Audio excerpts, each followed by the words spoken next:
where guys go for an awesome haircut while watching sports on TV. Throw in our relaxing massaging shampoo and our legendary hot steam towel, and you've got our MVP haircut experience. Come in today and ask for an MVP.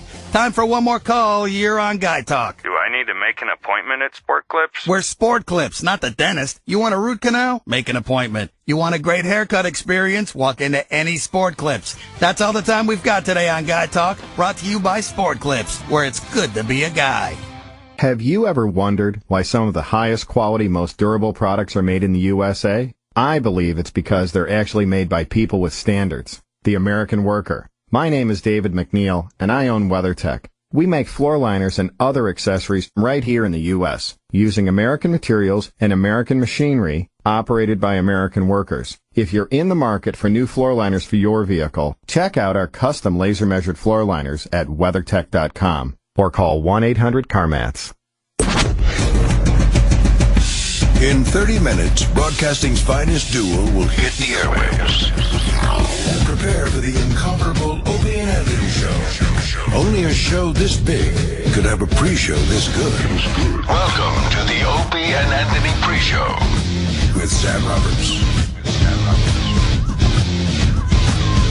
Welcome indeed. Hello and good morning. It's Tuesday here on the O&A pre-show. My name is Sam Roberts, and we will be here for the next 30 minutes or so, counting down until the Tuesday edition of the live Opie and Anthony Show begins. Call up 866-WOW1WOW, 866-969-1969, and talk about what happened yesterday on the show, what you expect to happen today on the show, what we're excited about, what we want to hear the guys' take on. Of course, the Olympics are still happening. They're just on 24 hours a day. It's so weird that this, it's worldwide, so it doesn't exist in a time zone. It's on one of the TVs here. We're watching live. And the exciting thing about the Olympics is that it brings back an event that I think the Opie and Anthony Show really popularized. I think that, and it's an event, it has to be the most ridiculous Olympic event there is, and that, of course, is curling. I hadn't heard anything about curling as a sport before the Opie and Anthony Show got on board with it, but that was, 4 years ago or 8 years ago? 8 years. It was 8 years ago, 2 Winter Olympics ago, when O&A first became obsessed with curling, and it's become a tradition now. Every time the Olympics comes back, here it is, the return of curling. It was brief, but noteworthy on yesterday's show. Curling is terrific. Yeah, you don't know where to find it. You search the channel. You're like, what the fuck is anything happening? But I think there's only 20 people in the world that know how to sweep properly. So yeah. So if you and I or anyone else out there, if we were curling, we wouldn't need the sweeping part. No. Because that wouldn't make any difference whatsoever. It would just be shuffleboard on ice. Why? You think that sweeping thing... They sweep to move it, a few inches, a couple feet, whatever? You can't do that. There's no way you would be able to do that. Are they moving it or slowing it? Depending on what they need to do. They either push ice shavings in front of the stone. Yes. Or they make it nice and smooth so it goes a little faster. They could curve it. They can make it turn a little bit. We can't do that. No. I hear there's clubs on Long Island, Staten Island, but if you went there, if they gave you one of those brooms, it'd be a waste of time. You wouldn't actually be doing anything significant. You'd be lucky if you could even get the thing straight down the ice. What are they doing? Training to be wives. Are they turning?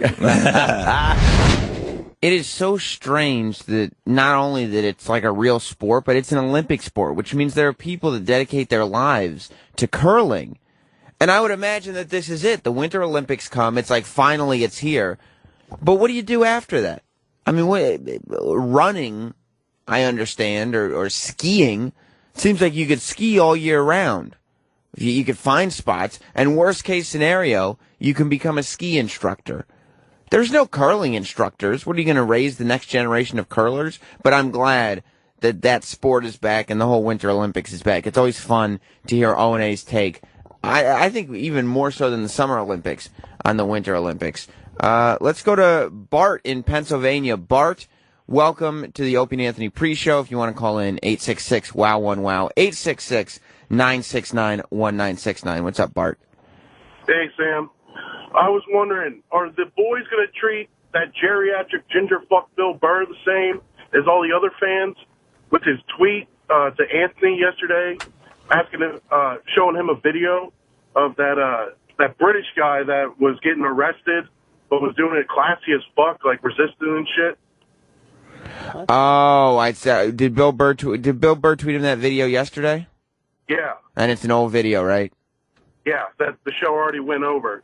You wonder. How the boys always go after the fans. Are they going to go after Bill Burr the same? Well, I think that the difference is, and I get what you're saying, you know, what's good for the goose is good for the gander. Yes, I remember that. I'm looking at the tweet now. Bill Burr tweeted Anthony, the most polite guy of all time, getting arrested. But yeah, we played that on the show, I mean, months ago at this point. Yeah, but Bill doesn't know. Bill doesn't know, and here's the difference. Anthony especially, Opie somewhat, but Anthony especially does go after fans big time when it comes to getting tweets of videos that he's already seen. The difference is, I think Bill Burr has built up enough credibility with the show in terms of what he's given us content-wise, in terms of coming on the show and always delivering, that he can afford to slip up here and there. Most of the time, when listeners are tweeting Anthony the same video over and over again, it's not guys who have consistently delivered on this radio program the way Bill Burr has. Not many people have. Let's go to Lou in New Jersey. What's up, Lou? What's going on today, Sammy? How you doing? I just wanted to compliment you guys and with the Scott Shannon send-off. It was actually better than the one that DLJ actually sent for them. Yeah, I think you're right, Lou. I think we did tribute Scott Shannon on this show yesterday better than his own station WPOJ did. But I personally believe that that's because our own E-Rock cares more about Scott Shannon than anybody at that radio station he was working for cared about him. I mean, E-Rock was distraught over this thing all day, even on Friday. When our big super show was happening, we were all over the place worrying about Lady Di and Marion and worrying about Bobo and Mike Bichetti and Stalker Patty. And Eric was sitting there going, I'm hearing some new rumors about Scott Shannon. I mean, this was his world. This was his whole world. He was raised on the radio. We got into, of course, Scott Shannon from Scott and Todd, who we've talked about so many times here on the Opie and Anthony show, is retiring from radio. He surprised everybody on Friday and announced it. We didn't have time to talk about it much on Friday when it was first happening because we had so much going on with the Super Show and all of that. But we got into it yesterday, and I personally, and I think E-Rock especially, liked Jim's take on it. Because E-Rock, to me, he was on the air with O&A, and he felt, even though we've made fun of Scott Shannon for years, and I don't think E-Rock's ever had a problem with that, he felt a little protective over Scott and didn't feel like Todd, who's obviously ready to just take over that show, was respectful at all. I mean, they've already announced that they're relaunching the Scott and Todd show as just the Todd show. Even though he's got a room full of people with him, now it's just the Todd show. And in that clip that we were listening to yesterday, you could tell that Todd couldn't be less upset about Scott Shannon leaving. And Jim broke out his Todd Pettengill impression to illustrate exactly what was going on in the mindset of Todd yesterday. The Todd Show coming February 24th. That's it, huh? And they have, like, it's counting down. It's a new opportunity to try to get something going. What could he possibly do on his... Song parodies. Oh, that's it. Hey, look, this is Scummy McDisloyal. Scummy McDisloyal. Hey, this is Judas McBrutus. Hey, this is Stabber Back Cocksucker parody writer. Oh, Chubba Chubba. Yeah. Remember that? He paved the way, and then I hopped up on the ride and wrote a bunch of song parodies. Yes. You seen my work. What was your name? I didn't catch it the first time around. I'm Vulture McGrave Jumper. Vulture McGrave Jumper. Yeah? Yeah. Right. Yeah, we squeezed him out like a tube of toothpaste, and now it's finally my turn to shine.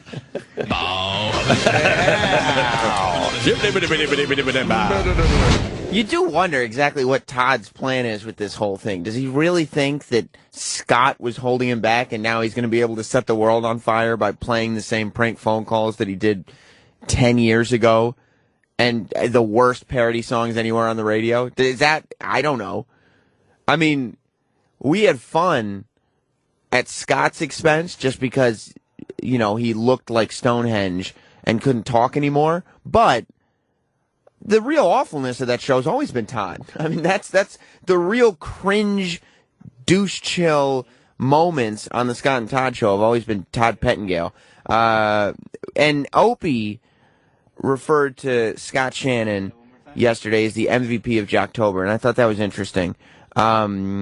Because, of course, Jocktober is what we do every October on the Opie and Anthony show, where we make fun of all the different radio jocks across the country. Scott and Todd became such a part of O&A because of Jocktober. I mean, last October, we were playing a Scott and Todd clip literally every week. Every Friday we did Scott and Todd Day because it always delivered.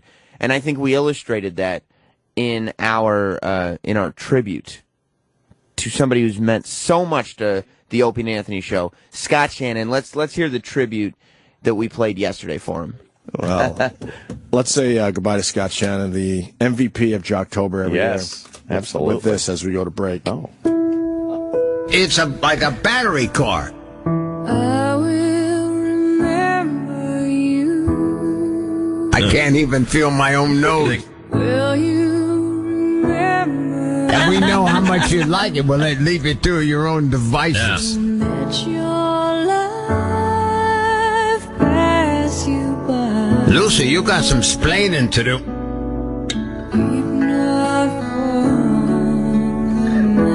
You can see his pee-pee is a different color because people are always rubbing on it. Yeah. I'm so tired, I can't sleep. Want to see the boat movie? Standing on the edge of something much too deep. It's funny how it feels so much, I cannot say. Dump me on my head. Screaming inside, can't be heard. I will remember you. I don't think that's what that is. Will you remember me? I can't feel my own nose. No. Don't let your life pass you by.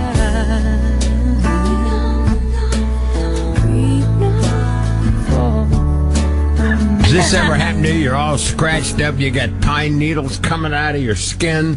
You're sweating, and you get home and you go like it. It's a little crooked, isn't it? Weep not for the memory. I got a tree on my house.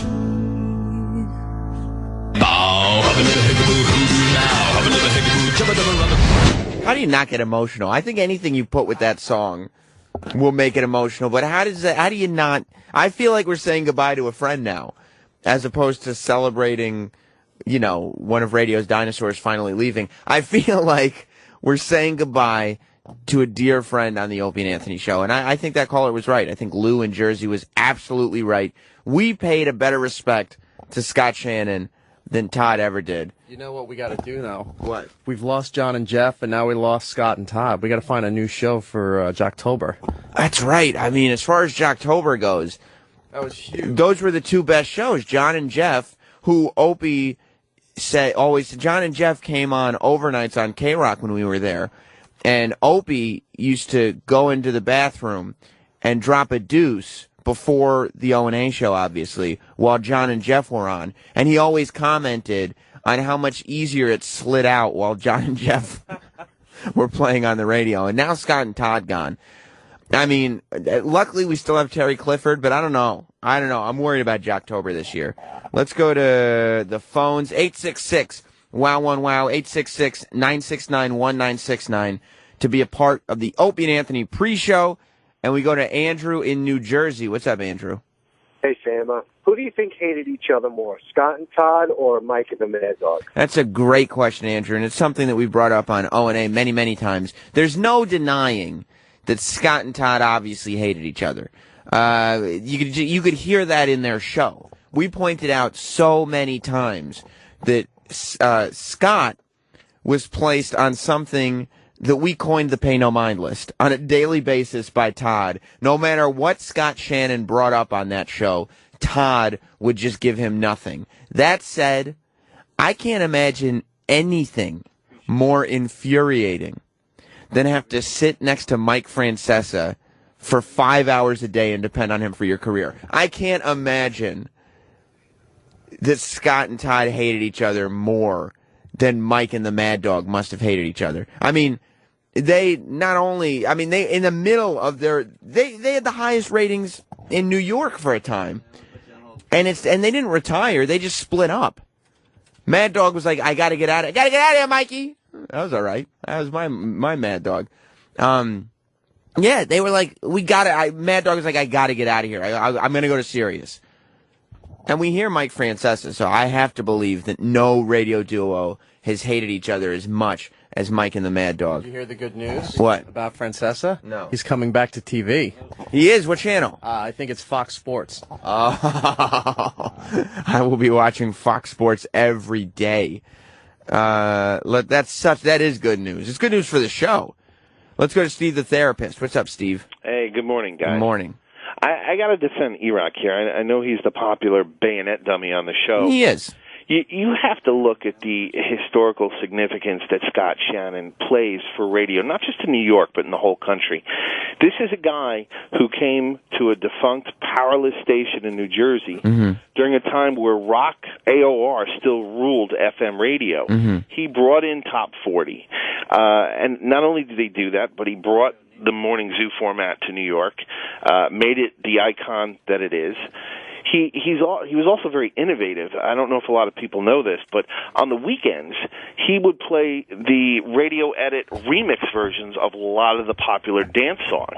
I mean, you know, as much as we make fun of the morning zoo format, the fact that it started somewhere is kind of mind-blowing. The fact that somebody actually started that format, just because it's copied everywhere now, and that is something you can give him credit for. But at the same time, he was a fool by the end of it, and that's what we always concentrated on. He stayed at the party way too long. Way too long. And I think when we think about Scott Shannon on the Opie Anthony show, that's the Scott Shannon I want to remember. Not the radio innovator, not the guy who changed the game, but the guy who was there way too long and was made to look like a fool every day. Well, there's more comedy fodder there. Absolutely, absolutely, and that's what I insist upon. I'm punching out. You sound great, Sam. Thank you, Steve. Let's go to Tommy in Texas. What's up, Tommy? Hey, what's going on, Sam? How are you?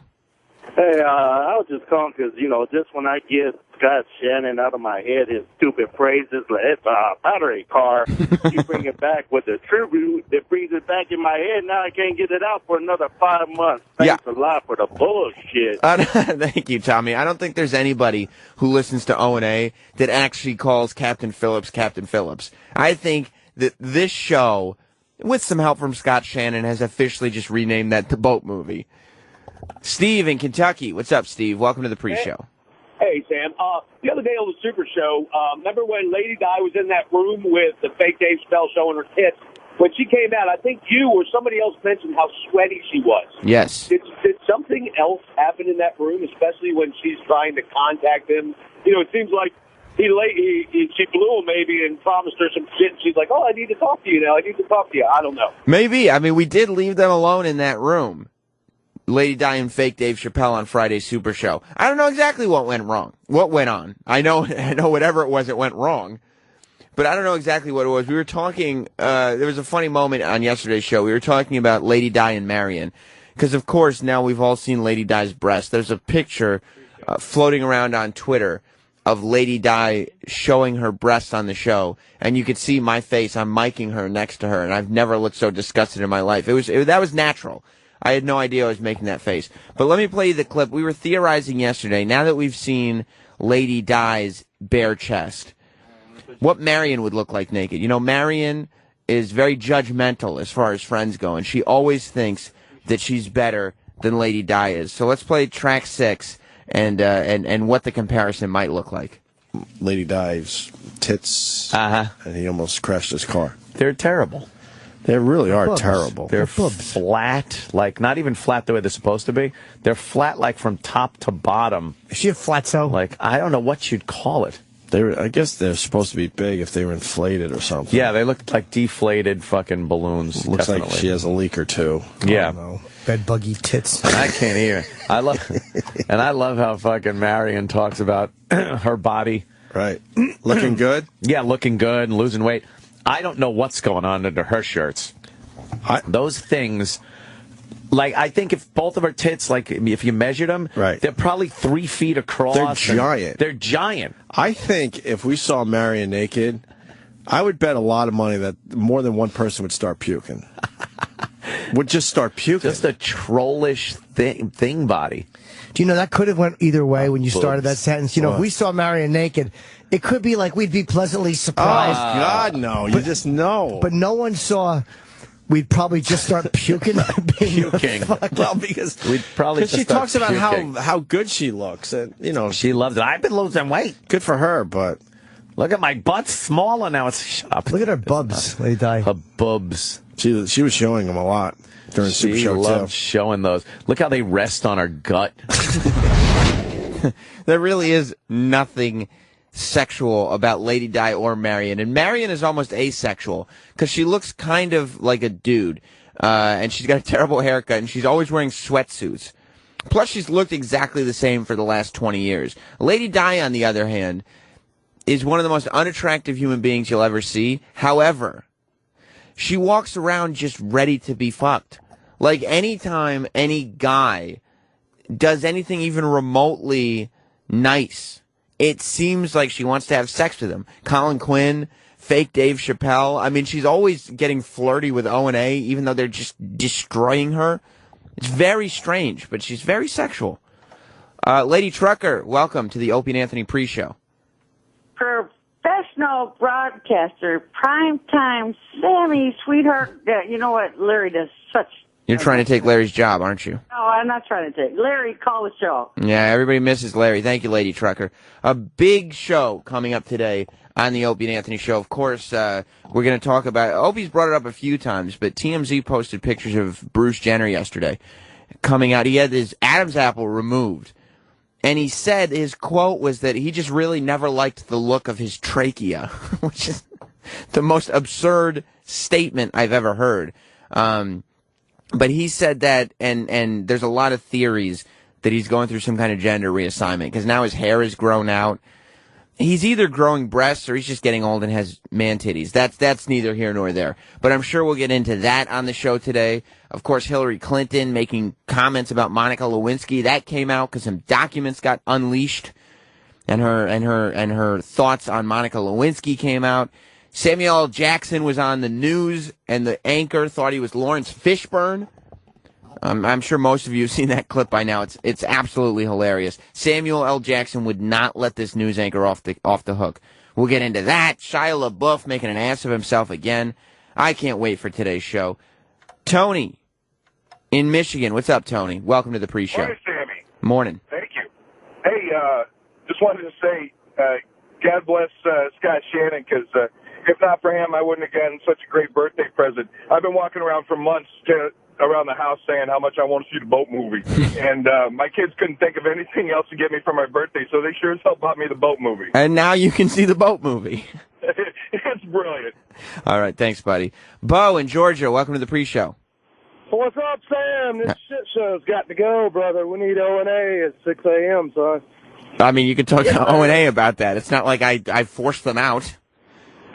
Don in Alaska. I mean, that's the dumbest call I've ever heard. You think I came in saying, guys, I'm going to want you guys to start at 6:30 because I need more time to play clips of what you sounded like yesterday. Don in Alaska. What's up, buddy? Hey, good morning, Sammy. Hey, I just want to ask you what time it was, man. Don, it's 24 after the hour, only 6 minutes until the Opie and Anthony show begins. Thank you, bud. Thank you, Don. Walter on Long Island. Hey, good morning, Sammy. Hey, listen, that Russian goalie yesterday that you guys were ogling? Yeah. She's a Ruski in the oven. She's out of the Olympics now. Why? She's pregnant? She's pregnant. Oh, boy, what did she do? What did she do? She ruined her Olympic career and hotness. It's terrible. We were talking about, speaking of hotness, 90 Day Fiancé yesterday, and I was really caught off guard because, like, Opie Anthony, I was the first one to watch the show, and I was like, oh, Opie Anthony, you guys have to watch this show. These guys are the most pathetic guys you've ever seen. The chicks are ridiculously hot. It's not missable. So the guys start watching it. They love it. Jim starts watching it. He loves it. But he loves it for a completely different reason than I expected. Listen to his description. E-Rock, let's go to track 7.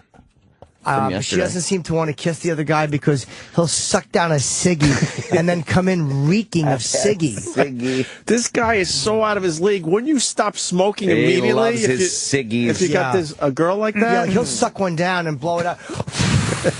And then go in for a nice wet kiss. Right, immediately. And I feel bad for Wouldn't you join a gym and stop smoking immediately? Sure. Really? Go ahead. Sorry, Jim. That's okay. I feel bad for the guys who are a little bit broke, like the Asian girl. Like I think from she's the Philippines. She's a nice girl, man. But like, she just assumed a lot. Like you come to America, people have money. Yeah. She got one of the broke dudes. Oh boy, is he broke? Damn. And I don't hate his ex-wife. She's a little irritating, but I get why she has questions. But a lot of that's just the editing. I actually like all of these people. Yeah. I'm saying, as I'm saying this, a bullet should rip through my forehead. But I really like all 4 of them, or 8 of them. He finds everybody likable, Jim. Like, he feels bad for people. All he's got is ciggy breath, and he likes everybody. Let's go right to track 10. And listen, this is the Brazilian chick that we've been talking about. All of us are convinced that she is going to leave her dude. She's the model. And all of us are convinced that she's going to leave her dude as soon as she realizes how hot she is, which is coming any moment, right? Listen to what Jim said about her. You were raised under a farce, and it made you lose a hot piece of ass. I was out very late last night. With professionals. Fast forward, your mom is consoling you with one hand and eating a man sandwich with the other. She came and put down her man sandwich to console her son. There are plenty more fish in the sea, Now, son. If you'd excuse me, I got to take a bite of Sloppy Joe. Yeah, a little Sloppy Joe.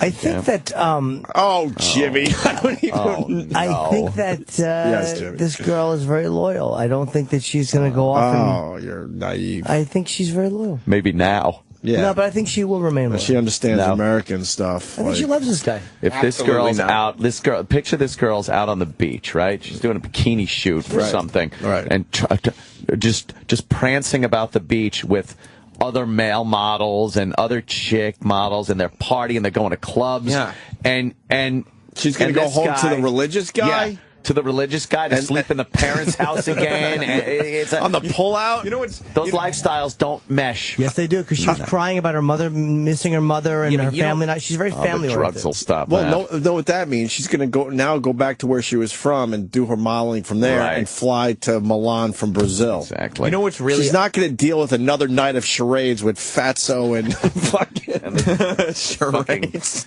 and the chubby with chaser. the castrated father and the fucking Fatso and the chubby chaser. Jim, I like that Jim brought up what he brought up because it brought us to where we were going. Jim had this naivete about him yesterday that was very much the sappy nature that we all like watching the guys have on this show and that we all related to. And it brought us real quick. I'd love to get into everything that we got into yesterday because I thought the break about everyone being a sap younger in life was among the best breaks of the year so far. But let's just hear, this is where it led to. We were all talking about what saps we were. Let's play track 11, E-Rock. Kirlium is not answering her phone. Oh boy, this is when she's on the shoot. Oh boy, we've all been here. Oh yeah. Let's be honest with each other. We've all been here. Where is she? Fucking bitch. Right. Oh, we've all, especially when you feel like you're out of your league. So then your mind just fucking knew it. Fucking starts playing tricks on you. Yeah, calling from Syracuse to my girlfriend's dorm in Westchester. Oh, the worst. She wasn't picking up, and then she finally would. There's music, and we just have fun. I'll call you back later. But hang on a second. How did that work out for you? It's at work. Bad. Long-distance relationships with girls not answering phones could be the worst thing that could happen to a guy. Oh, the worst. It's horrendous. But then, of course, me, anytime I was out, hang on a second, I got a phone call I got to take. Anthony, could you please call before you don't just drop by my dorm? Could you call? Okay, don't leave me. All right, don't leave me. She was fucking other guys? Oh, yes. That story, Ant having to call before he showed up in the dorm. Opie got into not realizing when a summer fling was just a summer fling. It was just a great break. If you missed any of it, it's on demand. It'll be replayed all weekend. But it only gets better, as the O&A show only gets better every single day that it's on the air. And it's on the air again today. You might ask when. Well, ladies and gentlemen, the Opie and Anthony show starts right now.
year 1994.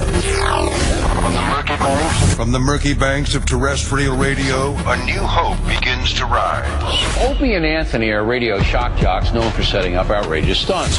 People sure are listening. Two Long Island natives who together would one day change the world as broadcasting's greatest duo.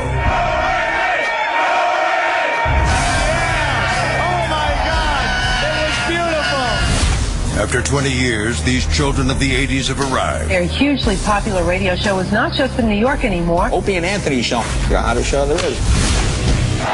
Through 55-gallon drums and wiffle ball bets. You push it in until you're comfortable. From mayors to mayor. It was an April Fool's hoax by 2 radio disc jockeys. With bottle rockets and bra bombings. And wieners and pigs. Opie and Anthony got their hands on the photo and tweeted it. 2 men that have taken a box of cocks further than any. Well, these people will definitely stop. Guaranteed. Lift up the... They've met friends along the way. Is this Jim Norton? I have a raging hard-on right now.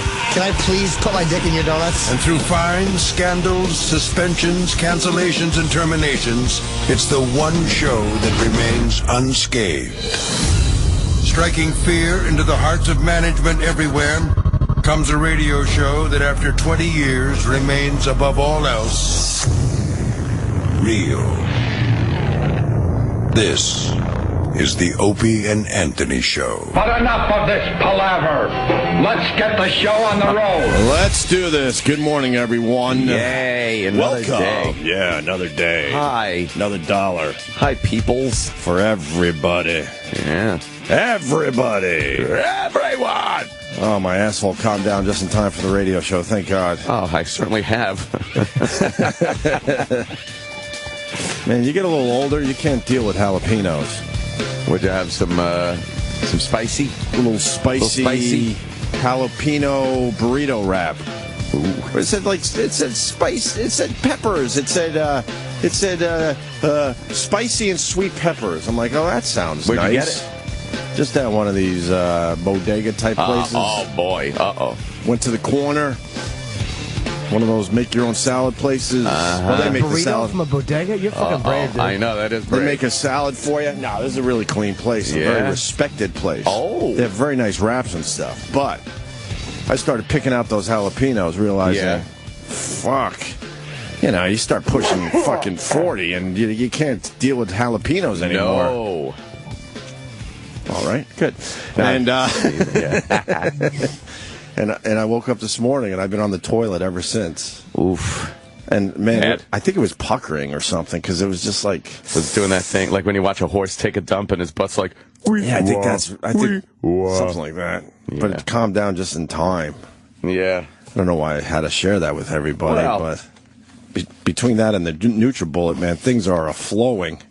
Oh, right, yeah. Things are a-flowing. Yeah, just the look of that, it looks like you're going to be shooting that out your ass. Oh, you want to know what it is? Well, thanks for asking. Yes, what's in the NutriBullet today? Well, you got some leafy spinach. A little bit of kale. Oh. I took Sam's suggestion. And put cum in it? I put cum in it. Dump directly into asshole. A whole navel orange. Oh, wow. Even though he doesn't know what a navel orange is, but I do. And a half a banana.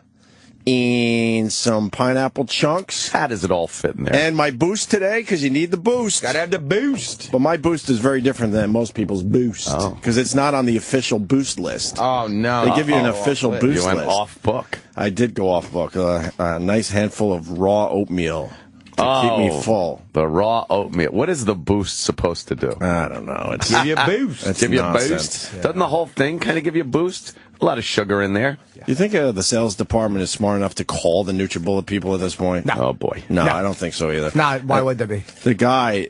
The NutriBullet people tweet me all the time. They're very excited, and I'm not.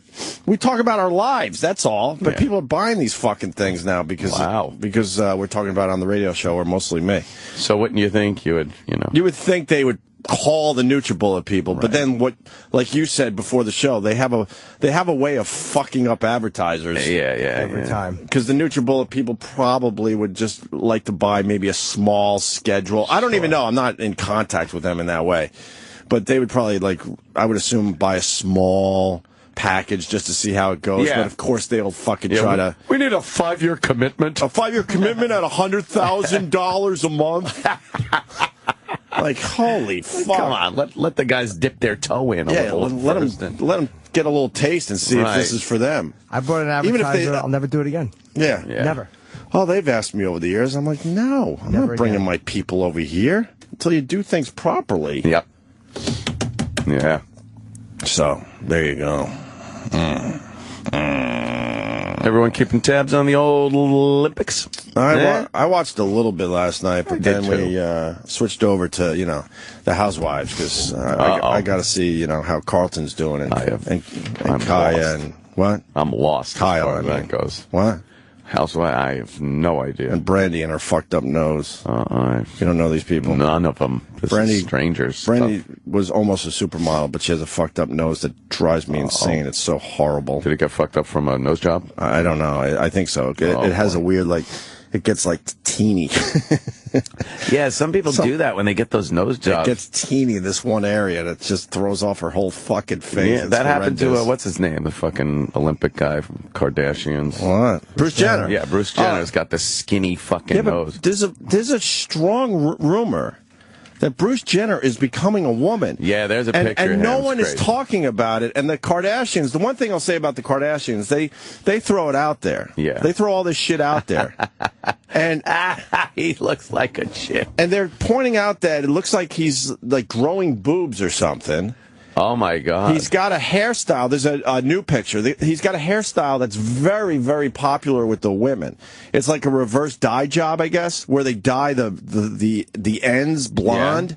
I just learned this yesterday by reading about it. I have no fucking idea, to be honest with you. And then he just had his Adam's apple shaved down. You know who he looks like? Jackie O. He looks like older Jackie O.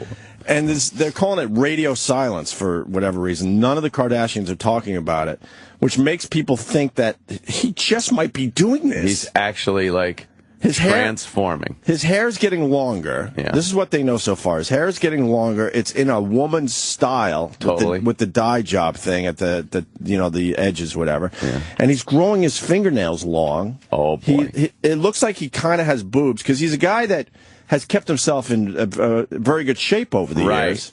And then he shaved down his Adam's apple. And then all the surgeries on the face, and his lips look like he's getting collagen or something.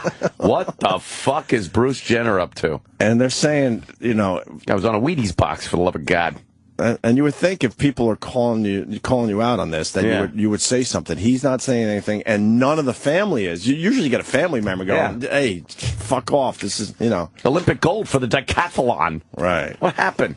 So I don't know, man. That's Why isn't anybody saying that? I don't know, man. Well, that's not even the latest one, Sam. I don't think. Go to that is from TMZ. Oh, never mind. Radio silent with family. Wait, go back to the headline. Sorry. Radio silent with family over changes. Could you read the first paragraph? Crazy. Yeah, it says Bruce Jenner is going through some radical physical changes that could be fundamentally altering who he is. Yet he is telling his family nothing. TMZ broke the story. Bruce went to a Beverly Hills plastic surgeon and scheduled surgery for a laryngeal shave, which smooths out his Adam's apple. But he told TMZ, I just never liked my trachea. But you know what? Isn't he 60-something? You don't like your trachea, you should do something about it. Why would you do that surgery? Exactly. I would assume he's at least 60. Because he lost his mind. How could you not like your fucking trachea? What's wrong? How does that bother you? Your Adam's apple? I've never noticed my Adam's apple before. It's whatever it is. Jesus Christ. What's a nice Adam's apple? You wish it was smooth, don't you? Wish I would shave it down. I like a nice Adam's apple. That's pretty good. Bruce Jenner looks like Billie Jean King did back in the 70s. Yeah, look. And he's growing out his nails, He's growing out his nails. Oh, boy. Why would you grow out your fingernails? Is that a thing guys in Hollywood are doing? Is that No. It's not a thing yet. Okay. Because you never know. And look, he is growing breasts. This is insanity. Yeah, because they're not like man boobs. No. Plus, he's an athlete. He would know how to keep man boobs away. Right. You sure he's not sick? I don't know if he's got What kind of sick turns you into a woman? Holy shit. I don't know. But no one's talking. Something there. I just can't think of it either. I'm running through every disease. Physically, I mean. No one be talking, No. So. That's something. It absolutely is. But I did watch the Olympics a little bit. I'll bet. A lot of those sports are for privileged people. You think? Were you able to grow up and do this as a casual sport? No. Were you allowed to go speed skating? No. Or do curling? No. I mean, most of us, if you lived in a colder climate, you got to ski a little bit, but that's about it. Yeah. I guess with the Summer Olympics, for the most part, if you could run fast, you'll do pretty good. Summer Olympics you can relate to because you did a lot. As long as you can run. You did a lot of those sports kind of growing up and just fooling around in your backyard or whatever. But winter sports, that's for rich people. You had to have money to do most of these sports, don't you think? We had a curling team in my high school, but I was never a part of it. You had a curling team? No. Oh, wow. There you go. That was good. That was good. So you got to do it quick. I did realize that because I was going to... That was good. Yeah, I wouldn't have lasted. You saw the speed skating thing? Yeah. They took the gold away from that guy? Yeah, it was like right after the race was done. I guess there were a couple of brothers. Twin brothers. Right. And they had medaled, but it looked like they were going to get the silver and the bronze. Right. And this other guy comes through the timing, the timing gate, whatever it is at the end, and they have his time, and it's a gold medal run. He needed like something .72, and he got something .72. And they looked on the nose. They looked and went, "Oh no, we're going to take a 1/100th of a second off of your time." And why? I guess because they looked and it looked like his hand was over the line first, but it had to be when your skate is over the line. But isn't that automatic? You'd think. It's not automatic? I don't know. I guess they review the picture, the photo finish. In this day and age, they can't put something on the skate to make it automatic? You'd think, right? 'Cause when you run road races, it's just automatic now. Yeah. Was it in your shoe? You get oh, God, I have to say this word. You get a chip. What's that? That you put on your sneaker, and then your time is, Right. automatic. Yep. So you would assume they could do that with skating. You'd think. But they took a look and decided no, huh? Yeah, so they gave it to the brother, one of the brothers. Right. And took it away from this guy. Right. Who then gets the silver, I guess. And then he had to cry like a little bitch. He had to bitch his way on the ice. He had to cry like a little bitch. With his little ice skates. Why don't you go do a twirl and fucking whine? Right. Yeah. Snap out of it. Yeah, go grab a girl and go fucking figure skating doubles. Right. Go figure eight and yell, ta-da, stupid. Yeah, that's got to be pretty devastating, though. It broke down like a little bitch. A little bitch. But it is pretty cool to watch. Those motherfuckers. I kind of like the speed skating. I'm enjoying that. It's fucking insane how fast those guys are going. Yeah. How fast do they go? How they can 7 miles an hour. Yeah, it's not very fast. That's quicker. But when they turn and they're leaning into some of those turns, it just looks like they should slide right out into the fucking wall. It's amazing. It's fucking amazing. What else was on last night? The big story last night was an inspirational story from Canada, right? Of course, with the freestyle moguls, and you got the guy, whatever the fuck. Oh, the CP brother. Yes, and they can't stop talking about it. Are you a human being or not? Did that affect you, that little video package they put together? No, it didn't. Why? It just didn't. Why doesn't that pull at your heartstrings It annoyed me because it was pandering. Well, there is some pandering. It looked like it was pandering. I appreciate a brother's, love for his brother. Right. That's great. And the fact that the guy's got cerebral palsy and that's he great. Goes, no, and he goes. New sentence? Yes, okay. New sentence. All right. Jesus. So you're just adding on all the things that were great. The fact that he was with his brother in Vancouver. Right. And now in Sochi. And it is. That right there is the end of it. But when they start putting the fucking the music and the fuzzy lens and getting people to start crying, it's just knock it the fuck off. The sunrise shot? Yeah, the sunrise shot. The sunrise shot where you don't really see the person he's walking. The childhood pictures. Walking to somewhere. Yeah. They always have to walk somewhere during a sunrise for those video packages. Where are you going? And it was all well and fine. Go have breakfast. The package. Yes. The little package. That's fine. But then they showed him do his run. Right. And he wins a gold medal. Right. It's fucking amazing. Second time, right? Yeah. The guy tore it up. And they show his brother. This is Alex Billad. What's his name? Billadi? Alex Billadi. Billadi. And there he is. There's his brother. And there's his brother Billad. He wins, and they show his brother Frederick. And he's cheering, of course. Right. They keep the camera on him a little too long every time because he has just shit flying out of his mouth. His whole chin was wet. He was literally drooling. Well, that's what I know. I understand it's an illness.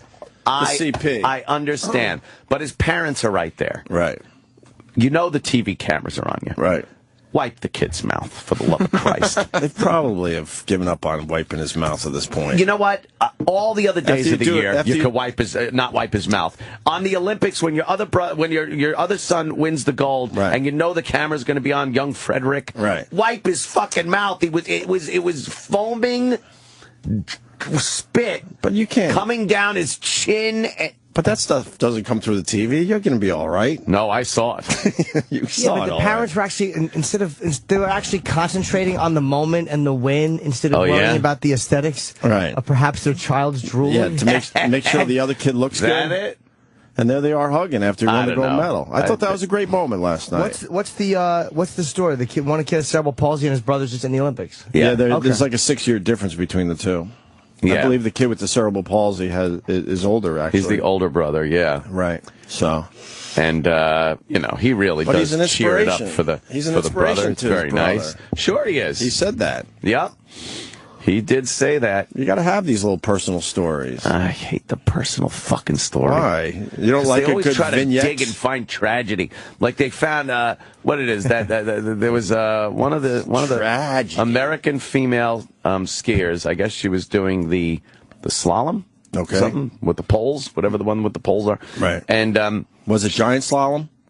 No. Was it the wacky slalom? It was, watch the poles. Don't fucking let them go on the other side of your skis. Yeah, well, okay. Regular slalom, probably. It was the American girl. It was her third Olympics or her fourth Olympics or some shit like that. And she had medaled in 2. Right. And then she got the bronze last night. So they have that story. And it was great. And then they go, and her grandfather, who died last year. And there he is, like, he's got they show a picture of him, he's like, argh! He's got, like, the 2 gold medals that she already won on him. And it's like, what the fuck? They gotta find a dead relative, a fucking disabled relative, some fucking tragedy they gotta dig up. Why can't they have just a nice, wholesome story? Why does it have to be something like that? And everyone's grandfather dies, by the way. Everyone's got some tragedy. That's barely tragedy. Right. You just assume that's going to happen. It's going to happen. Right. Guy looked old. Guess what? My grandfathers died before I was 2. There you go. They die. There you go. They're going to die a lot sooner. Really, Opie? Why don't you tell us about it as we do this radio documentary on you? Right. Greg Opie Hughes my grandfather never got into radio. See me be successful. Yet his grandfather never saw him do radio. He dragged himself and died of lung cancer. Do you wish your grandfather could have seen you? I sure do. But then Greg Opie Hughes overcame this tragedy and went on to... That's what they do! Yeah, I mean, enough with grandfathers dying. That just happens. It's not tragic. Oh, my God. Are you kidding me? God, please. If your grandfather's still alive by the time you're 10 years old, consider yourself lucky. Most of them will walk around the house like those old dogs with the cataract eyes and the hair missing. Right. They smell bad. You're kidding me? Now, a grandma will fucking survive a while for you. Yeah, she'll fucking still get by that stove and start rattling some pots and pans for you. But old school grandpas, right? Fuck no, they were dropping at 60, 62. Yeah. Old school grandpas. Old school grandpas. I mean, there's some, the newer generation grandpas, they're hanging in there a little longer, but not our generation. We didn't really see our Do you remember your grandpa? I remember my grandfather on my mom's side. How old were you, though? Let me think. Actually, probably 17 when he died. Well, that's pretty impressive. Yeah. Yeah, it wasn't too bad. Nice. He was a grouchy old fuck. Oh, they all were. Francis. That's my grandmother, Francis. Francis, why don't you order up some chinks? Really? Oh, yeah. Chinese food. He'd come in when we were eating Chinese food and be like, you all look like you're eating chinks. It's like, yes, Grandpa, we're eating chinks. he old school. Oh, wow. Oh, yeah, just sitting in that fucking chair that was molded to him and watching the Mets. That was his life. That was his thing. Every single time I walked in that house, I'd walk up the stairs, look to the left, and there he was in that chair watching the Mets. Watching Ralph Kiner. Ralph Kiner. Kiner's Corner. Bob Lindsay. Yep. He just died, Ralph Kiner. Yeah, he did, 91. And who was the other? And Murphy. Bob Murphy. Bob Murphy. Bob Murphy. Was it Bob Lindsay? No, it wasn't. Bob Murphy and... Lindsey Nelson. Jesus. Lindsey Nelson. I should know this. Ralph Kiner, Lindsey Nelson, and Bob Murphy. And Bob Murphy. Bob.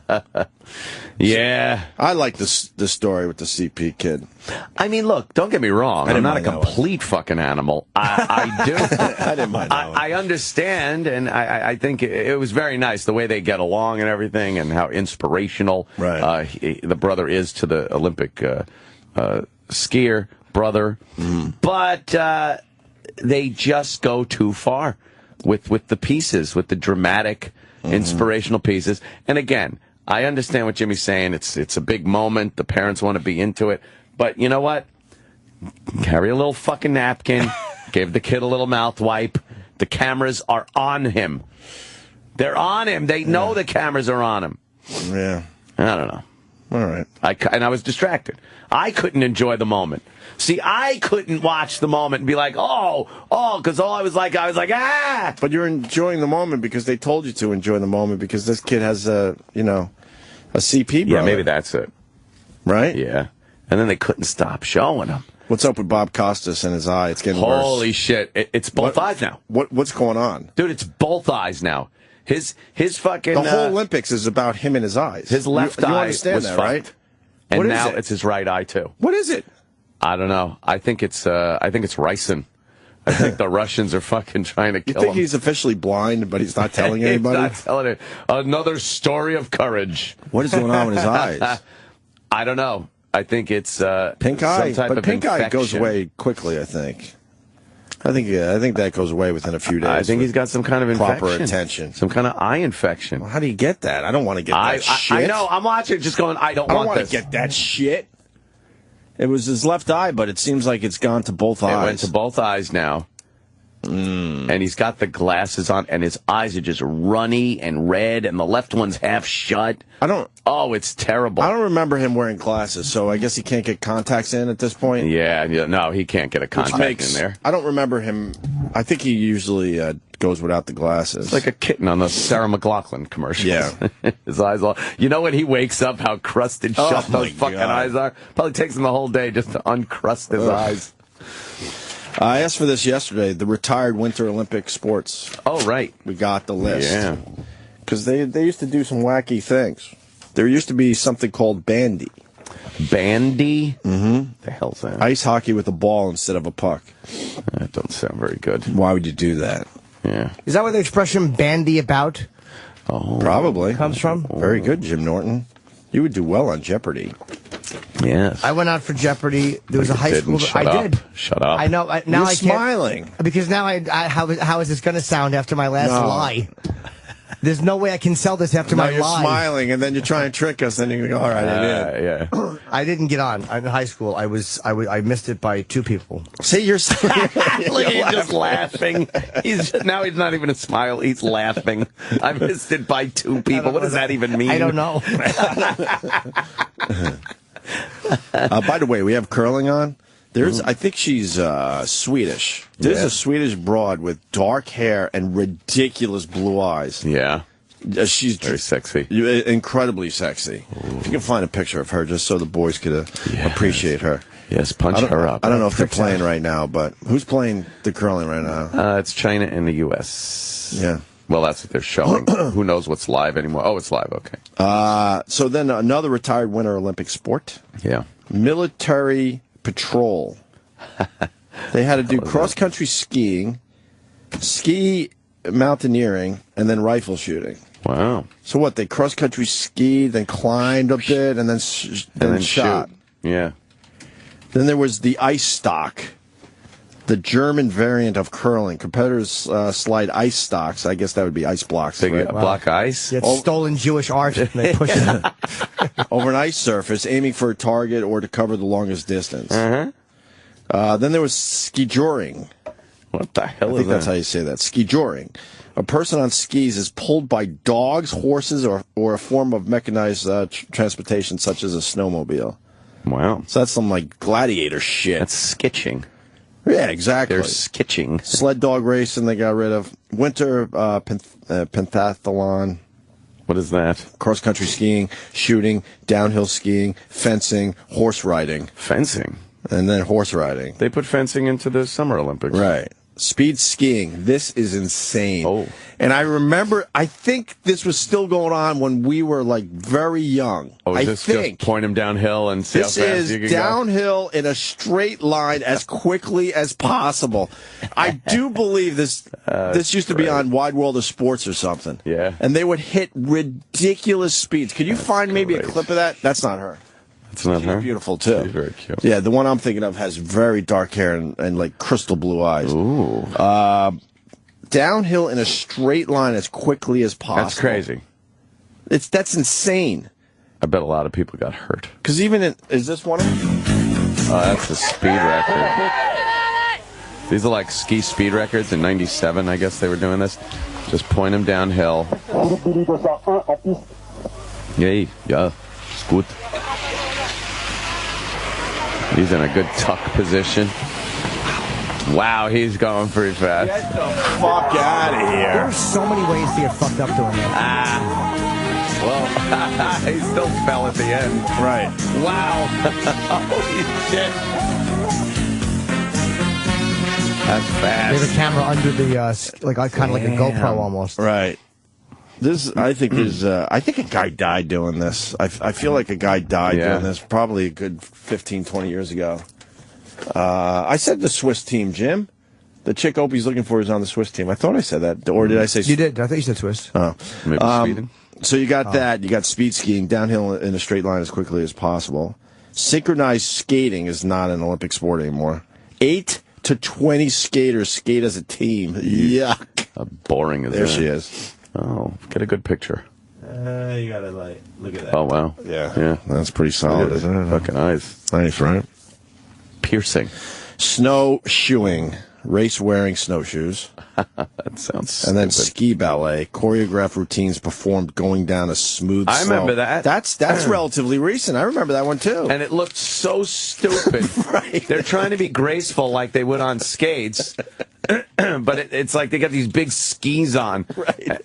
And it just looks like they're lumbering on the snow. I think they got rid of that one only a few Olympics ago. That's gotta be. Right. So. Oh, my nose is stuffy. Did you see the guy that took the GoPro down the downhill mountain? The men's downhill mountain? Yeah, this is an older clip, but it's a man dancing on skis. You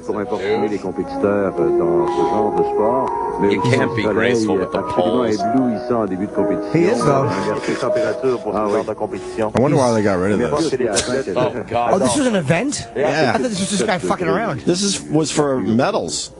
That's boring. How embarrassing to have a medal for that. Exactly. He's just kind of fucking skating with skis on. This is the proper language for this sport, too, by the way. You see the guy that took he's a commentator for NBC, and he wanted to show you what the men's downhill was all about, so he went down with a GoPro and then another, no, not even a GoPro, a camera. Really? To get that first man perspective. Holy fuck. If you haven't seen that video out there, go look it up. That's amazing when you watch them going around those curves. But he doesn't have any ski poles. It's the men's downhill. Yeah. I'm sure he's going a little slow, but not. I mean, he's going pretty fucking fast, and he's got a camera. I think this is course is intimidating. Intimidating. Let's go have a look at it. Pushing out hard. It's already quite rough and bumpy, and you're onto this first tight turn. Oh my God! This is called the toboggan. Gotta come out high at this turn because we're setting up for the steeper. How good is this? The guy can hold a camera and talk. That's what I was thinking. No ski poles. And it looks like he has a GoPro on the tip of one of his skis. Jesus. Speed down here. 46%. Just ran a little bit wide. Coming out. They get a blue streak so you don't lose your way? Yeah, that's relatively new. Wow. That is an insane start to the men's downhill. Now you've got the toughest part of the course coming up. over the Russian trampoline. Massive flight. He catches air. Bumpy traverse. Wow, that's fun. Hard on the ski here. You'd be dead if you tried that. Oh, without a doubt. You'd just be dead. Onto this section called Big Pan. 8 sweeping turns. This guy's no kid either. No. They've used the water He must have injection competed or mask. something. 'Cause Hell yeah. That's crazy. It looks like he's going pretty fast, right? Yeah, Yeah, man, he's moving. And obviously he's not doing an Olympic run, but this is crazy. My legs are burning up. We've still got the 2 biggest jumps on the course to come. Wow. The first of these is the lake jump. Oh my God, look at how That's steep like that is. straight down. How rough and bumpy. This is a real crazy... And you gotta stay in between those blue lines. Relax. Even out on the flat section. He's holding a camera. Right. I don't understand how you can do that. As we go over the deer I jump. thought this was pretty impressive. Yeah, man. Down here. Tucking towards the line. Whoa. Where's the jumps? Wow. Oh, he went over? Wow. I guess. That is one of the most testing Olympic downhill courses That guy should get a medal. I've ever skied. And I raced 5, and I've skied 4 with a camera. That's tough. Bravo. That guy's a fucking show-off. Yeah, put that up for your legs. Wow. What are we? Owen Day Show on Facebook and Twitter. So we'll put that video up there for you if you haven't seen it yet. So yeah. Wow. That's intense. What else about the Olympics? Crazy. That was about it, I guess. Last night. Yeah, the highlights. Yeah. Those. And what's going on with the snowboarding course or something? I don't know. I guess the pipe's a little dodgy this time around. Really? Yeah, yeah. They're doing it. I'm not even sure when because it's goddamn time difference. Right. But Shaun White, I guess, goes today. Is he the tomato kid? He's the redhead. Yeah. The tomato, but he cut his hair. They did a little piece on him. Flying tomato, too. I think. Yeah. What was his tragedy? Well, when he was on the pipe attempting something and went up and came crashing down on his back on the lip of the pipe and had to go to the hospital and everything. Right. So they had this whole dramatic thing of him being on the pipe again and, oh, what do I do? Oh, I can't get over this. I think he's scared. Did you see the snowboarder that slammed the back of her head? Ow. And cracked her helmet right in half? Whoa. Really? I didn't see that. Oh, my God. That was the other night. Damn. It was a slam back. Just how her skis caught or something. Just flew her backwards really hard and just cracked her helmet right in half. I don't know what it is about the Winter Olympics. They really aren't as watchable as the Summer Olympics. Well, they don't have the same watchability. Right. There's the video. Watch it. See that crack? How she just slams backwards? Yeah, she really fucking and cracked her helmet right in half. Did she die? No, she's cool. She finished the course. She wanted to finish anyway. Damn. Wait, after this, she got up and finished? Yeah, she laid there for a little bit. Maybe a minute, maybe 2 minutes, and then she got up and finished. Did that hurt her time? These fucking overachievers. Jesus Christ. They're in their early 20s, some of these fucking people, and the teens, and they're, at the Olympics. Crazy. We're going to get help here. Ryan in Virginia. Thank you, Ryan. Yeah, What's up, buddy? Hey, so I don't know if there's any video of it because it happened during a practice run, but in '92, there was a speed skier from Switzerland that during his run collided with a snow machine. That had to be absolutely brutal. So I wonder if Sammy can get off his ass and find that video real quick for us. I do remember that. Okay, that was '92. Yeah, he was speed skiing and went off course or something and hit a fucking snow machine. Hit us. And secondly, Kumia, you don't think the Winter Olympics are watchable? There's no black guys in it. You gotta love the Winter Olympics, man. Yeah. Thank you. I didn't say it's not watchable. I said it doesn't have the watchability of the Summer Olympics. I think the Summer Olympics do much better as far as ratings go than the Winter Olympics. It's just there's some pretty obscure shit in the Winter Olympics that's left. I know they got rid of a lot of pretty lame sports, but there's still some obscure shit. I mean, I can't get into curling, man. I don't understand it. I don't even know how you score it. How do you make points? It's shuffleboard. That's all. Shuffleboard. You got to get your little fucking stone in the middle of the target, and then you got to prevent the other team from doing the same by knocking Shuffleboard on them out. ice, and you get you get to sweep a little bit to slow down the stone, make it go faster, curve it a little bit toward the button. Yeah, it's called the button, right? I always think of Jimmy going shucka, shucka, shucka. That's what they're doing with the little brooms. That's exactly what they're doing. Shucka, shucka. Got to be a good shucka, shucka, shucka. Yeah. All right, boys. Thanks. All right. Thanks, Ryan.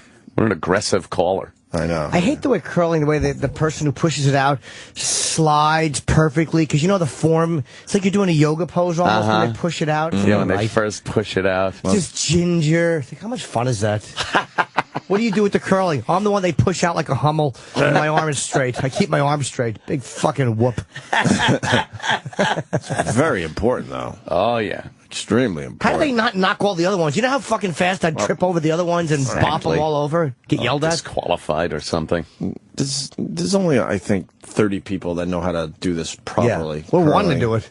Here he is. Look at him on the fucking ground. Oh, yeah. Bringing great players together form. in a very limited population. There he goes. Yeah, let's go. Get perfect form. We're down to skip stones here in the 8th end. U.S. with we're at the 8th end. Oh, man. Uh-oh. First of two. What's this guy yelling for? They know where they're going. He's telling them what part to sweep.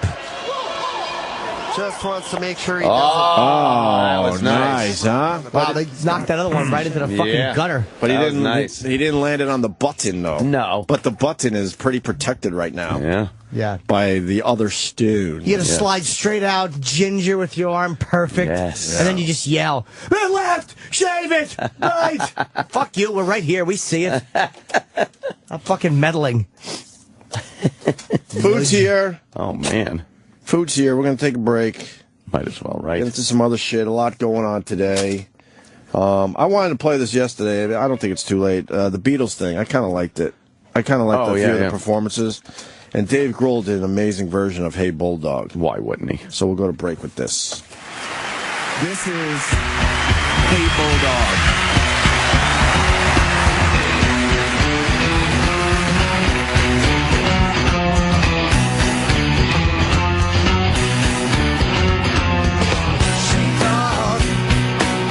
In the rain, goes on, doing it again. Some kind of happiness is measured out in miles. What makes you think it's just a special when you smile?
O&A will be right back on Sirius XM. You could change the channel, but it would be a horrible regret.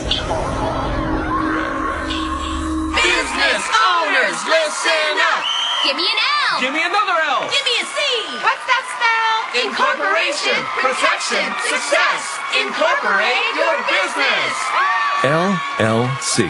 If you're about to start a business, these 3 little letters can make the difference between making a fortune and losing everything. Because if you're not incorporated and someone sues your business, you can lose it all. Your home, your car, even your life savings. That's why LLC.com is now giving away a free incorporation guide to all business owners. So you can incorporate in just 10 minutes. Protect your home. Protect your car. Protect your life savings. Call 1-800-915-3528 for your free 10-minute incorporation guide from LLC.com. They don't provide legal or financial advice. They just make incorporating or forming an LLC quick and easy. Incorporation, protection, success. Incorporate your business. Call now for your free guide. 1-800-915-3528. That's 1-800-915-3528. Sylvan Learning has transformed the lives of millions of children and their families for more than 3 decades. We're the #1 education franchise, and more than 70% of our centers are owned by women.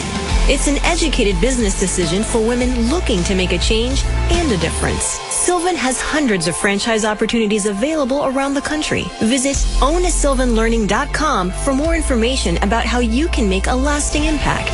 That's ownasylvanlearning.com. Remember that tweet? Russian Olympian did it. Yeah. Hey guys, Valentine's Day, Friday. And here's an amazing Valentine's Day secret. Pajamagram. They have a gift that you and your Valentine are both going to love. Pajamas with hidden secrets. Shh. Hidden secrets. Start with classic pajamas, right? The kind of soft PJs that every woman loves. Then they have a secret that only the two of you are going to know about. Pajamas' unique design includes hidden, what they call access points, in the top and bottom to allow for a little hands-on fun, if you get my drift. Check them out at pajamagram.com. They have other hidden secret styles, too, like a pair of sexy tank top PJs that flip up to say, kiss me. Ooh, look out. Just imagine her flashing you with that message right there. There's also the sneak a peek romper. That's your one-piece shorty pajama with a drop seat. God only knows what you'll be doing with that. Check out Hidden Secrets at pajamagram.com or call them 1-800-GIVE-PJs, and they're going to help you pick out just the right one with Hidden Secrets. She'll get all the cuteness and comfort she's looking for, but with a secret and a playful little twist you'll both love. Order Hidden Secret Pajamas and get ready to play on Valentine's Day. Every pajamagram includes free gift packaging, so you don't have to wrap it. Overnight and Valentine's Day delivery guaranteed. Visit pajamagram.com or call them 1-800-GIVE-PJs. Get the Opie and Anthony Show when you want it. The Opie and Anthony Show is available now as part of SiriusXM On Demand at SiriusXM.com/on-demand or on the SiriusXM app. I'm mesmerized and horrified.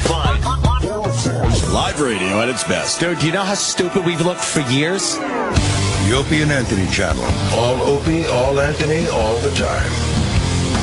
Wherever you are. What's the #1 gift for Valentine's Day? Roses. Roses, roses. Steven Singer Jewelers has roses that'll last a lifetime.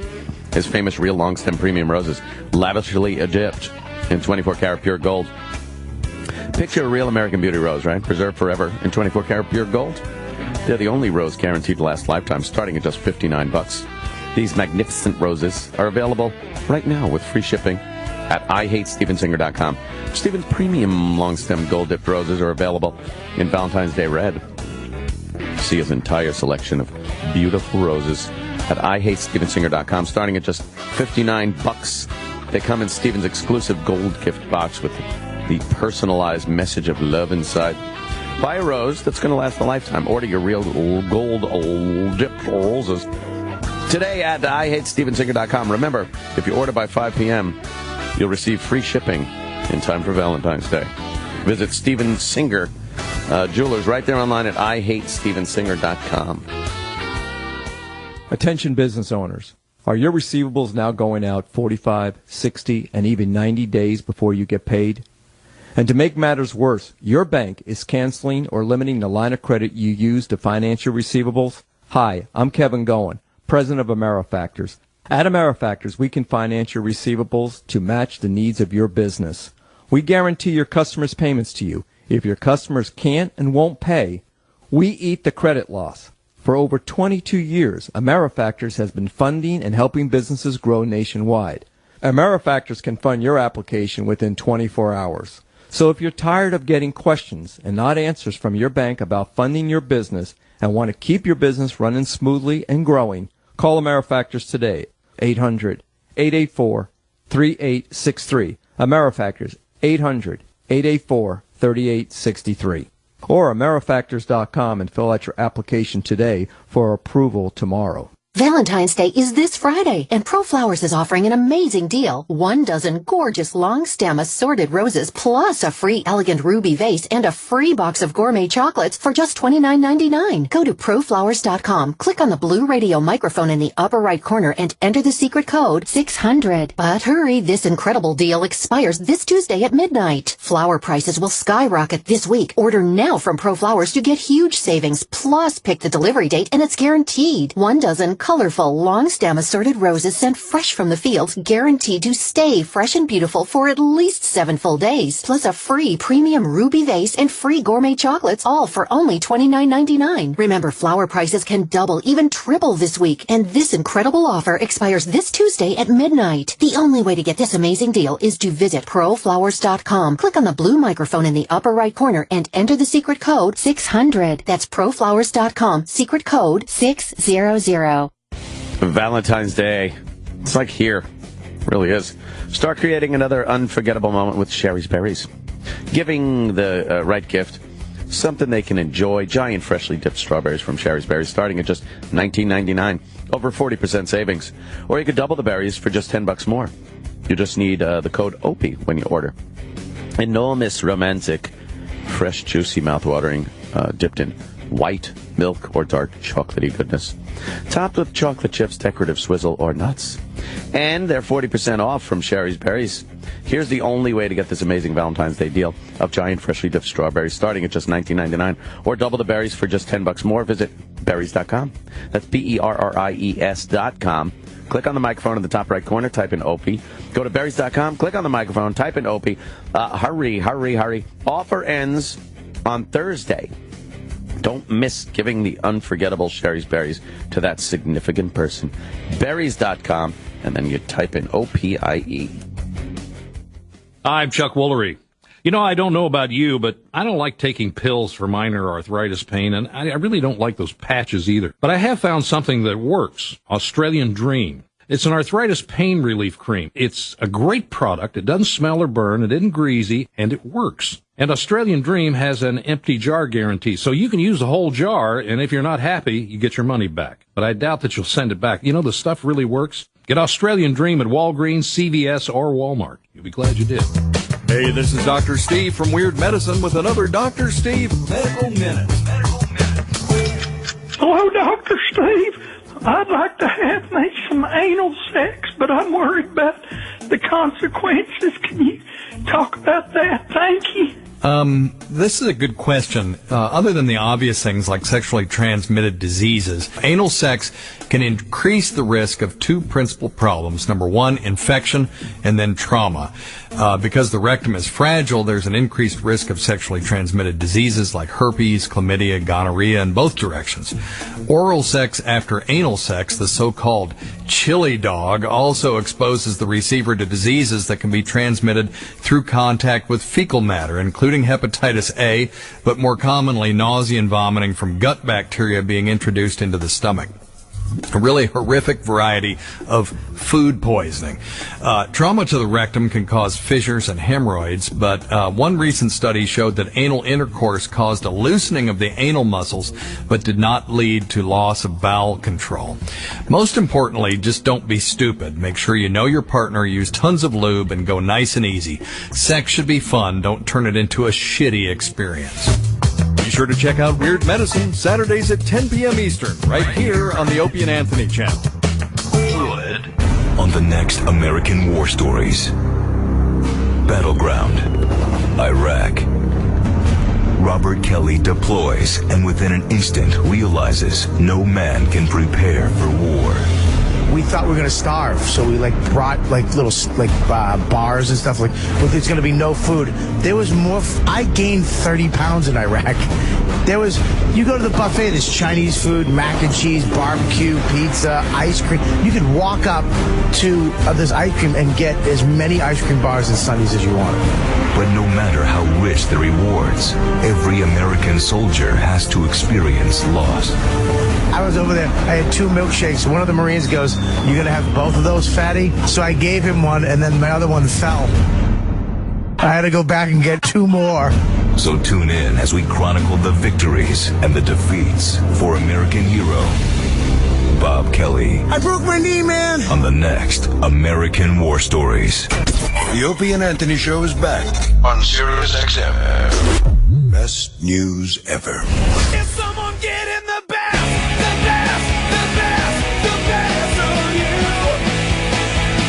Is someone getting the best of you? Has someone taken your faith? It's real, the pain you feel. You trust too much. Good morning, everyone. Wow, Ginger's 80 years old today. From Gilligan's Island. The Big 8-0. And the professor just dropped Ted. So, yeah. How many are left? There's Ginger.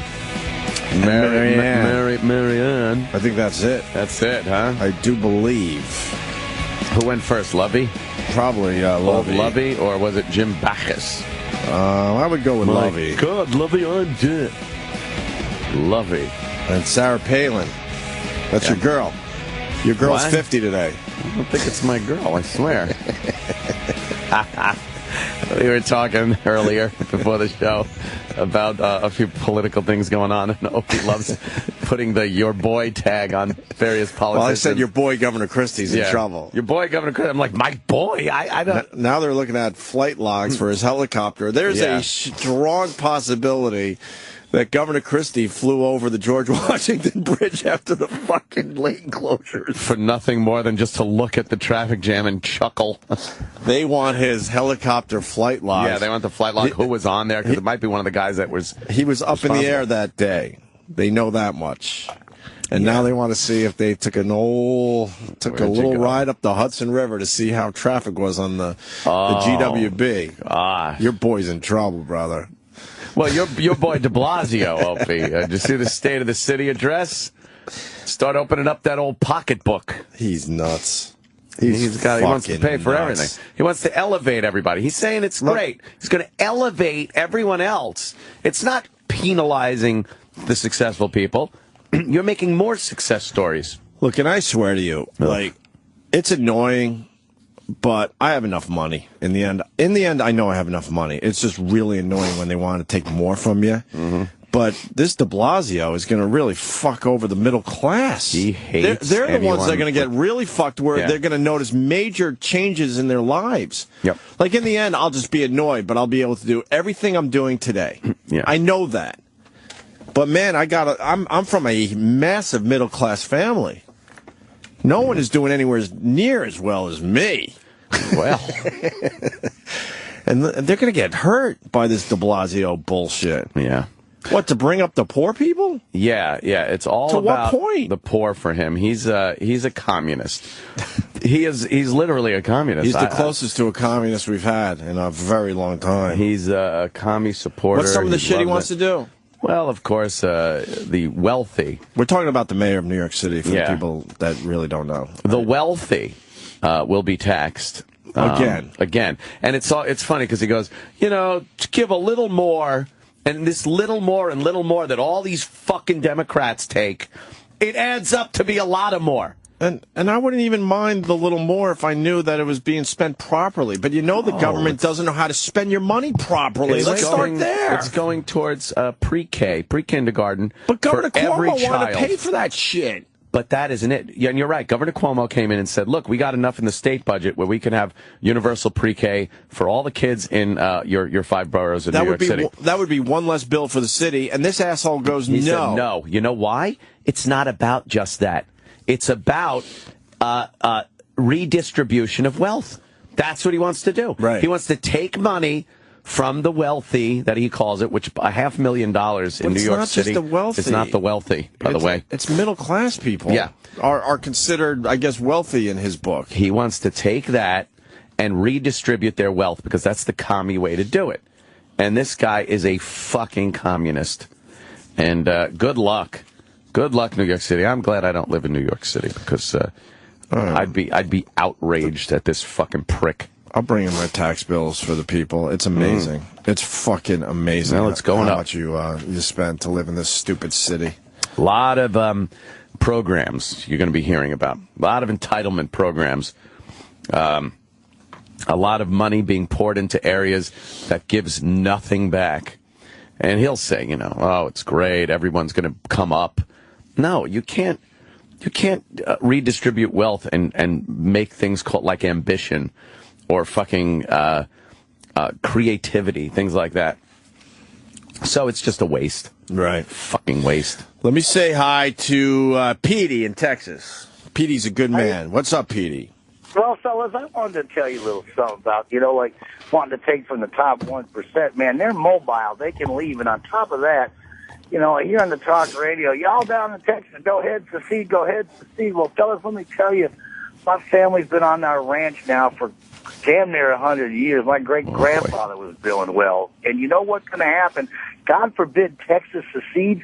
You won't have to worry about them knucklehead politicians. You guys will vote them out because you'll be paying $12 a gallon for gasoline. They need not be dicking with the top 1%, and they surely don't need to be dicking with the oil people. I don't.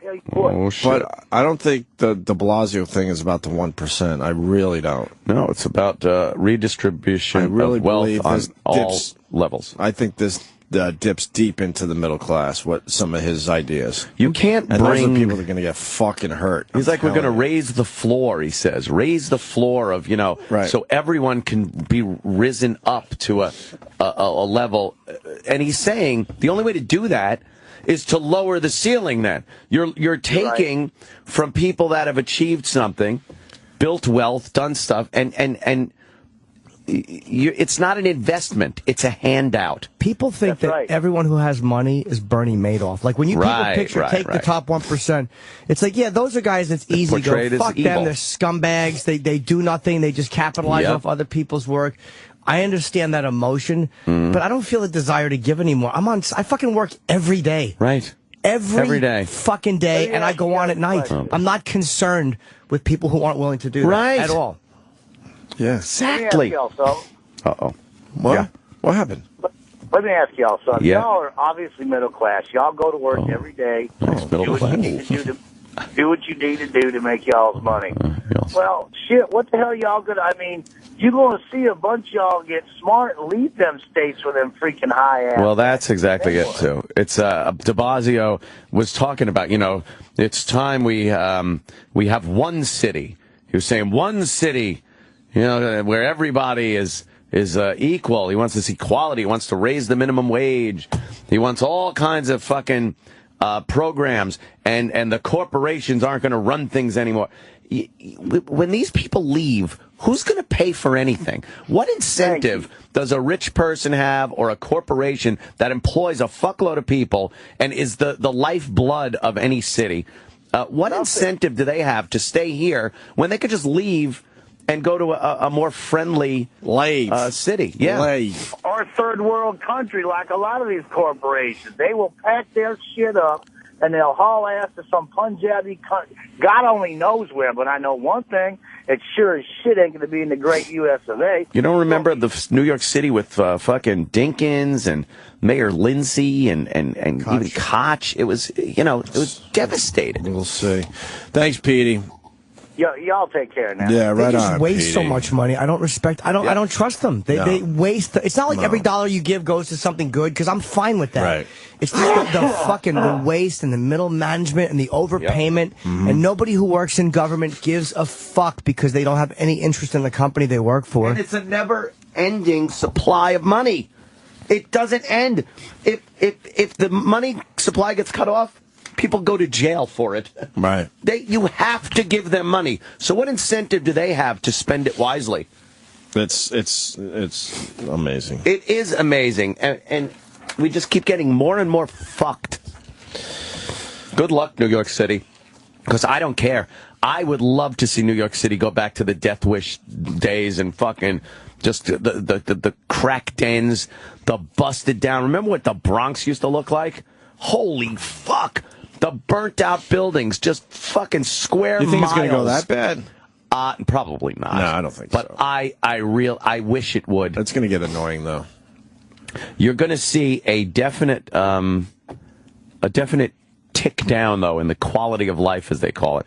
Giuliani was a big quality of life mayor. You get rid of the squeegee guys, clean up the shit. Let's get, sanitation crews hauling garbage away. Let's get a lot of police out there so you don't get a lot of these nuisance crimes and whatnot. And then Bloomberg did a good job. As much as we kind of... He kept it going because he was a businessman. He saw what it took. And de Blasio absolutely hated what Bloomberg did with the city. Oh, yeah. I think it ran pretty well. What change? And I think it ran pretty well for most. Bloomberg. How do you hate that? De Blasio gets out there now and talks about changing the city in this way, like people are mad at the way it is. There was major problems with the city. There wasn't any major problems with the city. I whatsoever. hate to inform this idiot, but there's always going to be income inequity. And there's always going to be wealth inequity. It's part of the capitalist system, you communist dickbag. And that's the only way it works. There will always be this inequity because there will always be people that are a little more creative than other people, a little harder working, a little more dedicated, or a little more lucky. You'll get that thrown in too. But that's the world we live in. No, it's not the world we live in. I hate that fuck. It's really not the world we live in. No? No. We live in a culture where everyone gets a trophy. Everyone gets a trophy. Oh, man, that fucking thing. You saw that? I saw that. We've done that bit a million times. I wasn't even going to bring it up. But to read it was... What was it? Guy sent me a letter that was sent to all the parents for his kindergarten class. I read it like 3 times to try to get it straight. And then you got there's just so many assholes out there. What do you mean, on Twitter? What do they sound like? I don't feel like doing a voice today. Come on. I don't like being on the spot. I don't feel like doing a voice. I get embarrassed. Just for a second.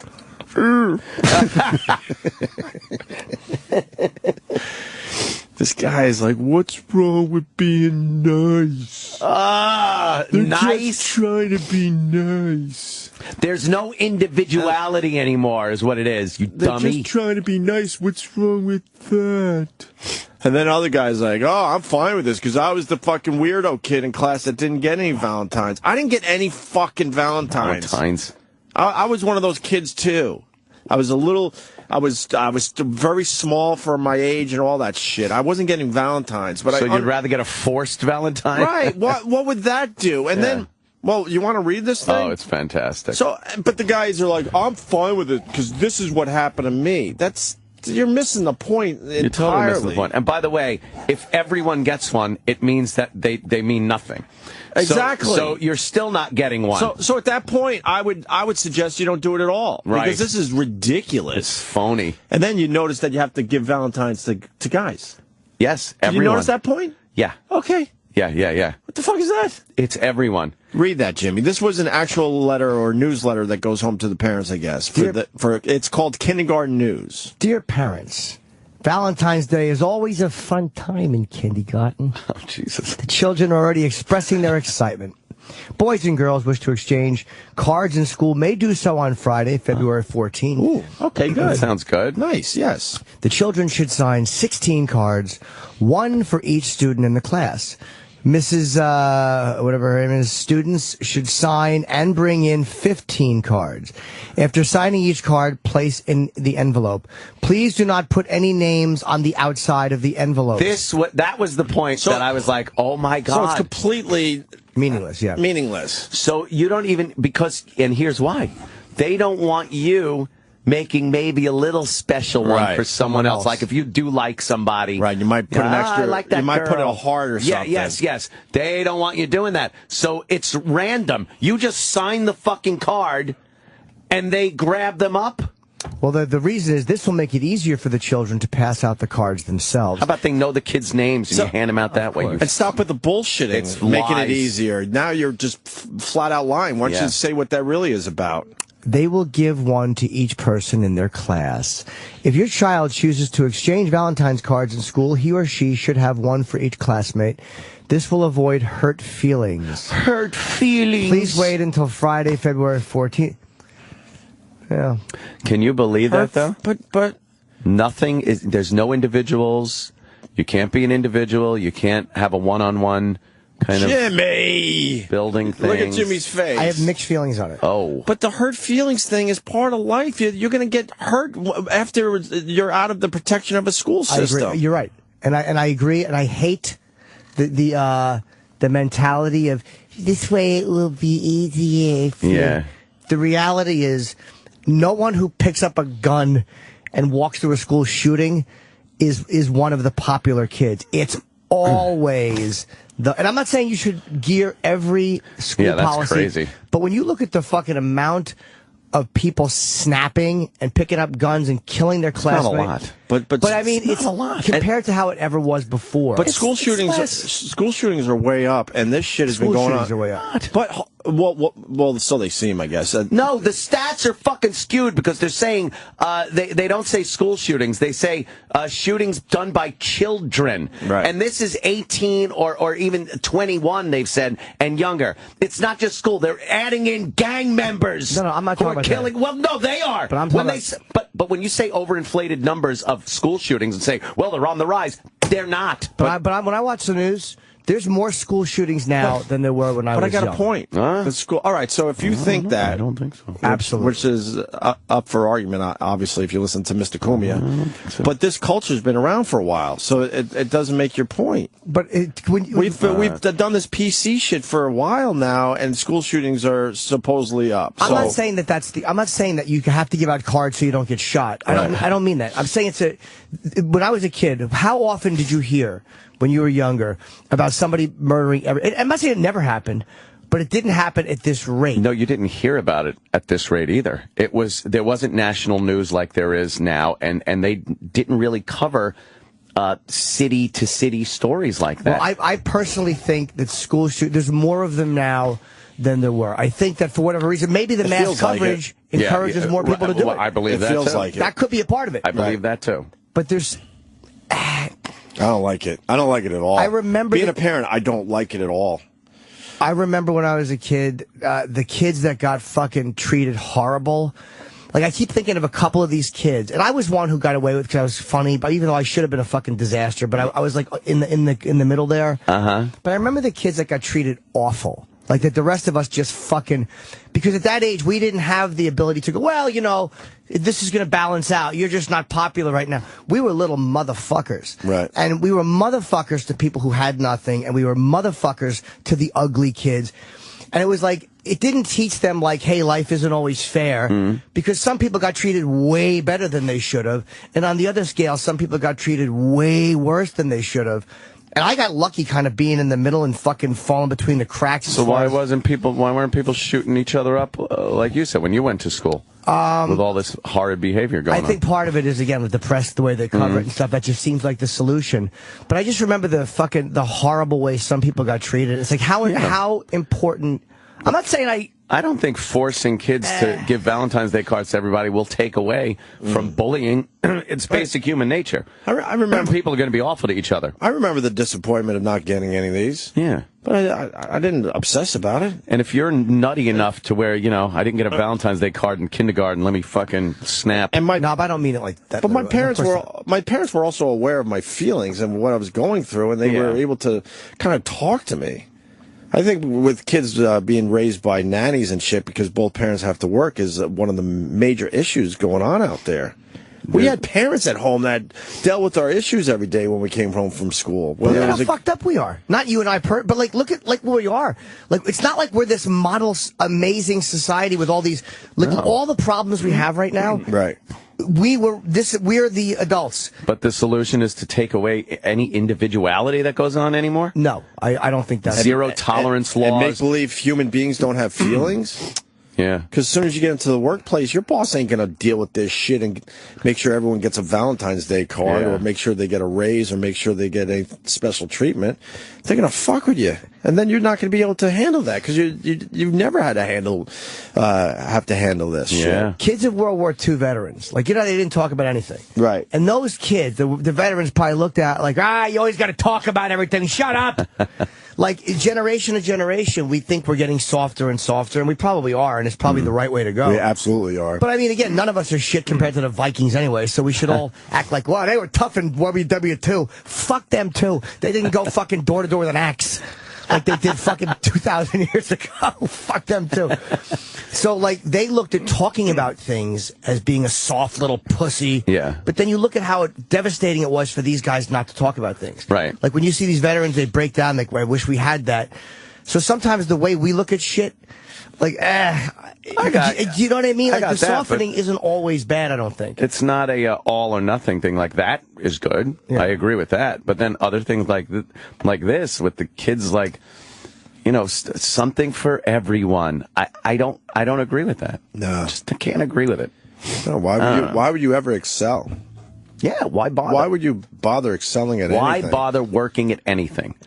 Why would you work hard at anything? When everyone's going to achieve the same level of everything, why would you do anything? That was the difference between us and the Soviet Union. There was no ambition or drive for them to do anything because no one was able to individually become successful. It was part of the collective. And this is such a collective thing. Individuality is the only thing that has made this country fucking amazing over the years, and that is going away.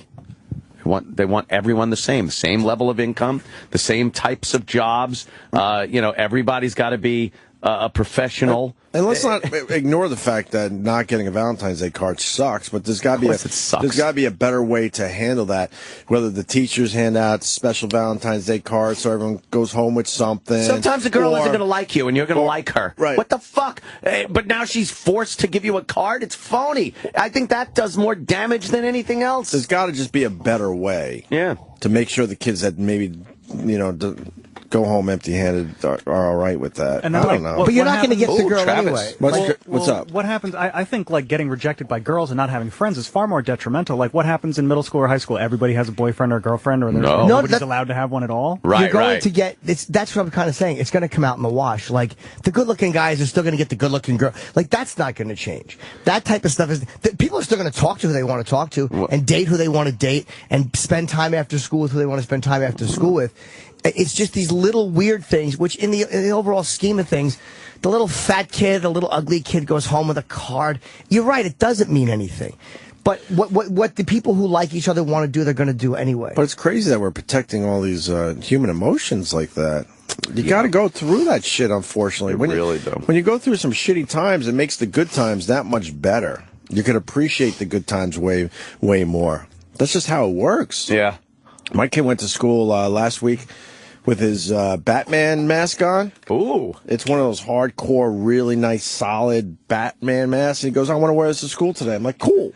Kids are hilarious. Yeah, I want to go to school as Batman. Right. And I'd like to do that, go to work. Right, with a Batman mask. So he walks in with his Batman mask. The whole class is like, oh, wow, he's got a Batman mask on. They're into it a little bit, The teacher, within 1 minute, said, oh, they were cool about it, but they're like, oh, wow, you got a Batman mask on, but you know, you're going to have to put that in your cubby until the end of class. Why?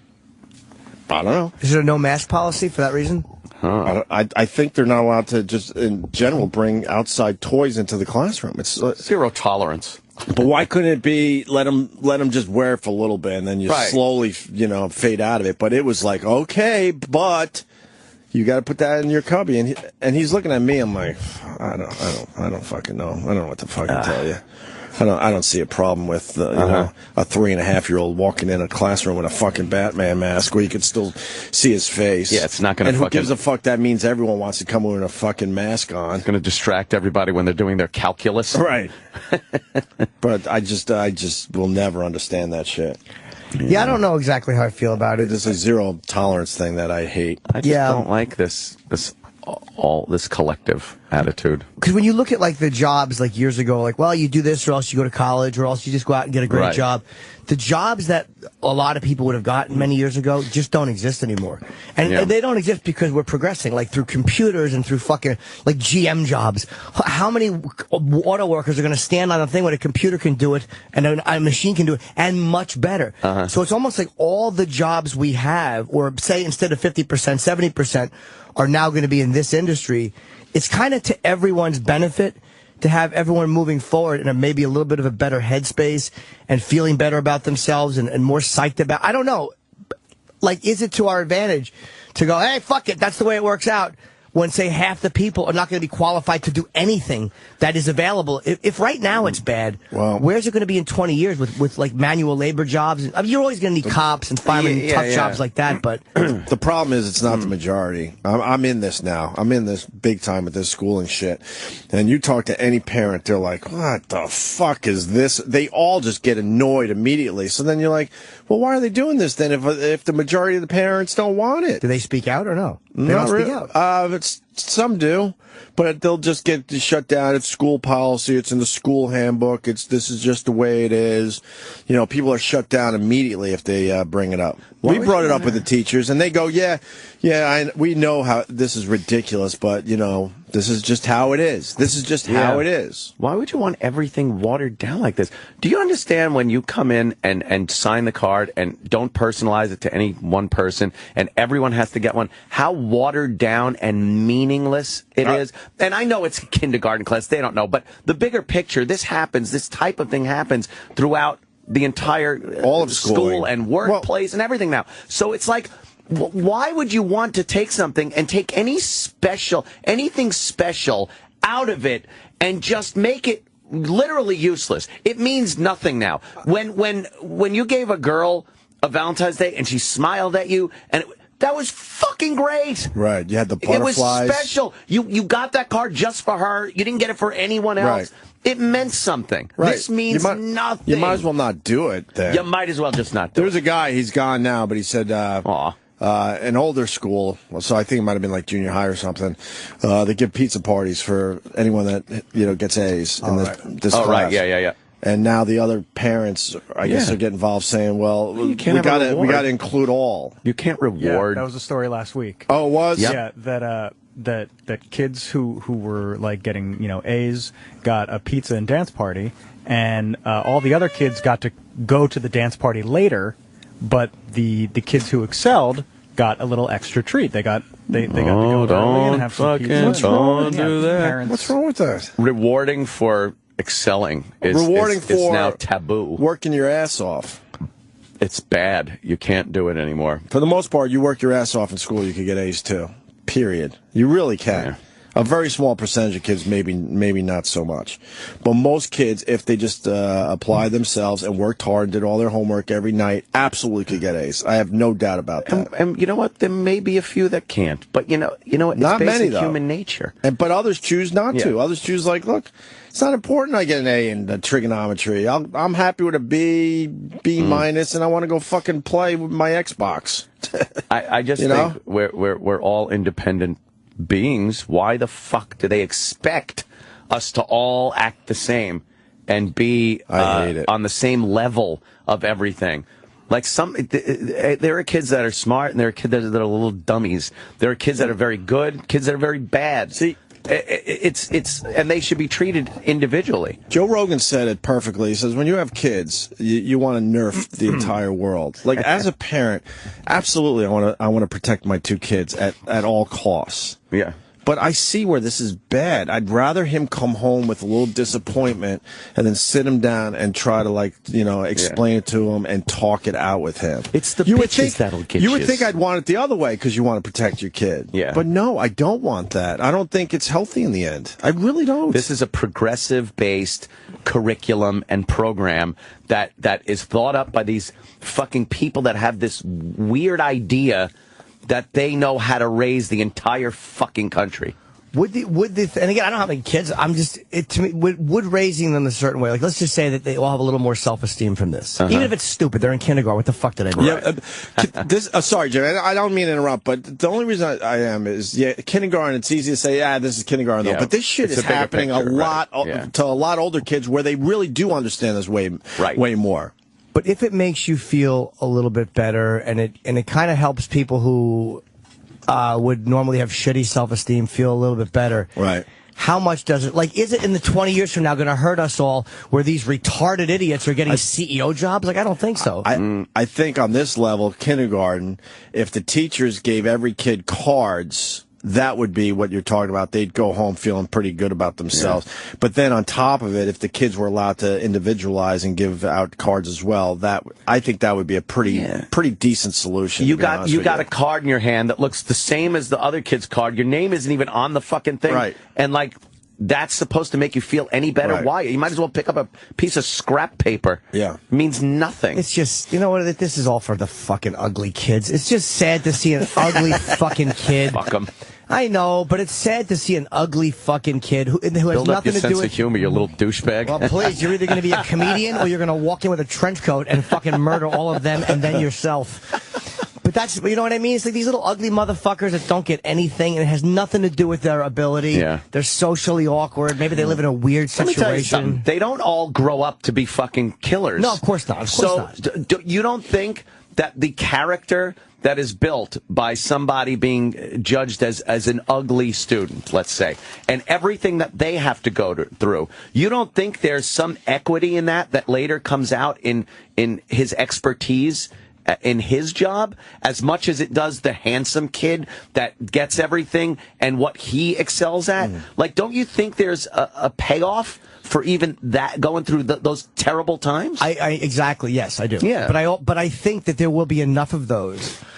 And enough of them where this is not going to negate that. This is just a nice little stupid thing. Yeah. This is not going to negate all of the experiences you have as an ugly motherfucker not getting girl. This is not going to change that. But they won't stop at this. No. This is school shit. Yeah, I've been through all the holidays already. There's no Halloween in my kids' school whatsoever. They didn't have Thanksgiving. They didn't celebrate any Christmas holidays. I say Christmas holidays, whatever, but any holidays around Christmas time. Yeah. Let's say hi to Mark, who thinks me and Anthony are idiots and Jimmy is right. What's up, Mark? Well, thanks for the call. Yeah, Jim, you're right. I love you guys, but you're idiots. Well, all right. I would highly doubt I'm all right, hold on. Let me go address that. Let me asshole. quickly address that, sir. What? Just because I don't have kids doesn't mean I can't throw in an opinion on what the government is doing to raise our children. And Mark, I got two kids, so I'm right in on this. Let me tell you something, I hear you. You're making a big deal out of the Valentine's Day thing and some of the other nice things they do. But let me tell you, it's competitive out there. You'll see.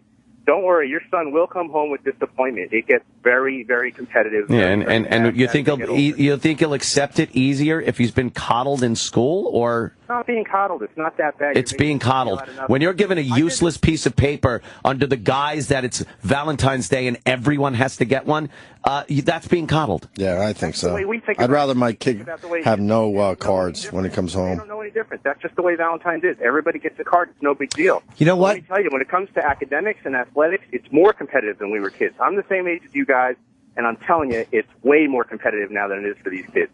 You will have plenty of disappointment to deal with your son. And I have Beavis, by the way. Right. I raised little Beavis. Right. He looks disappointed when I don't give him a Pounce cat treat. Very disappointed. This guy makes a good point, though. Like, I don't love it. I don't love it. Don't get me wrong. It has maybe gone a little bit too far, but I think you're drawing a big, wide paintbrush over this whole thing with how easy it is becoming these kids are coddled. They are not coddled. It's competitive in different ways than it was competitive for us. There's different about academic competition and trying to keep people's emotions in check through this giving of every child the same things that every other child gets. It's different. Academic competition is great, and I think it should be harder than it was when we were growing up. But trying to lump everyone into one thing so their emotions are all evened out is retarded. Right. You can't go to school in a Halloween costume. That's ridiculous. You can't celebrate Christmas or Hanukkah or something because other kids will be their feelings will be hurt. Yeah. I'd rather my kid learn about all holidays than no holidays. Our kids do wear costumes to school. I don't know. I mean, maybe you picked the wrong school. But I'm starting to think that, to be honest with you, Mark. To be honest with you, I'm starting to think that because I've seen other kids my son's age and they go to different schools where they did go to school with Halloween. I like that. But as a parent, parents are the ones who complain. And most of these things are done because parents complain. It's absolutely about the parents. And that's not about the kids. Parents complained, so the school did something. Other parents just sat there and took it. Well, it's like, true. look what the Duck Dynasty experience should show everybody what happens when enough people push back. They buckle every fucking time. 5 parents complaining against 75 parents going, absolutely not. We'll lose every time. And the Duck Dynasty thing is a fascinating experiment because they did bring them back and the ratings are way down. Still doing very well, but not the crazy numbers they were doing. But probably not for that reason. They probably would have gone down. That's just sometimes the progression with these shows. You know? Right. You would think more people would watch after the controversy, though. I think a lot of this goes back to what you guys started was, I think a lot of this traces back to the whole bullying issue, which I don't know if there's a good answer for it, but I'll tell you. Dude, as a parent, as a kid who's been bullied. Go ahead. I'm sorry. I apologize. But I'm so sick of this bullying shit because I got to tell you, bullying is way worse than it ever was. It's just done differently now. It is. I agree. That's what I was going with. Oh, okay. They're online bullying the shit out of each other, these kids. It's way worse than it ever was. In the old days, when you got punched in the face for being an asshole, it kind of straightened you up a little bit. Yeah. It really did. I agree with you. I think that's where I was going. I think they think they've got it under control, but it's just as bad. And now they have these zero tolerance policies, and they're catching maybe the wrong kids. It's kind of a mess. I've had a kid who's been bullied, and he's gotten in trouble for fighting back. So it's really, I think that's what the problem that they're trying to solve is, and they don't know how to solve it. But I just don't want you to think that it's all that easy. It's pretty competitive out there. I think the old school bullying in like the schoolyard is almost, way better. But now the bullying has moved to online and yeah. It's a lot more other places. Well, the reason it's like this is because this great generation that we think didn't do a good enough job. The parents we had, that generation, didn't stop it. Right. So if they had been this fucking super generation and stopped that shit, we wouldn't be dealing with it now. But they didn't stop it. They didn't do anything about it, or they did not enough. So now this is not just coming out of nowhere. This is trying to stop something that had the ones that we're saying were so they knew what they were doing. Had they fucking done it better, we wouldn't be in this situation. Yeah. I'm not saying that people who are fucking absolute fuck-ups and do nothing should just be rewarded. I'm not an idiot. But I'm talking about people who are, like, by no fault of their own. It's like, look, some people are just, again, little fucking ugly, weird kids. And it's like, believe me, the life is going to take care of the people who are qualified. Right. The fucking smarter kids are still going to be in the chess club. The more athletic are still going to be the athletes. None of that shit's going to change. It does. It all works out. Those participation trophies, they don't mean anything. It all goes away. They're disgusting. But, my dad, God rest his soul, he ran a basketball league, and he understood how kids could go home rejected. We had an awards dinner every year. So he gave everybody something, and those kids went home like, look, and you could tell, like, the kids that really gave a shit about basketball were like, whatever, But to those kids, they were so excited they went home with something. Yeah. But then he gave out real awards. That's all I'm trying to say here. That's what the teachers could do. Make sure every kid has a stupid Valentine's Day card, but then you allow some of that individuality. The kids that didn't get anything, they're going to go home with the card from the teacher excited. Trust me. But they that really hierarchy will. Still exists. You think even though the schools and the teachers are trying to level the playing field, if you talk to these kids, once your kid gets a little older, you'll see. You talk to them, they're still the cool kids, they're still the geeks, they're still the nerds. As they get older, the burnouts, they have different words for them now, druggers, whatever. But it all still happens. It's just they keep it quiet. They don't talk about it as openly, and they pretend like they're doing something. They're trying. I mean, what are they supposed to do? Not try? I guess they have to try to do something. I think what's going on, though, there's a minority of parents that don't want their kids to have their feelings hurt, so then everyone else has to kind of buckle. And like Jimmy said, maybe it's time for the majority of the parents, because that's truly what I do see so far, really should speak up. Me and my wife absolutely have spoken up about it, but you get shut down immediately. Like, it's just the way, it's in the handbook. This is how they've been doing it for a while. I don't know what to tell you. But at least we try, and maybe others should try as well. And I think certainly some of the parents in my kids' classroom, that they're trying as well. You need to march down there and pull that kid out of that wussy school. I don't think you're wrong. I'm starting to wonder, Thank you, brother. I'll tell you, it works out. All right, thank you. Let's go to Dan in Jersey. Dan, you... Hello? Dan the man? Hey, sorry about that. Good morning, guys. What do you got, brother, before we take a break? All right. You know what? I agree with both points, but to be honest, Jimmy, you're a little wrong here, just because do you think that, if Mark Zuckerberg got fucking Valentine's Day cards or laid in middle school, that he wouldn't create a social networking site to outreach, for every person? No, I don't. I would bet Zuckerberg did not get a Valentine's Probably not, Day no. card. But then again, if Hitler was a good painter, there'd be a lot more people. I mean, I know what you mean. I liked Hitler's work. You don't need to pick the absolute the painting. extremes. Yeah. But I know what you're saying. I mean, for every kid that doesn't, get the recognition or whatever, sure, they could grow up to do bad things, but for every one of those, there's also a dozen that become, Apple CEOs or nerds or, artists or musicians. But I think they will anyway. If that negated it, if giving cards to everyone created sameness in such the sense that you wouldn't have the Mark Zuckerbergs or the Slashes playing guitar I would agree with you. But I don't think that these little things.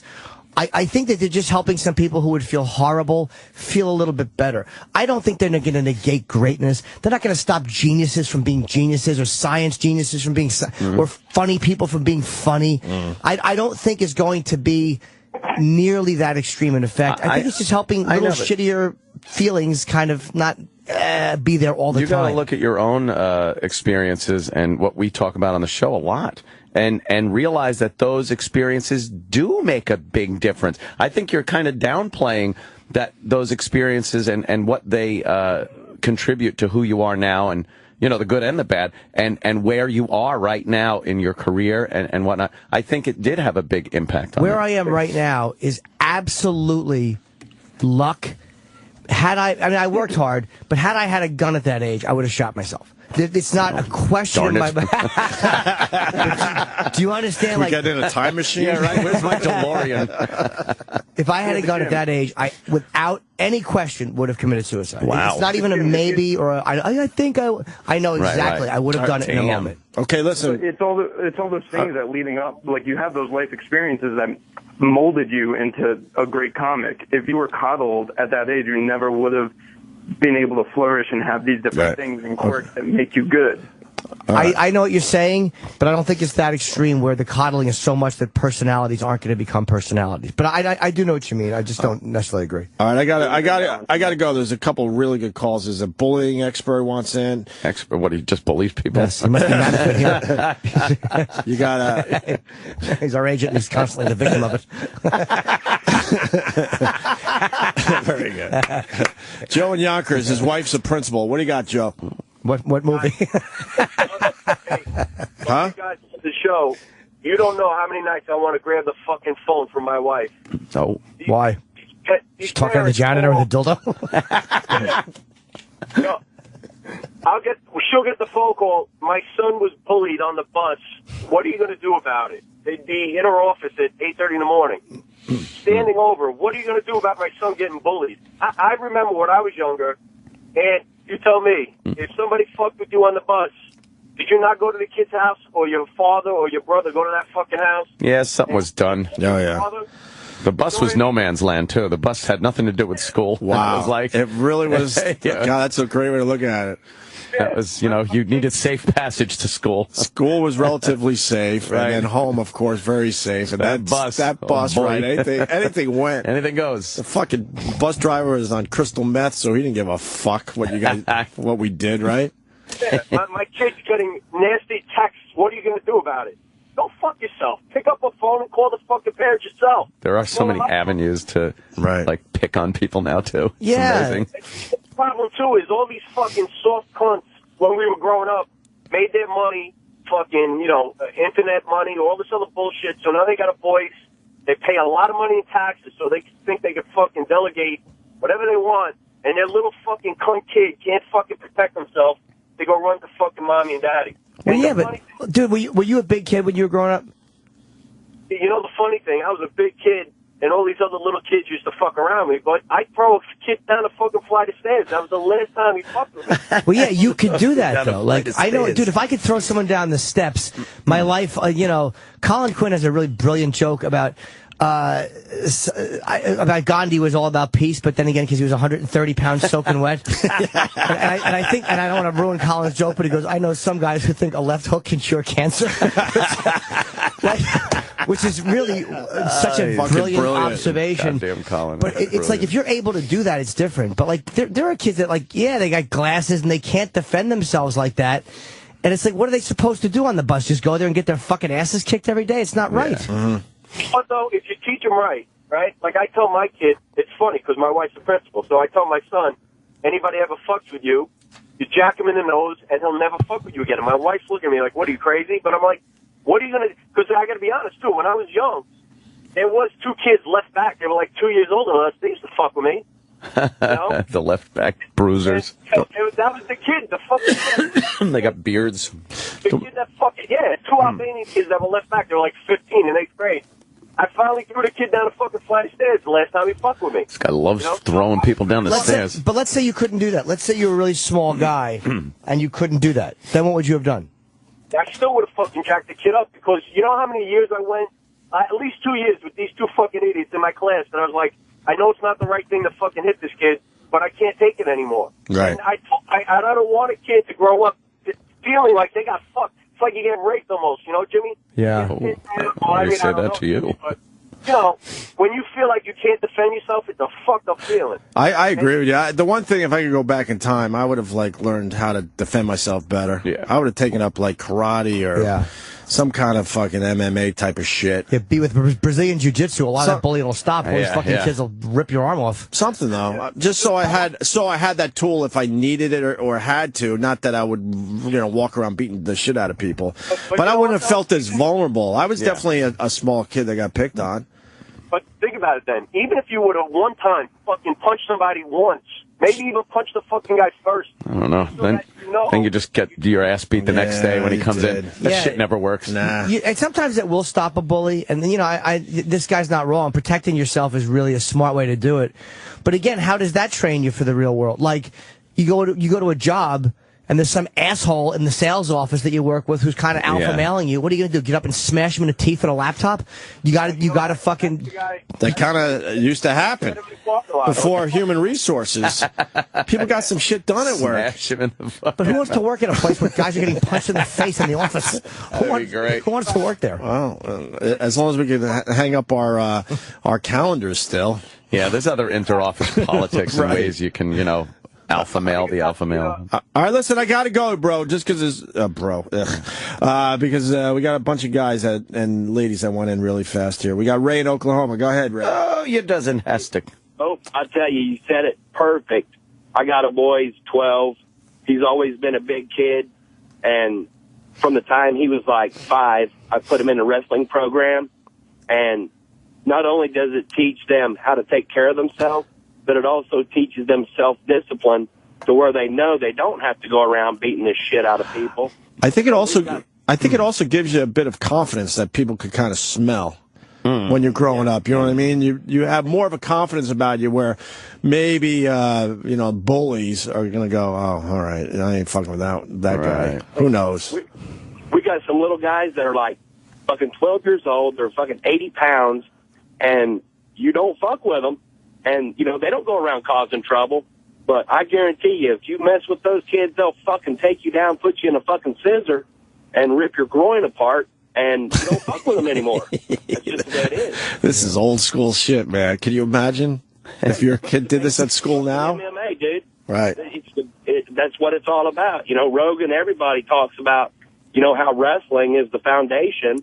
And, of course, my kid plays football, baseball, all that shit, too. But he doesn't have to pick on people, and nobody picks on him. Another thing that's good about it is he doesn't tolerate somebody fucking picking on, like, one of his friends that might not be able to take care of themselves. He'll step in. Yeah, there you go. I was just listening to Joe Rogan's podcast at the gym yesterday, and he was talking about the MMA fighters and their background. And he says the majority of MMA fighters had horrible upbringings, and that's why they're MMA fighters. When we've talked to them, it's like, he said that? No, I'm just saying, like, when we've spoken to a few of those guys, when they delve back into their youth, it's like, oh, okay, there's always some twisted fucking thing. They just had a horrible upbringing with, mostly their home life. Yeah, the brothers fighting them, right? He did say in the podcast as well that a lot of these guys were bullied and picked on at school, and this is how it turned around in their lives. They became fucking MMA monsters. Yeah. Well, I got one thing for Jimmy. Yes. And, Jimmy, I love you to death, but I got to tell you, man, I hate the butts. Children are a reflection of their parents. I'm sorry? Children act the way that they are allowed to act. Yeah, I think you're probably right. So, So but kind of going with that point, I kind of glad you said that, because when you're dealing with 17-year-old, when you're dealing with kindergarten fucking children, they don't, like, we're all talking about this as adults who can compare and weigh hindsight and experience. Like, when you're a kid and you just feel like a piece of shit, you don't have the wherewithal or the mental ability to go, hey, you know what? It's not my fault. My parents suck, and this kid's got bad parents. That's why he's bullying me. You don't have we can form this stuff as adults, but as a kid, you just know you're getting beat up and you feel like a piece of shit. But I think that's where teachers are very important. Right, so what are they supposed to do? They could sit down the children and, give them a good talking to and try to explain things to them, I guess. I don't know. Parenting is a motherfucker, dude. Yeah. It is a motherfucker. It is a full-time job for real. And a lot of parents are shitty at it and are lazy with it. Unfortunately. And that's what you have to deal with your own kid, that you have to now, put them in an environment where there's kids that aren't being, raised properly. It sucks. Yeah, and I don't even know what the real answer is. I just know parents should fucking work harder at parenting, but... Like, all this stuff about, like, hey, all these kids are getting stuff they don't deserve, and Valentine, like, that's been happening forever. It's almost like, any parents with influence have been getting what they want for their kids for so many years. And it's like, how does that train you for the workforce? When we came up, are you going to tell me there weren't fucking parents who were much better connected or had much more to do, that kids got into better, had better opportunities, got into... Come on, there's always been that way.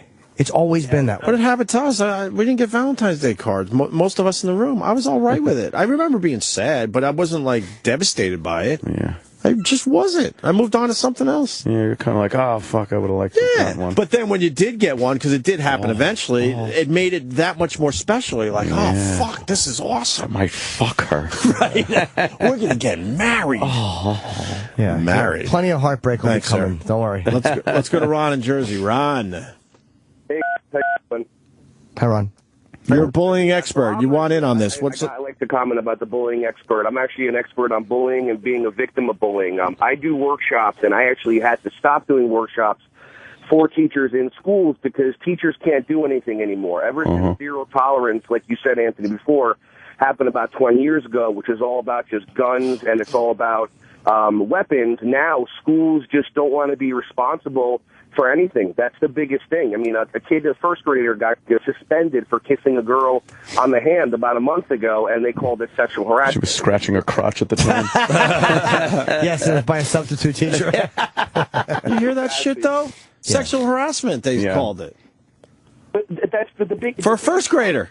Yep. Yeah, first grade. That's insane. They got to take back the schools. Yeah, that's fucking crazy. The teachers and the principals and the administrators, they got to take back their schools. Well, they're afraid because what happens is everything is like, oh, we stop bullying. Christie has these anti-bullying bills, this and that.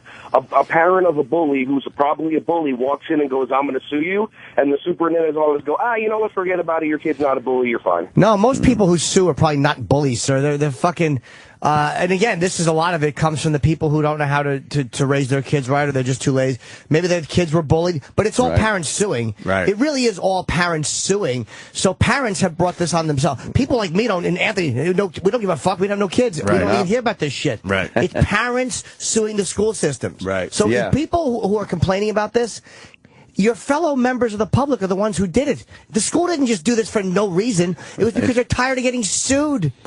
Yeah, school's just becoming a shitty place. The day it always was, I guess, but...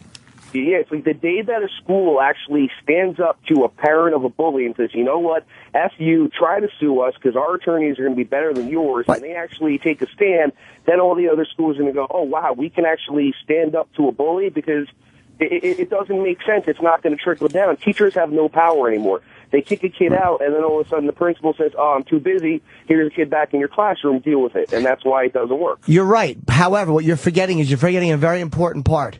Yeah. The school has to pay their attorneys to defend against the lawsuit. Yeah. The law, I know, like, that's the most common thing. Fuck it, they'll sue, they ain't gonna win. Right. What do you think, the attorneys do that for free? Right. You think they write you a letter? Hey, you were right. We Right. won. This one's on the house. Yeah. They send you bills for thousands of dollars. That's why I don't know what the answer is, because Jimmy's absolutely right. That's a major expense for a school district. Yeah, sure. And parents can just sue, and how many parents are lawyers? Right. They can just file motion, and it's like the school's supposed to just defend against thousands of parents over the years? Come on, man. It doesn't make it's Wow, this is it sounds like a no-win situation. There sure is no clean-cut answer. Oh my God, no. But I mean, that's a big part of it. Thank you, sir. I'm going to go one more call, and then we got to move on to some other shit. Chris in West Palm Beach. What's up? Good morning, boys. How are you? All right, brother. All right. I don't have to deal with the holiday thing because my boys go to Catholic school. But down here they have a new thing with education. It's called Common Core. So my right. boys are, Yeah. You've heard of this? Yeah. They were doing a story on it last night. Some parents are pretty pissed. Okay. Yeah, my boys are 8 and 11. So my 8-year-old is in second grade. So if one kid could spell the word cat, the next kid could spell the word school, and the third kid could spell Mississippi. Put it all together. And they're all challenged. It's fine. So my kid might have to spell Mississippi, and the other kid writes cat and dog, and they both get 100. Again, see? It's this collective... Wait. I'm confused. This collective experience. I'm confused. All right. If it's about personally challenging each child. So if there's my second grader is 8, and there's 19 kids in his class. One kid could spell the word cat and be challenged by it. One kid could spell, we'll say, a bigger word, school, and be challenged by it. And then you got one kid that can spell Mississippi. Okay, I got it. So what's as long as you spell cat, you get a passing grade, I guess? You get 100, just like the kid. But if kid that spells Mississippi, if that word's challenging him, he gets 100 too. The whole class doesn't have to spell Mississippi or the word school. Yeah. They could just spell cat. But what's the test? What's the question? Spell Mississippi? Mississippi. Very good, Jimmy. We love you when you come down. He's just using like an example. And you're very good at explaining He's just things. using that as an example. Right. It's pretty much as long as the entire collective of students. Right.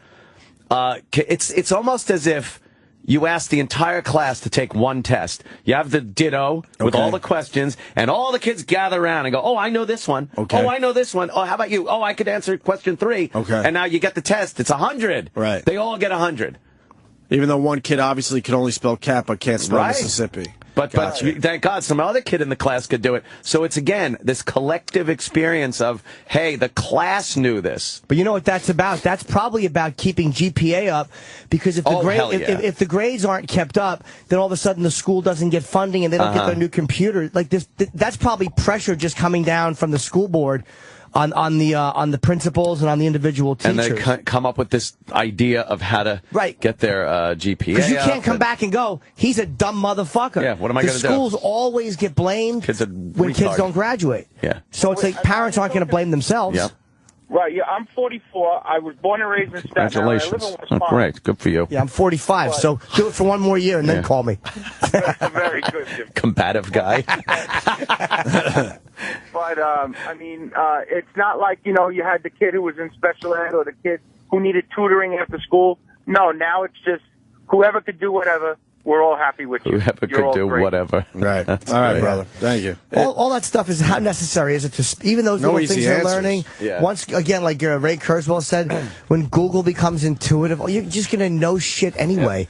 Like you don't even have to know stuff anymore. Like 'cause you're allowed to use calculators for math. You could just go, "Who's the president of Albania?" Doo-doo, it comes back. But it doesn't even seem like they're adjusting their teachings, I should say. Now that we do have this tool that's called Google, half the shit you don't even need to learn in school. You're just going to learn it over time anyway by looking stuff up. So why would you have to memorize that shit? Seriously. Well, what if you want to get a job over there in deepest, darkest Africa, where they don't have all this technology? But if there's a question they're asking you on a test, and we all have phones, and, well, here's the answer. Yeah.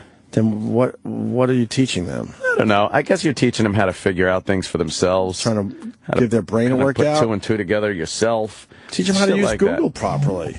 But and Makes you're it a lot also, easier. You're also just trusting somebody else's information instead of gathering up evidence and figuring it out in your own head. Drawn out history classes. Yeah. That's all a waste of time for people our age because it's all right there for us. Well, it's also those prepackaged curriculums, too. When you had an interesting teacher that was kind of, fun, could spin a yarn, tell a little story. God, how that rare was a little better. How rare were those teachers? Now they just get these fucking curriculums mailed to them and hand them out. As soon as you said that, I guarantee most people out there just the teachers' names popped into their head. Yeah. And only a couple, maybe two or three in their entire schooling. Yeah. For me, it was Mr. Fincher. There you go. Oh. He was off book. Off book. That's what they got to do. He really was. He was like the cool teacher. We all have that one cool teacher. Yeah. He was the one who's like, yeah, it's fucking warm outside. Let's just do class under a stupid apple tree. Yeah, let's do that. Man. Let's see that hippie teacher. Yeah, but then you had... Okay, Opie, we're going to go outside today. But then you had the uptight teachers that couldn't even, think outside the box in that way whatsoever. Oh, it was all by the book. By the fucking book. Yes. I just think of these kids, man, that I went to school with that got bullied, and because their family was very poor, and they lived on this street. They had a tiny, shitty fucking house, and they were always the dirty kid. But again, they were young, so that's how you're fucking raised. Your mother's a slob. That's what you go through. And they were just treated like shit. And I mean by the because we sensed that they were different, and everyone would fucking torture them and fucking, they were just treated hard. One of the kids, like the younger brother, wound up taking an aerosol can and lighting a match and fucking setting somebody on fire with it. Like, you get pushed so, and I'm not saying you're going to avoid all that shit, but if they had just been treated a little bit better, like maybe not pushed to that fucking extreme because they had shit beyond their control, maybe that wouldn't have happened. Like, They didn't, we can't say, well, why didn't they just adjust their self-esteem? They were too young to know how to do that. I think it's two different subjects, though. I'm not for kids being bullied in school, trust me. But this Valentine's Day thing, I think it's two very different issues. Yeah. I don't think any kid should have to go to school and be bullied. No. That's for sure. But you know what I mean? Like when you mention bullying, like some guy would go, hey, tell him to kick his ass. But it's easy if you're big. Can't do that. Yeah. But they're full of shit. You see all these bullying programs, like we're stopping bullying and stuff. And it's way worse. It's so much easier to bully someone because of this online thing. We didn't have that. You had to be right in front of the person to bully them. Now you just fucking find their...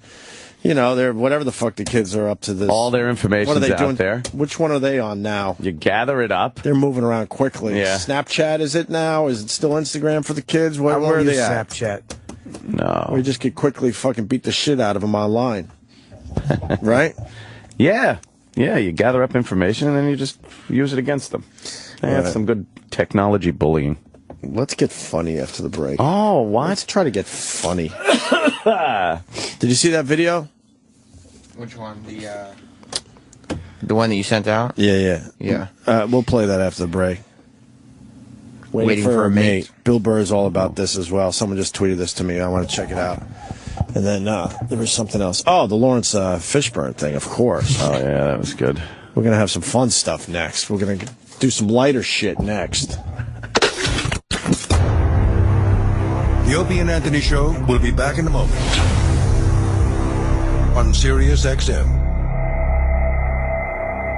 You can make this Valentine's Day one that you'll both never forget with this amazing offer from AdamandEve.com. Through Valentine's Day, you'll receive 50% off just about any item. Just go to AdamandEve.com and you'll find over 18,000 adult entertainment products, including toys, lingerie, and a seemingly endless selection of adult DVDs. And there's more. With every order, you'll receive our romance kit free. Our romance kit includes a toy for him, a special massager for her, and a little something we know you'll both enjoy. Plus, a free adult DVD to put you in the mood. And that's not all. Oh no. We'll also throw in free shipping on your entire order. So check out AdamandEve.com today for this special Valentine's offer. Get 50% off one item, a free romance kit, and free shipping when you enter offer code DOLL. DOLL. That's DOLL at AdamandEve.com. Hey, Mike, there's a letter here from the IRS. Last year, the IRS sent over 7 million payroll-related penalty assessments to businesses.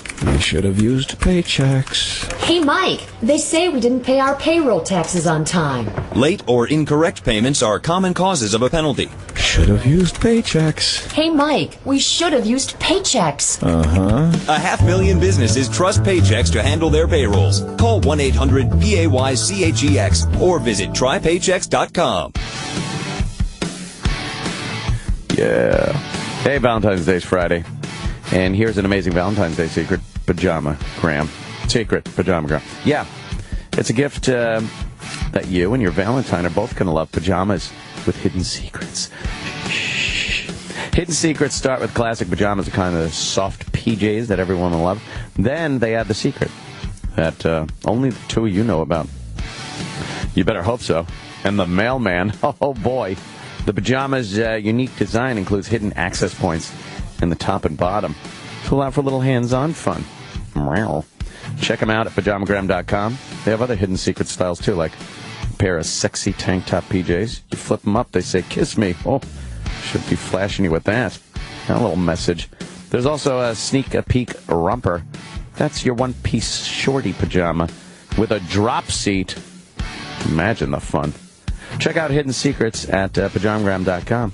Call them 1-800-GIVE-PJs. They're going to help you pick out the right one with Hidden Secrets. She gets all the cuteness and comfort she's looking for, but with a secret and playful twist you're both going to love. Order Hidden Secret pajamas now and get ready for Valentine's Day.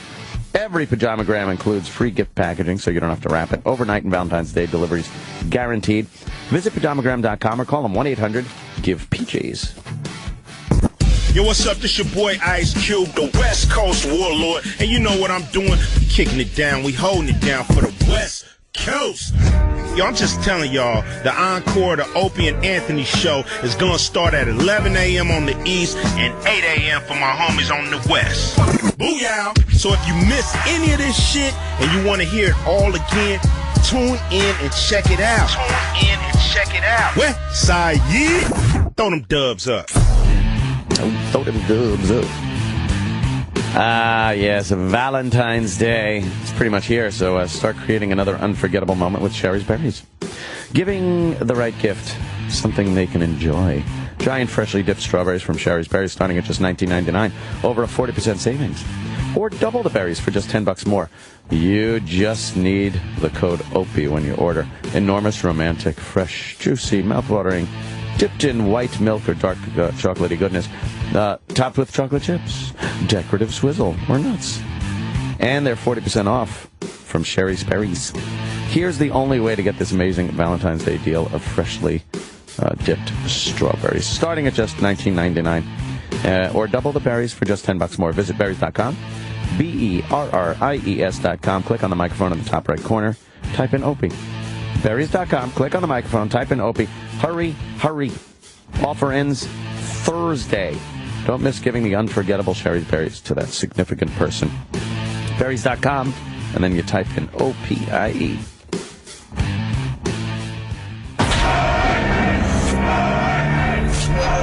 Opie and Anthony Show. All Opie, all Anthony, all the time. 24/7. It's real uncomfortableness. You said I don't believe in the Constitution. Bye, guys. Bye, Jess. Governor. You always just sulk and walk away. Why? It's real disgust. I need a dog with no fur, no teeth, no drool. That's how I roll. And only here on Sirius XM. The Opie and Anthony channel. All Opie, all Anthony, all the time. It's real. I hate Steven Singer. Most people do. Who is this guy?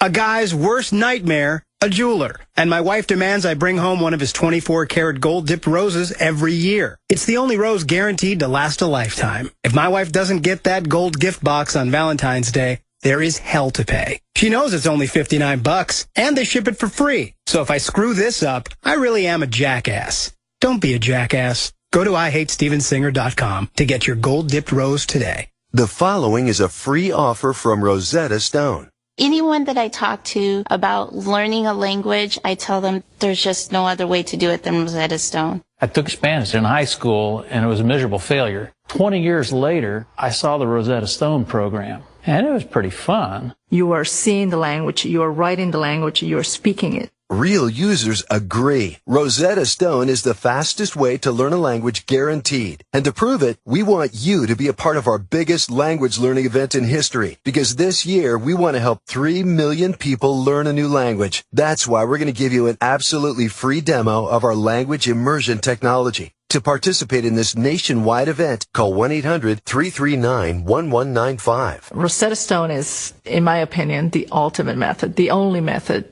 there is to learn a language. For your free demo, call 1-800-339-1195. That's 1-800-339-1195. Hey, I'm four-time NBA champ John Sally, and as a dedicated wellness advocate, I know staying committed to a healthy lifestyle isn't always easy. I count on the Veramax line of all-natural supplements to help keep me on top of my game by enhancing my performance, boosting my testosterone, and keeping my prostate healthy. Veramax products are available at Walgreens, Rite Aid, 7-Eleven, and other retailers nationwide, or online at VeramaxInfo.com.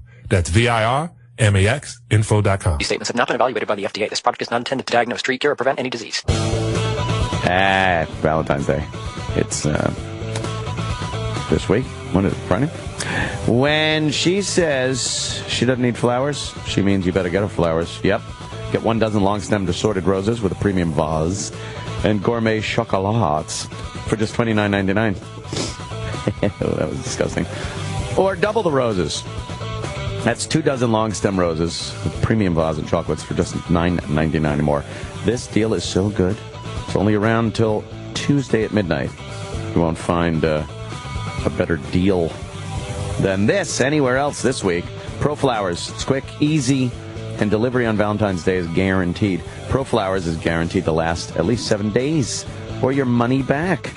It's a no-brainer. Here's the only way to get this Valentine's Day deal of 1 dozen long-stemmed assorted roses with a premium vase of chocolates for just $29.99 or double the roses for just $9.99 more. Go to proflowers.com, click on the blue microphone. It's in the top right corner. Type in Opie. Proflowers.com. Click on that microphone. Type in Opie. Don't delay. Order today.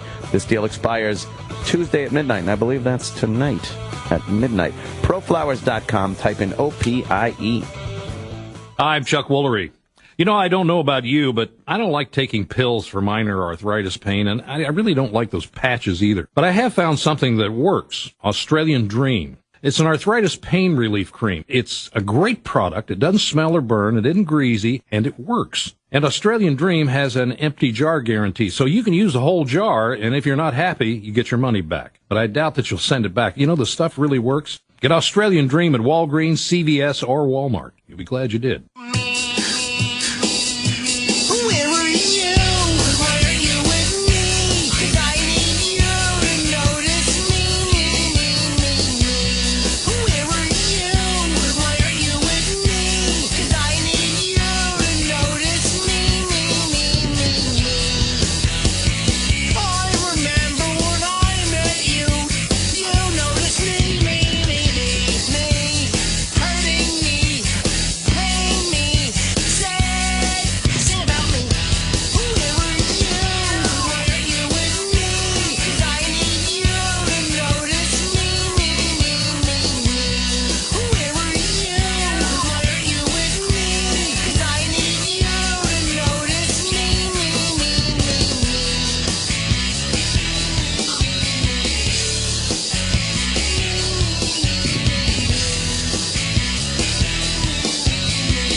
It's time for another Adventures with Alex Jones. Adventures with Alex Jones. Today, Alex goes to space. They're coated with some type of narcotic to lull us into a false sense of security. The Chiners. They coat their rubber dog shit and vomit in lead paint to deform our children. Gulf of Tonkin, false flag operation. Gulf of Tonkin toy. You ever see Finster from the Bugs Bunny cartoons? Finster, everybody thought Finster was a baby, but Finster was actually the crook, the mastermind, and Bugs Bunny couldn't even really deal with Finster, baby. He just spilled the beans. It's obviously a Manchurian Candidate type of situation.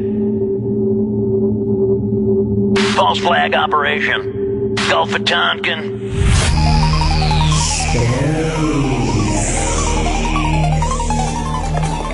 That's all for this week, kids. Tune in next time for more Alex Jones Adventures.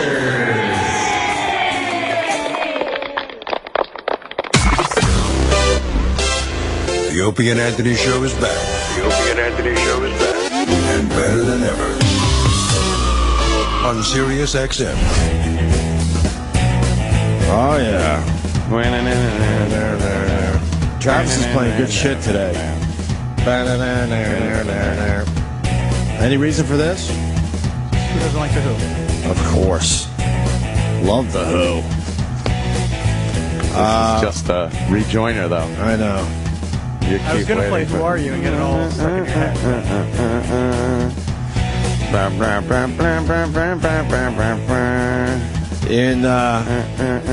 I already thought they were dead news. Ah, yes. Shirley Temple has died at the age of 85. Oh, be Shirley Temple Black, please. Shirley Temple Black. She had a hyphen name. Yeah.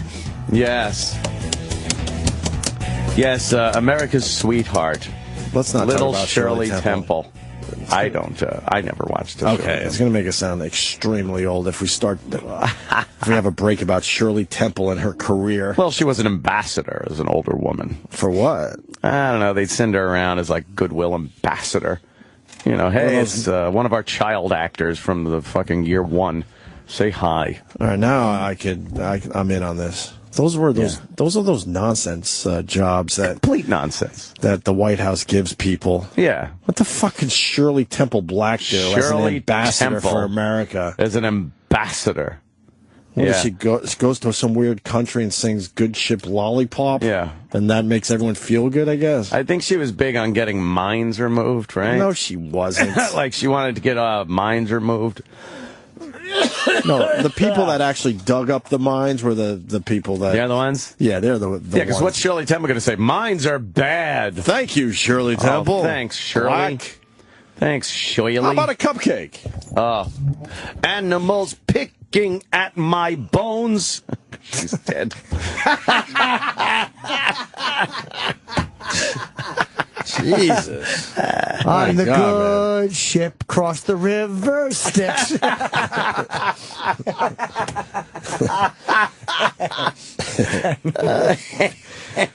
Oh, she is one dead motherfucker. Oh, we all thought she was dead. I can't. I swear to you, I thought it was a retro news. I did not realize she had just died. Yeah, she had like Parkinson's, I think. She survived breast cancer back in the 70s. Wow. And yeah, she had a pretty active life for quite a few years, and then I guess she died peacefully at her home. Peacefully, really? Yeah. Yeah. Is that possible, actually? Fighting a dragon with a sword. Yeah, she was fucked to death by a mule. She died face down in hay. Well, they must have left that out of the report. Yeah, they felt it looked really bad. Yes. She was fucked to death by a mule, and as she was trying to get away, it back kicked her. That's a hell of a way to go. Yeah, I know. Lucky girl. There was a movie she made years ago with that famous black guy, you know, that tap dancey guy. Yes. And Gregory Hines. No, it was well before Gregory Hines. Oh. And people were all pissed off at that. Was it Why? Mr. Bojangles? Yeah, it was Bojangles. Because they didn't like the idea that a little white girl was dancing with a black dude.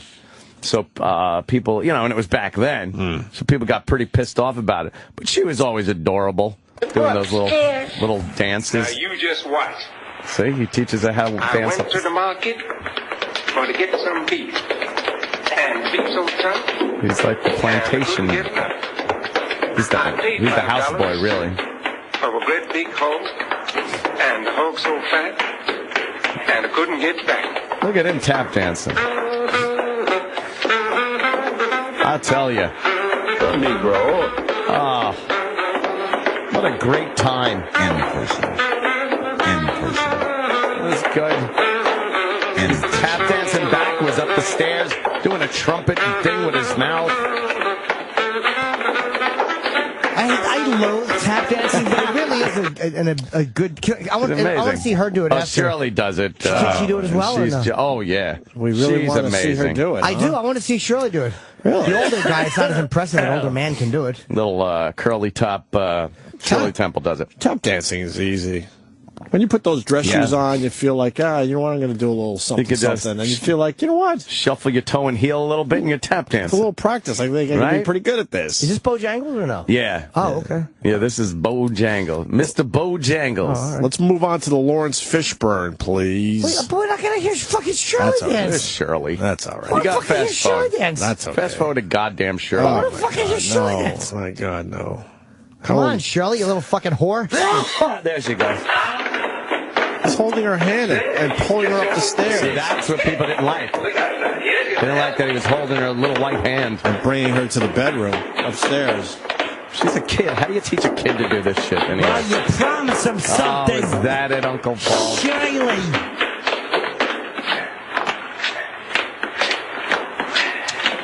We're now watching tap dancing on the radio. You understand how bad we're getting? Ludicrous. We're getting really bad now. Somebody said one time that there was a sex appeal to her that people liked, which I think is kind of gross. But I'm like, I don't see it, but they said that was part of her appeal. There was a sex appeal. Oh, yeah. Jesus, really? I mean, honestly, yeah. Well, she was in those movies, too, that they used to cast these kids in adult kind of roles as like a gangster and the gangster's woman and dance club girls, but it was kind of a goof. They were like, oh, it's adorable, we cast kids. Oh. But they had them doing inappropriate shit. Really strange. Very strange, those early days. When did Bojangles die? No. Was he just an actor or a dancer? Like, his name is so famous, but from the song. Yeah, and then no one knows what the fuck he was. Yeah. Did you ever hear that song, Mr. Bojangles? Dance. Used to be a comedian that would act that out. What was his name? Jeff Zabrowski. Jeff Zabrowski. Oh, really? I remember Jeff Zabrowski, the Governors. East Side Comedy. He was funny, man. He would. I liked Jeff. The song would play like Mr. Bojangles, and he would look around like he was Bojangles, and then he was going to walk off the stage, and then Mr. Bojangles. Yeah, he had to turn around and yeah. The first time I ever saw Jeff Zabrowski, I was brand new in comedy, and Florentine was the host. I used to just go to shows. Wow. And Jeff was the headliner, and I forget who the middle was, but Jim's on stage hosting. And Jeff just walks up in his suit and interrupts Jim, and he's like, "Can I come on?" And Jim's like, "What?" No, it's not your turn yet. And he just was ashamed that he walked away. And he just kept coming up at different points, going like, "Can I come on now?" And he goes, "No, it's not your." But I thought it was like in hindsight, I realized how ballsy that was as a headliner to let yourself be seen like that. There's no surprise. It was a place called the Varsity Pub, which is where I wound up doing my first show ever. And that was it's the first place I saw Quentin Higgs.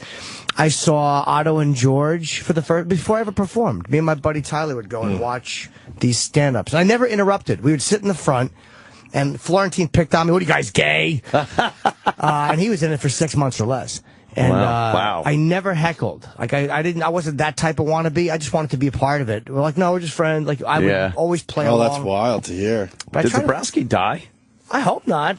I haven't seen him in so many years. I know. I haven't even heard his name like in fucking 20 years. I never heard of him before. No? Jeff Zabrowski? Yeah, he was a funny guy, Maybe if I saw him. If you saw his face, you probably know him. A weird-looking little guy. Right. With a mustache? Yeah, big mustache. He may have moved. I certainly hope he's not dead.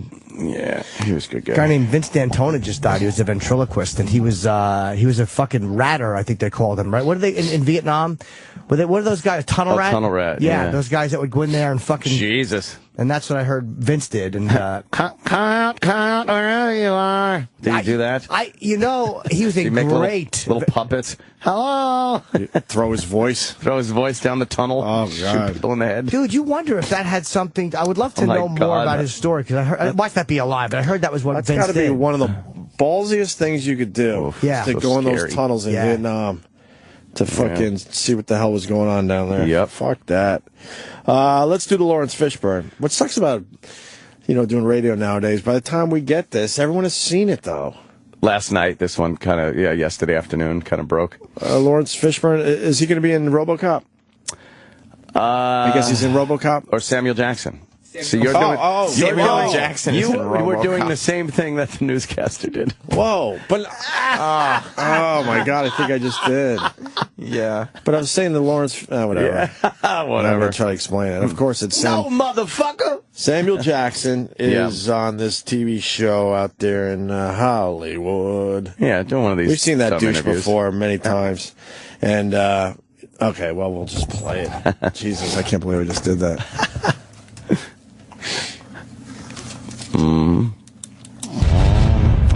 TMZ. I tell you what, you working for Marvel, the Super Bowl commercial, did you get a lot of reaction to that Super Bowl commercial? What Super Bowl commercial? Oh, you know what? I've admit my mistake. See what? See, you're as crazy as the people on Twitter. Right. I'm not Laurence Fishburne. That's my fault. I know that. That was my fault. My mistake. You know what? We don't all look alike. Flog, you're exactly we may be right. all black and famous. You are guilty. I am guilty. Next question. I am guilty. He thought you were Bob Dylan. Right. That's right. You're the entertainment reporter. I know. You're the entertainment reporter for this station. Flog. And you don't know the difference between me and Laurence Fishburne? My mistake. I apologize. Really, my big mistake. Let's all talk right, about relax. A very short line for your job. I'll say. No, it probably would not be hard to get another person to sit right here. Let's talk about RoboCop. Yeah. Oh, hell See what? no. Let's talk about RoboCop. Will you look at this fucking cocksucker? He's trying to change the subject real let's quick. talk about RoboCop. Right. Just stay in the moment, jerk off. Right. You're fucked up. Yeah, enjoy it. Oh my He's killing. God. Samuel Jackson is killing you. Right. Yeah. You're getting something special instead of the same old bullshit talk interview. about RoboCop. God, I fucking hate these guys. Right, at this point, Phony voice. fuck RoboCop, fuck your questions, and just go with it. Spend the next 2 or 3 minutes being in this moment. Jimmy's absolutely right. Let's get back on track. I don't know how to handle this if it's off track.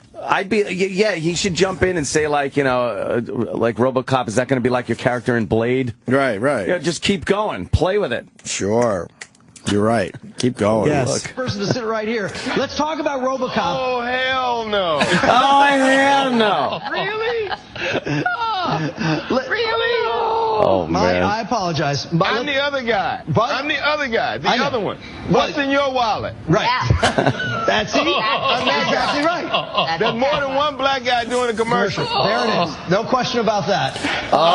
Listen to him. I'll say this too. He's groveling. He is, but Samuel Jackson is fucking with him like it's instead of just realizing the guy made a mistake. Yeah. Which I almost did with fucking Hugh Jackman when he was in here, mixing him up with Neil Patrick Harris, but it got covered quickly. How the hell do you mix up Wolverine with Doogie Howser? It's just a mistake you make sometimes. Jesus. But Samuel's making it look like, oh, it's just because I'm a black. It's like it's not always that, dude. Sometimes people just fuck up with celebrities. But you know what? But now he's just having fun with it. Yeah, maybe.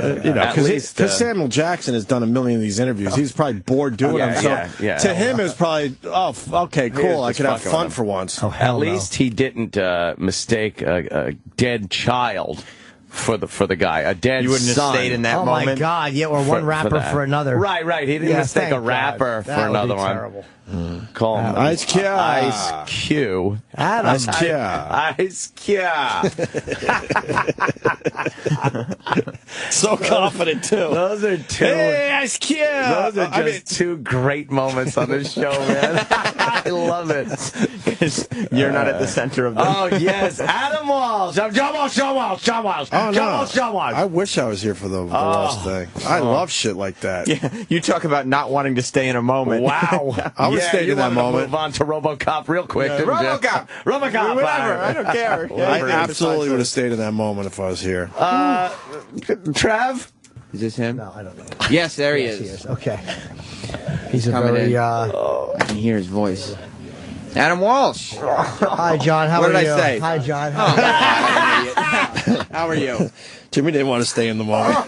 John, how are you, John? Yeah. John, not Adam, the dead kid. You had no desire to stay in that moment. No, and I'm big on staying in the moment. However, wow. When the blithering idiot across from me refers to a man as his murdered son, which has been his driving force in life, I feel it better to move forward quickly. Of course you do. When I said, what did I say? I knew what I had said. Oh, no. I was embarrassed. Of course you must You should have been. What did I say? Did you want me to reiterate it? You mentioned the child who was brutally murdered by Honest Tool. Oh, my God. Instead of the man who's with us. That's what you said. He was beheaded. Yeah. Yes. Let's say baseball cap. That's such a disturbing. Let's say hi to Gary in D.C. Gary. Last we not forget. Ice Cube, Ice T. I did your phone crapped out. Nice try, Jimmy. He's gone. He hung right up. What happened? They can't hear the show anymore on hold or something? No, they can hear it. That's weird. All right, talked about it. Back to Samuel L. Jackson. For the commercial. There it is. No question about that. I'm the what's in your wallet black guy. Okay. He's the car black guy. There it is. Morgan Freeman is the other credit card.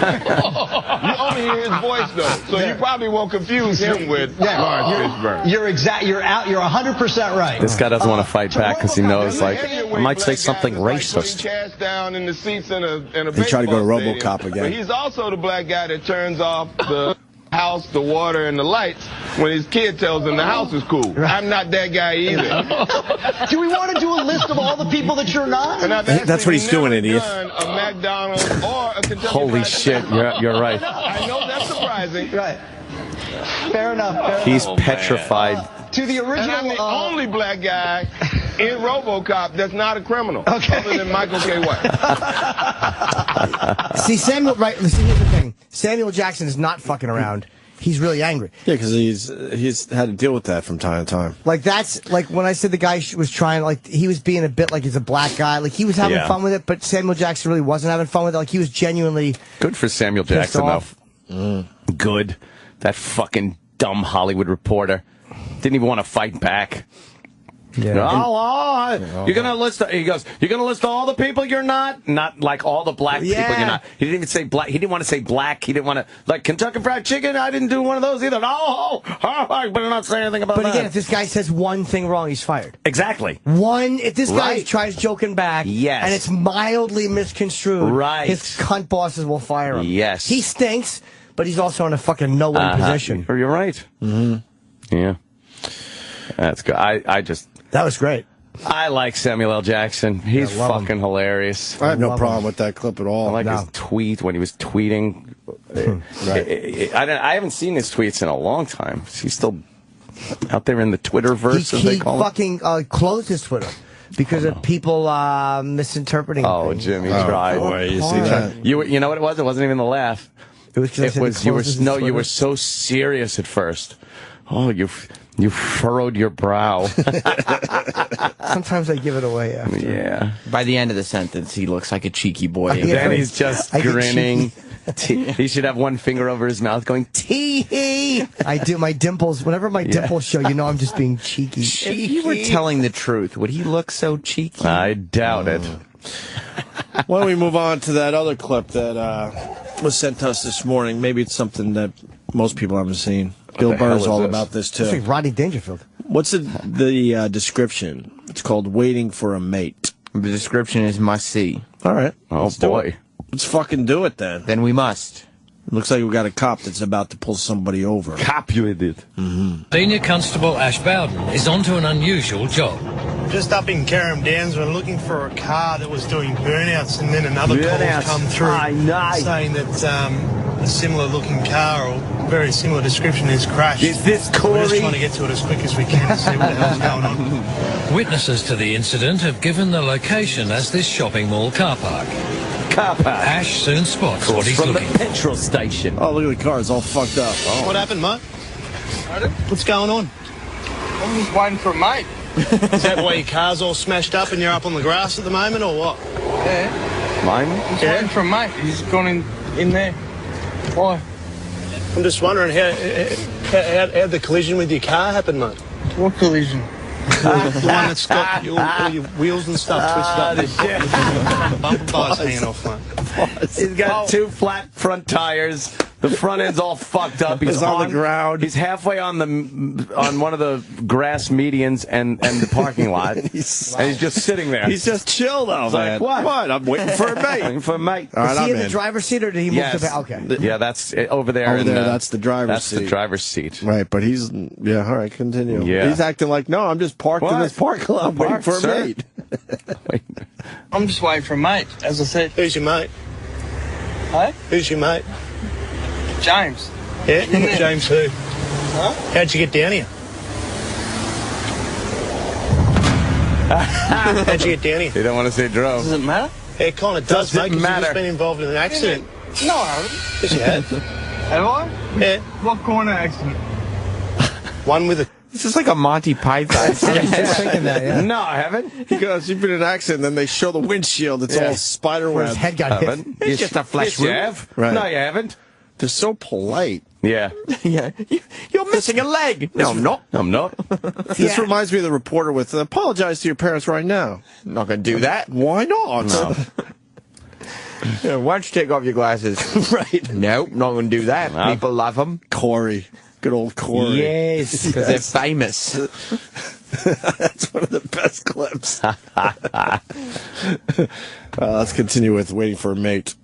Curb, mate, and your whole car's smashed up. One with the curb. Can I see your license, please? No. Oh, shit. No? Been drinking tonight? No. I can smell it on you. Yeah? Yeah? Well, I'm not driving. I'm not driving. All this like shit. Australian Well, cops. I'm not driving. That's fine, mate. Your car's been involved in an accident, and I believe you were an occupant of the car. Oh, Yeah? All right, so what I'll get you to do, because of the fact you don't want to show me your license, get you to stand out of the car for me, please. Senior Constable Ash Bowden has found a young man in a damaged car. It's run onto a garden in a car park, but the driver reckons it's nothing out of the ordinary. Hop out of the car now. Out of the car now. Yeah, or get your license out. Make a decision. Righty out is correct at the cool. It's so funny watching a drunk guy. His eyes move as he searches for excuses. But He's just kind of like... But this is like, what do you do if you're a cop? Like, this is what cops have to deal with all the time, is these fucking assholes. Well, here's what you do in the United States. You grab him by the throat, pull him out the fucking window. Because he said, the guy said, give me your license and get out. And he goes, no. He goes, well, then give me your license. He still gave him the option. Yeah, yeah, that just doesn't happen Yeah. here. The politeness is what makes this clip so great. Let me tell you what the good old US of A has. The taser. They have to have that there, It's don't they? instant compliance. Yeah, I'm sure they do, but they probably don't use it. As much. With the gusto that we like using them here. I don't have a license. I'm sitting here because I'm waiting for a mate. Mate. And I don't understand why there's 6 people standing around me. Because we're working, mate, and you've had a car crash. No, I haven't. You're drunk. Am I? Yeah, you are, mate. Am I? You smell it all over you. So hop out of the car. I'm not. No, easy. Come on. Oh, shit. He's going to be If you don't want to tell me who you are or produce a license, mate, you can come over this way to the police car.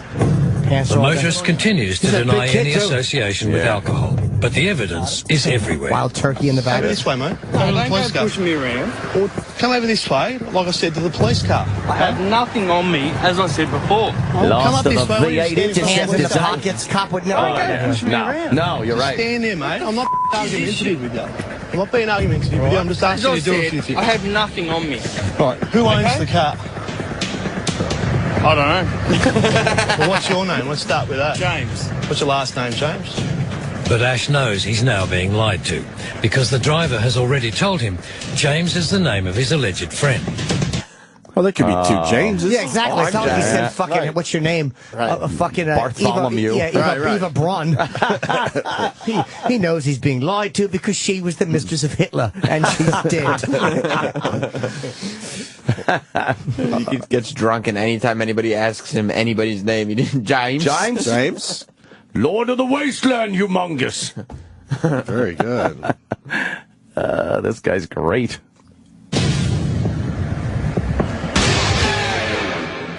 What's your last name, James? A suspected drunk driver has been lying to Senior Constable Ash Bowden, but finally comes clean. What's your last name? My name's... Look at your car, mate. You've had an accident. It's blatantly obvious. I pulled it back because there was like 20 people around there before. So you drove the car backwards, did you? I was walking. Focus on me, Clint. You're under arrest, mate. Turn around. What for? Because I'm not happy with who you are. Put your hands behind your back. Now sit down here in the back of the police car where you can have a think. I told you who I was. I'm not working out who you are. Do you hold a Victorian driver's licence? No, I don't. I lost it probably 12 months ago. For what? Drink driving. Okay, drink driving. You shouldn't be driving at the moment. I'll be over in the other seat very shortly. Shouldn't you be carrying in some Aborigines' protest his innocence. Once he's settled down, Ash removes the handcuffs and conducts a breath test. Wow. I'll do this for you. Yeah, that'd be great. Just Took the handcuffs off? So I say stop. Yep. Is this in metric? And the cop knows that he's got a great, like, he knows there's a TV camera on him. Oh, yeah, he's got a fucking star here. He even just got a little, like, he goes, I'll do this for you. And he goes, oh, that'd be great. That'd be great. Right. Right then. Right. I know.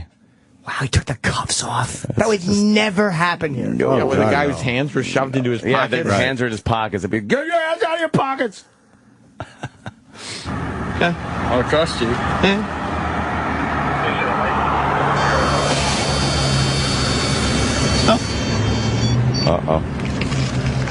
I would say he's at a 1, 2. Yeah, it's working. All right, Clint. Still doesn't mean I was driving. In my opinion, due to the fact that I can obviously smell alcohol on you, yes, you've been driving the vehicle and you've been involved in the collision. The vehicle. Okay, I now request you to accompany me to a police station for the purpose of a breath test. I have not driven the vehicle. Hey, listen, you got to listen to me, okay? It's very important. All right. Now request you to accompany me to a police station for an evidential breath test. Okay, where you must remain there until you're given a certificate of analysis. Or up to 3 hours, whichever's quicker. I'll do that. Yeah, you happy to do that? All right. I have not driven the vehicle. As we rolled up at collision scene with this vehicle, a fair few witnesses were already watching him. We've spoken to those witnesses and they've reconfirmed as of the fact that it was him driving, and we are happy with that. And now he's obviously blown into the breath testing instrument, and we're taking him back for a further breath test at the station. If only it was that simple. The young man is still not finished. Just look. I want to know where James is. Yeah, where's his mate? Yeah, what happens if just waiting for his mate? I think he's lying, Sam. All right, Chet, I'll just continue the clip then. The young man is still not finished. Just look at me and just concentrate on me, mate. I'm not sure that you're it's quite serious. A federal officer of the law. I'm not a federal officer. I'll move on then. I'm a Victorian police officer, mate. No, well, that's not good enough. Let's not go around in circles. You're not a federal officer of the law. I know. Let's not go around in circles. Are you a federal officer of the law? Do you want to come back? No, Clinton, Clinton, shut up and listen to me. It's quite serious. No, he's not cuffed. Now, I've answered your question. I've asked you. Do you want to come back to the police station? Not really, no. Because Ash knows who the driver is, he's no longer under arrest and may refuse to go back to the station. If you want to go... Wait, what? Pause by this. your own free will. What? What did they just say? Because he knows who he is. Because the guy now knows who he is, he can refuse to go to the station? Wait, back that up. And then what? They got some wacky fucking That is laws. some weird fucking law there. Oh, my God. Yeah, because he's requesting. He goes, I'm requesting that you join us back at the police station instead of just taking him there. That would be an immediate no thank you. How about every time you say no? Well, let's hear the You would rest. say no every time, right? Yeah. What? Say that. It's quite serious. No. Now, I've answered your question. I've asked you. Do you want to come back to the police station? Not really, no. Because Ash knows who the driver is, he's no longer under arrest and may refuse to go back to the station. If you want to go, by your own free will, that would be fantastic. Well, you're driving whilst disqualified, mate. I've not driven anywhere. Well, that's something we can work out at court. I haven't gone anywhere. Wait. I need you to make a definitive decision. Definitive. Can you define that? Definitive. Yeah. Make one simple decision, mate, and be clear about it and stick with it. Then? No, it's about what you want to do. Let's go. You happy to go now? I'll go. You're not going to change your mind? Do you want me to go there for a breath test? I'll go. The driver's official breath test result back at the station comes as no surprise to Ash. Wait, he blew .181, which is 4 times over the legal. 1.8. What are we missing here? Now that he knows the driver's name, he doesn't have. Well, do you remember when he cuffed him and he goes, "What are you cuffing me for? Right. I'm not satisfied with who you are." He didn't know your identity. Like he didn't. So he gets the identity. Yeah, because he didn't give him the ID. Right, he didn't give him his name. Yeah. So now that he knows who he is, how is that not an arrestable offense in that country? Drunk driving, or maybe because he wasn't technically driving the car. Maybe he didn't see him driving the car, so he couldn't arrest him. What but the he said fuck? now that he knows the driver's name, right? And it seemed like the field breath test was not enough. Maybe. So, like, if you come out of a bank and you're like, "My name's Philip Montgomery." All right, you're free to go home. Or know your name. Now we know your name. Yeah. Now that he knows his name, he could go home. I don't understand that at all. Dude, I don't either. But then he goes to the station, because I guess if you don't go to the station, maybe it's worse down the road. Maybe if you don't go, they put out a warrant or something.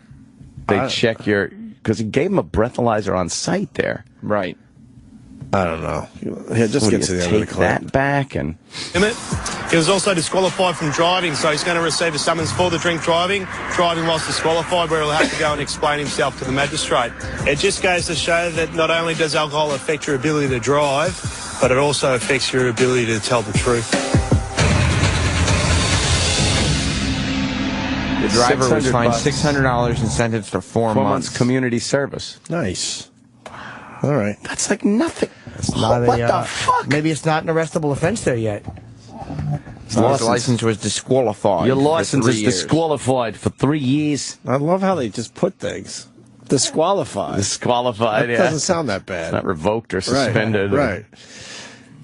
Someone also was telling me that that news anchor with the Samuel Jackson, that report's apology might make you throw up. Did he apologize for that? Come on. He did apologize. Come on. He said he was sorry to Samuel. No, did he apologize? I want to apologize. There's no apology there. For the African American community. God. I'm sorry you all look alike to me. Oh, there is an apology. Come on. Oh, is this embarrassing? Yeah, hang on. I got to fast forward. Anyway, from the bedroom to the doghouse, we start right now with the beauty and the occasional pain of live television. First and foremost, I do know who Samuel L. Jackson is. I've interviewed him several times over the years, but never quite like the conversation we just had. I indicated to Samuel that I had seen him during the Super Bowl, and he thought that I had confused him with the commercial Laurence Fishburne had done for a car company. Of course, a Captain America ad had also run during the Super Bowl, but I immediately felt so dumb I didn't bring that up, and he gave me the shellacking that was well-deserved. What? I pride myself on the fact that unlike a lot of people who do this kind of work, more often than not, I really do know what I'm talking about. But I didn't 30 minutes ago, and I'm really embarrassed about it. And I very much apologize to Samuel L. Jackson and anyone else who was offended for what was anyone else? Amateur mistake. What is that? Samuel L. Who Jackson. else would possibly be offended? What a vomity country. How vomited. Oh my God! There's more to it. Ugh! Oh my God! Who else could have possibly been? Dude, how humiliating! Who would be offended by that? White Say you're people sorry. Are petrified of black people. Christ. They're petrified of other white people. Because they might have offended. Again, right. I always stress this because Samuel Jackson did what he did. He spoke it up and that. It's a fucking white boss that's going to fire him. Yes, it's a fucking white boss. Yep. Right. A fucking pussy white boss. Enough with this groveling. Dude, it is embarrassing. That was embarrassing. Instead of just saying, you know what, I was an idiot because I saw the thing. Right. And I didn't think to say that because I was embarrassed. But to apologize. Yeah, hey, sorry to Sam Jackson. The first part I didn't mind that much. To He said, I fucked up, I'm embarrassed, he gave me a shellacking. That's all good. But then, well-deserved. But then he goes into the well-deserved. Go ahead, Sam. Well-deserved. Fucking God almighty. Oh, stop. What else? You press a button to Atlanta because I suspect he's in Atlanta because he's making another movie. Here is Samuel L. Jackson. There he is. Are you shooting something else down there, sir? Oh, it's just a replay of the interview. Okay. Did they go back to the apology? That was it. You sure? I think so. Okay. Now, because he didn't think was that Garoppolo? the Captain America... If he would have just said, oh, yeah, I saw the Captain America commercial. He could have said, no, I saw the Captain America commercial. He didn't think of it. And then Samuel went, oh. Because Samuel was definitely angry about that. Yeah. He was like... Which is fine, too, whatever. But that fucking... It was a good moment.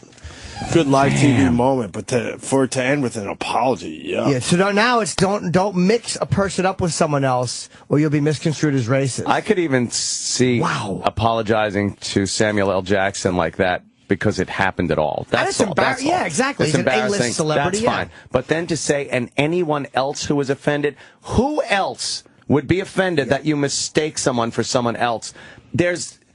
It's preposterous. I agree. That's where we're at. Because the black guy was mistaken for another black guy. First of all, you can mistake white people for other white people. It's very hard to mistake white people for other black people, or vice versa. So when that happens, it's okay. I don't get this. We are just so fucking doomed. All right. We got to go back to break to sell some stuff. Oh, great. Got another song from the Beatles special. Travis, did you like the John Mayer one? It was okay. Which one did you like? Who does he fuck during the song? Anyone hot? He was wearing weird, 90s baggy clothes. Oh, yeah. Trying to bring that back, huh? I don't know what he's trying to do. Did you like any of these other performances? I don't know what you have. The Eurythmics were good. I didn't like the Eurythmics. I thought the Eurythmics were good. The Ed Sheeran was good. Shut up. All right, we'll do Eurythmics with Annie Lennox. I thought she had it. You know what? I thought Katy Perry's was pretty good, too. Which one you want to do? Quiet. Whichever one you want. Make a decision, Travis. Go through Eurythmics.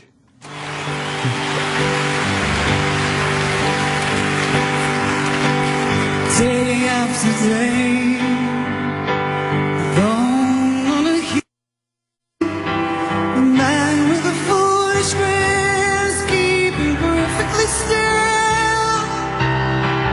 Nobody wants to know him. They can see that he's just a fool, and he never gives an answer. But the fool on him sees the sun down and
back momentarily. With or without you. You can make this Valentine's Day one that you'll both never forget with this amazing offer from AdamandEve.com. Through Valentine's Day, you'll receive 50% off just about any item. Just go to AdamandEve.com and you'll find over 18,000 adult entertainment products, including toys, lingerie, and a seemingly endless selection of adult DVDs. And there's more. With every order, you'll receive our romance kit free. Our romance kit includes a toy for him, a special massager for her, and a little something we know you'll both enjoy. Plus, a free adult DVD to put you in the mood. And that's not all. Oh no. We'll also throw in free shipping on your entire order. So check out AdamandEve.com today for this special Valentine's offer. Get 50% off one item, a free romance kit, and free shipping when you enter offer code DOLL. D-O-L-L. That's DOLL at AdamandEve.com. Looking for a franchise opportunity but feel like you've been too late for the country's top profitable brands? Announcing the initial franchise offering for Rent-A-Center, one of the country's leading retail brands. With over 3,000 corporate retail locations and $3 billion in annual revenue, don't miss out on your opportunity to be considered for this initial franchise offering in 2014. Learn more by visiting rentacenter.com or call 855-222-RENT for a free franchise report. Franchise offer only made after receipt of franchise disclosure document. Over the last 20 years, What radio was made for. the funniest, wittiest, truest, I got laid. It was wonderful. silliest, most disgusting, and angriest moments in broadcasting have come from one place. The Opie and Anthony Show. That was amazing radio. Have Opie and Anthony changed your life? Given you laughs? Made you vomit? Call us now with your Opie and Anthony memories. It's the O&A 20th Anniversary Hotline. 866-385-4631. Are you looking for a great deal on a hotel room? This is Bob Diener, president of GetARoom.com, and I figured out how to get you incredible deals on hotels. First of all, I've negotiated some great deals at big cities all over the country. But then we found something new called the unpublished rates. See, hotels are giving us typically 10 to 20% less than they give any other site on the web, but we have to hide these special rates in our call center. So you go to GetARoom.com, find the hotel you want, and then call us. Ask for the unpublished rates. At participating hotels, you'll save typically 10 to 20%, but as much as 50% less than any rate you can find anywhere you look. New York, Chicago, Boston, Orlando, Las Vegas, Miami, Washington, D.C., London, Paris. Just about anywhere you want to go, we'll save you money. Go to GetARoom.com. Call us. Ask for the unpublished rates. Okay, everyone, Valentine's Day is this week. If you're looking for a sure way to show that special someone in your life just how much they're loved, check this out. My wife's favorite Valentine's treat is chocolatey dipped strawberries, and I got major kudos last year by giving her the most delectable dipped berries she's ever tasted. They're from Sherry's Berries, and let me tell you, these berries are huge and perfectly ripe and juicy. They come freshly dipped in dark, white, and milk chocolatey deliciousness, and covered in awesome gourmet toppings like chocolate chips and chopped nuts. Your sweetheart will love these berries. Plus, listen to this. Right now, you can get these mouthwatering berries starting at $19.99. Plus, order today and you can get double the berries for just $10 more. But don't wait, because Valentine's Day is this week and this offer expires this Thursday. The only way to get this fantastic deal is to go to berries.com, click on the microphone in the upper right-hand corner, and use my secret code 4141. That's berries.com, secret code 4141. Introducing Magic Jack. Get unlimited local and long-distance calling to the U.S. and Canada for only $29.95 a year. That's less than $3 a month. Millions of people use Magic Jack today and enjoy crystal clear quality. Magic Jack won the 2013 Frost & Sullivan North America Consumer Choice Award based on quality, value, cost, and ease of use. Get Magic Jack at MagicJack.com, Walmart, Radio Shack, Best Buy, and Fry's. Service requires purchase of the Magic Jack device. Compliance with terms and service and restrictions on excessive use. Download the free Magic Jack app in the App Store on iTunes and Google Play today. Valentine's Day, it's Friday. Yep. And for about the price of a dozen roses, you can do something she'll love even more. This year, score major points. You got to call 800-829-BEAR or go to VermontTeddyBear.com. Do it right now. Send a handmade Vermont Teddy Bear. Picture this, if you will. Picture, if you will, You beargram her right there at the office. When it arrives, she's all surprised. Her coworkers are freaking out, thinking, oh my God, her guy is the greatest guy ever. Exercise your romantic freedom with the new Right to Bear Hugs Bear. Yes. Make Valentine's Day sizzle with the I Love You More Than Bacon Bear. How about this? You crazy for her? Send her the Nuts for You Bear. Or express your undying love with the Zombie Love Bear. For the ultimate hug, send a big hunk of Love Bear. He's 4 feet tall and guaranteed to get a big reaction. Check him out at VermontTeddyBear.com. Overnight Valentine's Day delivery guaranteed. Send the creative alternative to flowers this year. Call 1-800-829-BEAR or go to VermontTeddyBear.com.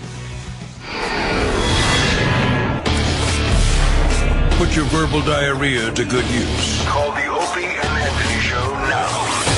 866-WOW-1-WOW.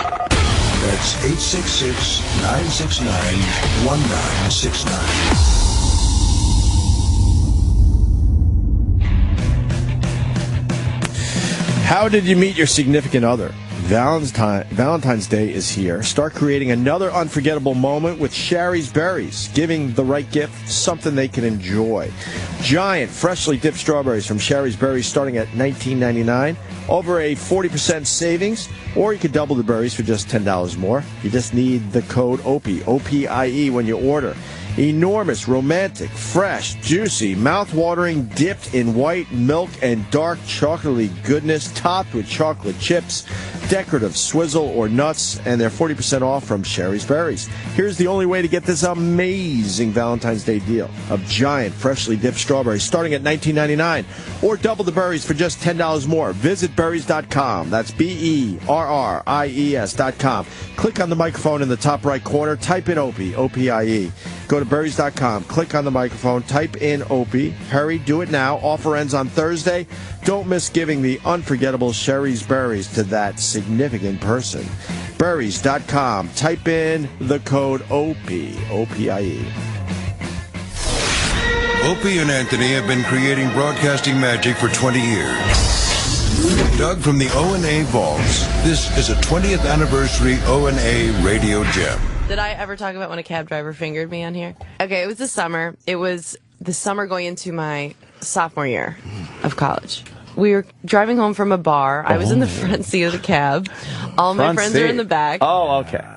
But I remember choosing the front seat on purpose. Oh, why? Did you get a look at the huge whore? Wait, did you? Did you get a look at the driver before you chose the front seat? Yeah, and let me tell you. Disgusting. Wow, nice. He was like not, he looked like a cab driver. Right. I wasn't like, oh, we hit the jackpot with the one hot cab driver. I was wearing a mini skirt and a tube top, which was my uniform at the time, even though I was another good 24 pounds than I am right now. Oh, it's fantastic. I had no idea. A little chubby girl on the front seat. I had no idea. So I was sitting in the front, and my friends were in the back, wasted, and sort of one at a time they got out. And I was getting out with my last friend, who was like asleep in the back. I think I just wanted to feel like I was really turning him on, like making him go out of his mind. So I just was sort of like was sliding my leg over to him. Why am I saying this on here? I hate this. While you're driving in the cab or while you're parked? Yes, while he's driving. How does he make the move? So gross. How does he make the move? What happened? Your leg's he opening. didn't make the move. I took his hand and put it. Oh my God! I knew it. This is the greatest thing ever. You took his hand and just put it on your young 19-year-old. I put it on my skirt, and he. Like, you know, we only had like 20 blocks to go, so I was like, this guy better get to work. Did you have panties on? Yeah. Okay, so what did he pull them aside or moved him to the side? Oh my God. I moved him to the side. Oh, you were just eager. You victimized him, basically. Yeah, you raped the guy. Yeah, he did what you do with a vagina. So he fingered you. He fingered me and rubbed my clitoris. Oh, was it good? I achieved orgasm. Oh, you came? I did. Came. I came. Oh my God. And then he. Did you rub his dick? No, I did not touch him. Did he ask you to? Oh, no, but what happened was we got where we were going, and so, like, my friend in the back kind of woke up, and he was like, where are we taking this party? Like, he was kind of like... Of course! Yeah, and he was the winner of Gash Cab. Oh, my God. So what happened? He wanted to know, and what did you pay for the thing? The cab? Yeah. Did he make you pay? Wow. How hilarious is that? Not even on the house? What a dick. I love it. She wasn't going to jerk him off. He's like, all right, $8.50. It was easier for him to separate the dollar bills. Opie and Anthony are back. On with the fart jokes. On Sirius XM.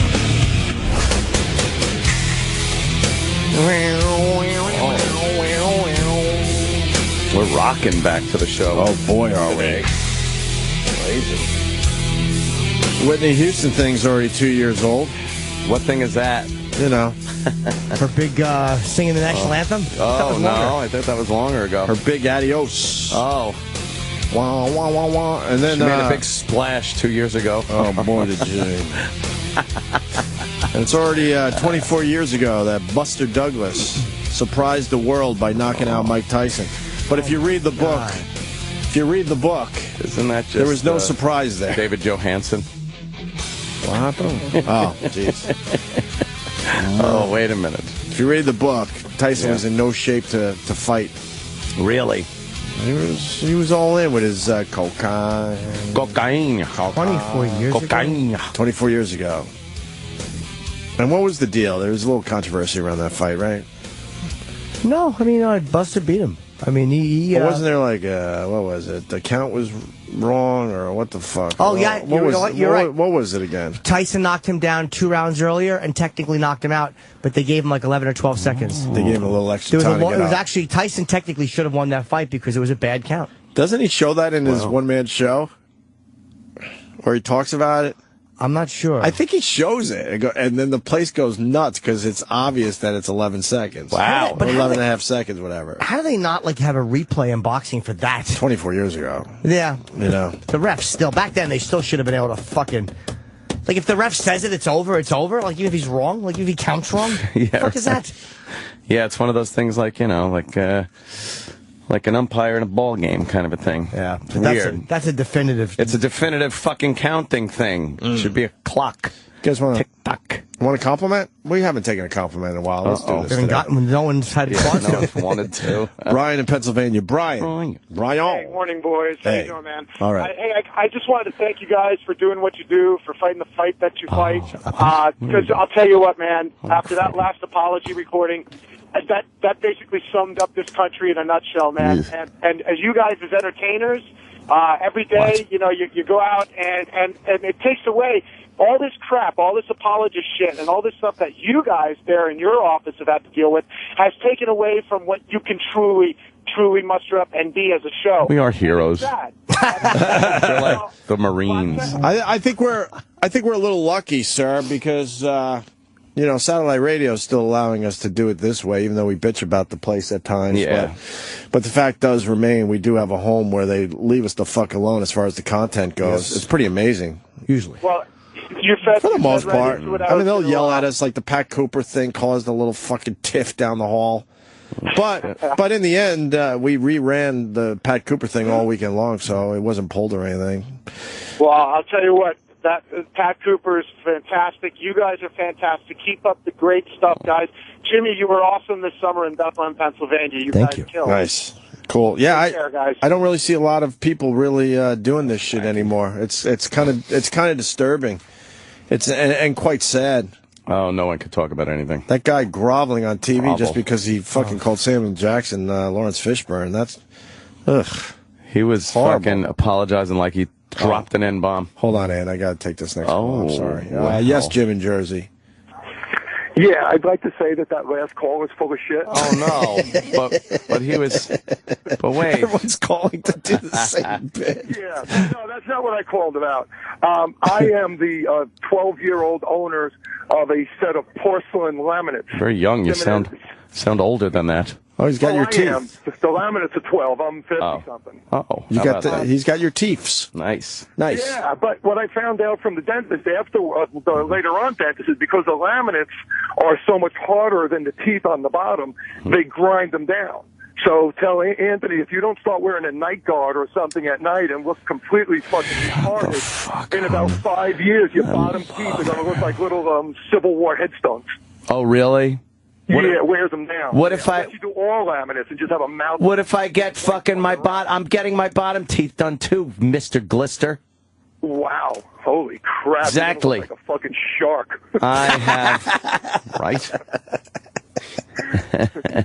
Well, good luck with them. All right. When does it go down? Thursday finally? Thursday. I finally get these But you're taking top ones You're done. taking Friday off, so we're not going to be able to see him until after the Borgata. Monday. All right. We're going to go see Cats with his new teeth. He's killing you, man. This guy's an ass. This guy's killing you.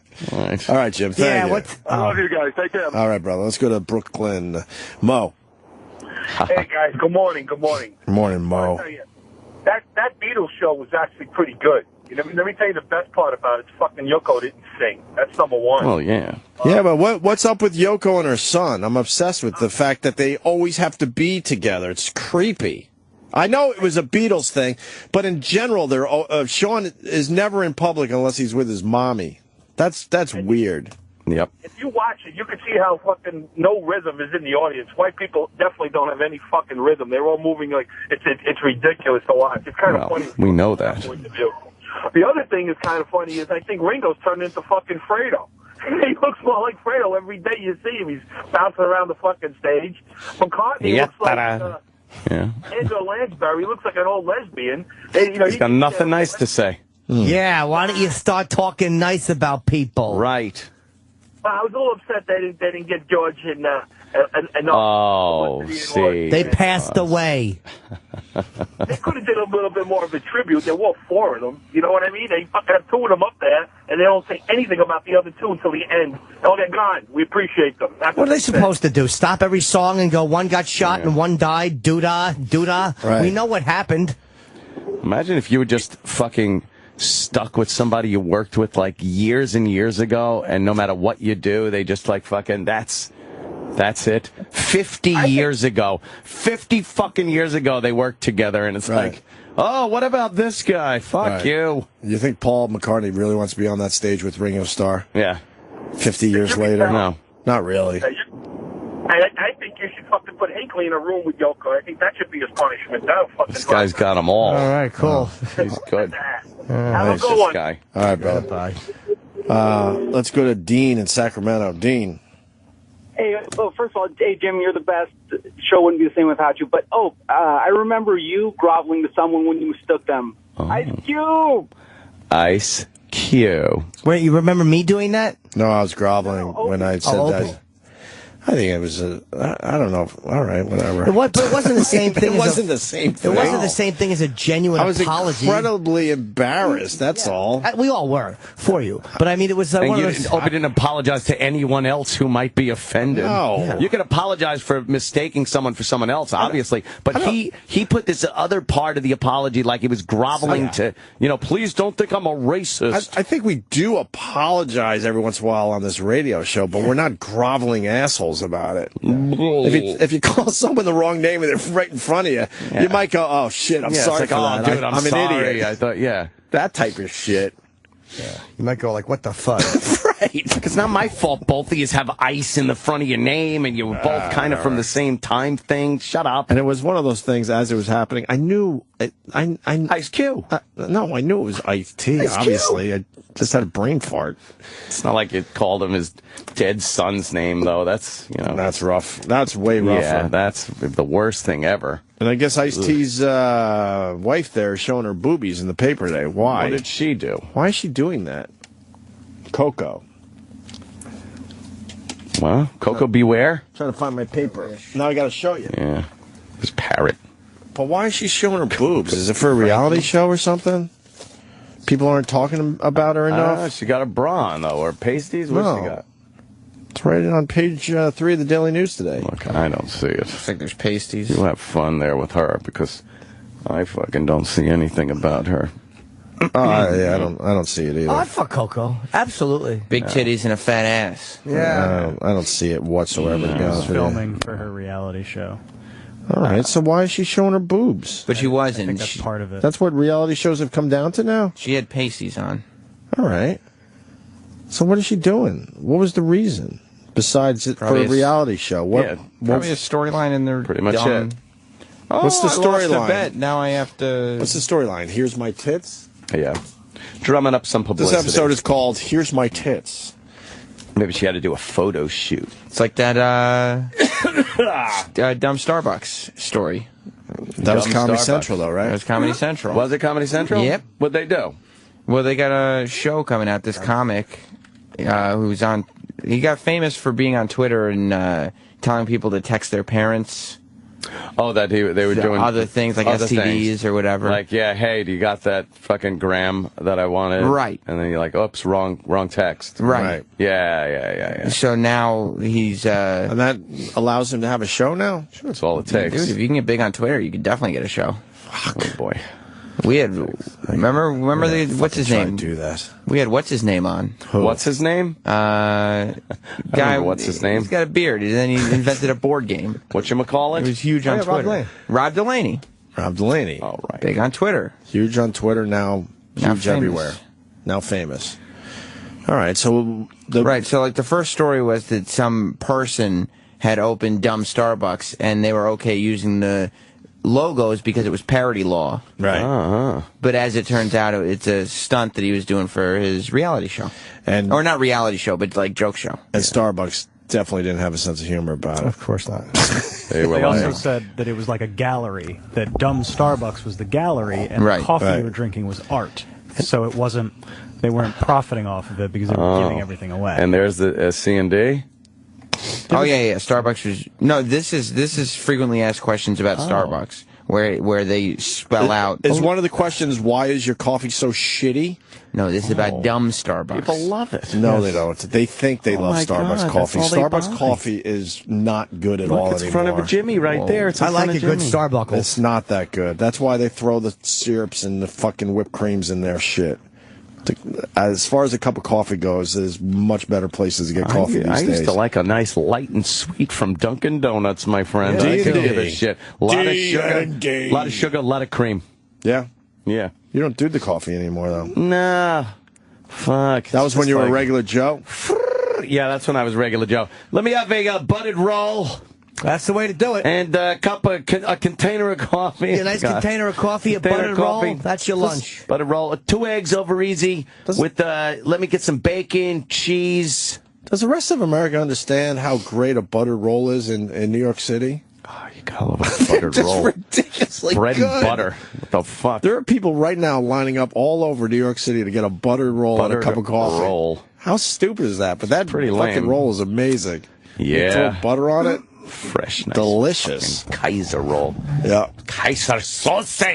So it's for a reality show and it's shut down officially. Comedy show, yeah. Nathan Fielder's show. A comedy show. And it's shut down, but Nathan says that he's going to open one in Brooklyn. Oh, yeah? Oh, yeah. Is it reasonable? Yeah, pretty smart, though. You got a lot of fucking publicity. You want to watch the ad? Oh, he has an ad? It's like a fake ad. It's for YouTube. All right, let's see this. Hi, I'm Nathan Fielder, president and founder of Dumb Starbucks, a brand new coffee experience located in Los Angeles, California. By adding the word dumb, we are legally allowed to use the coveted Starbucks name and logo because we fulfill the minimum requirements to be considered a parody under U.S. law. We have a full menu including all your favorite Starbucks items, a delicious selection of pastries, and even some music for the ride home. Many of you probably know me as a comedian, but this is no bit or joke. This is a real business I plan to get rich from. But I need your support. Our flagship store is located at 1802 Hillhurst in Los Angeles, California. Come in and get a free coffee on me. Just say Nathan sent you.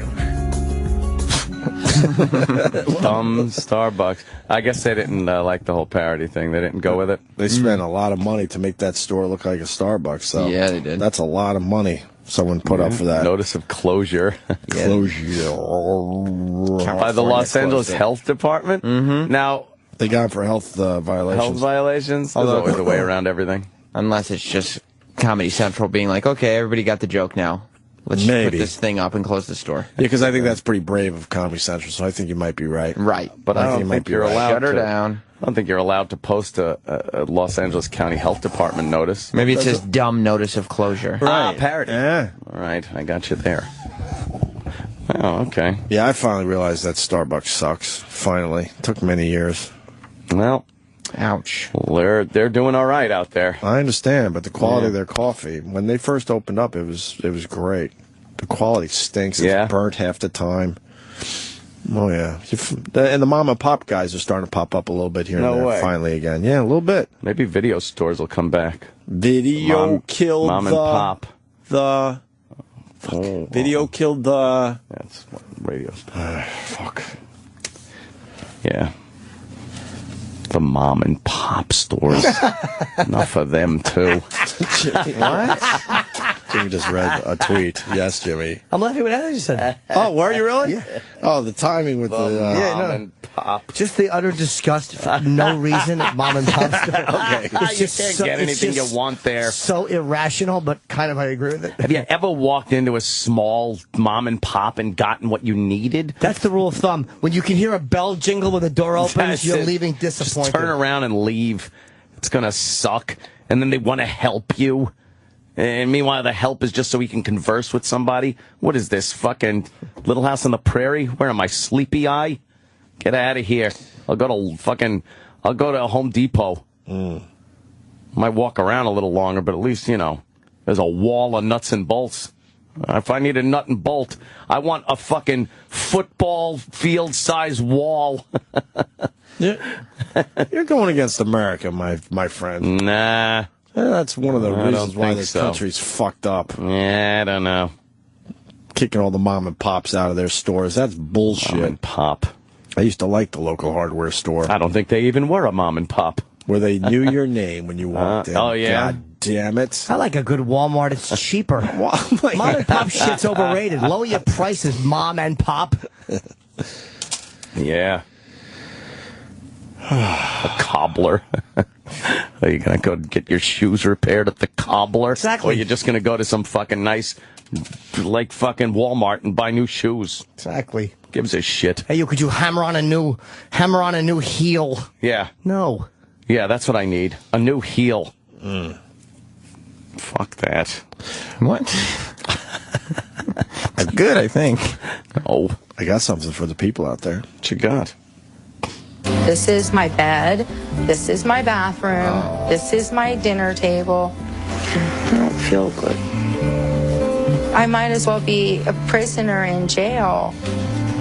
I started out just like anyone else, and every time I had a problem with a pound, 2 pounds, 5 pounds, and I just kept going.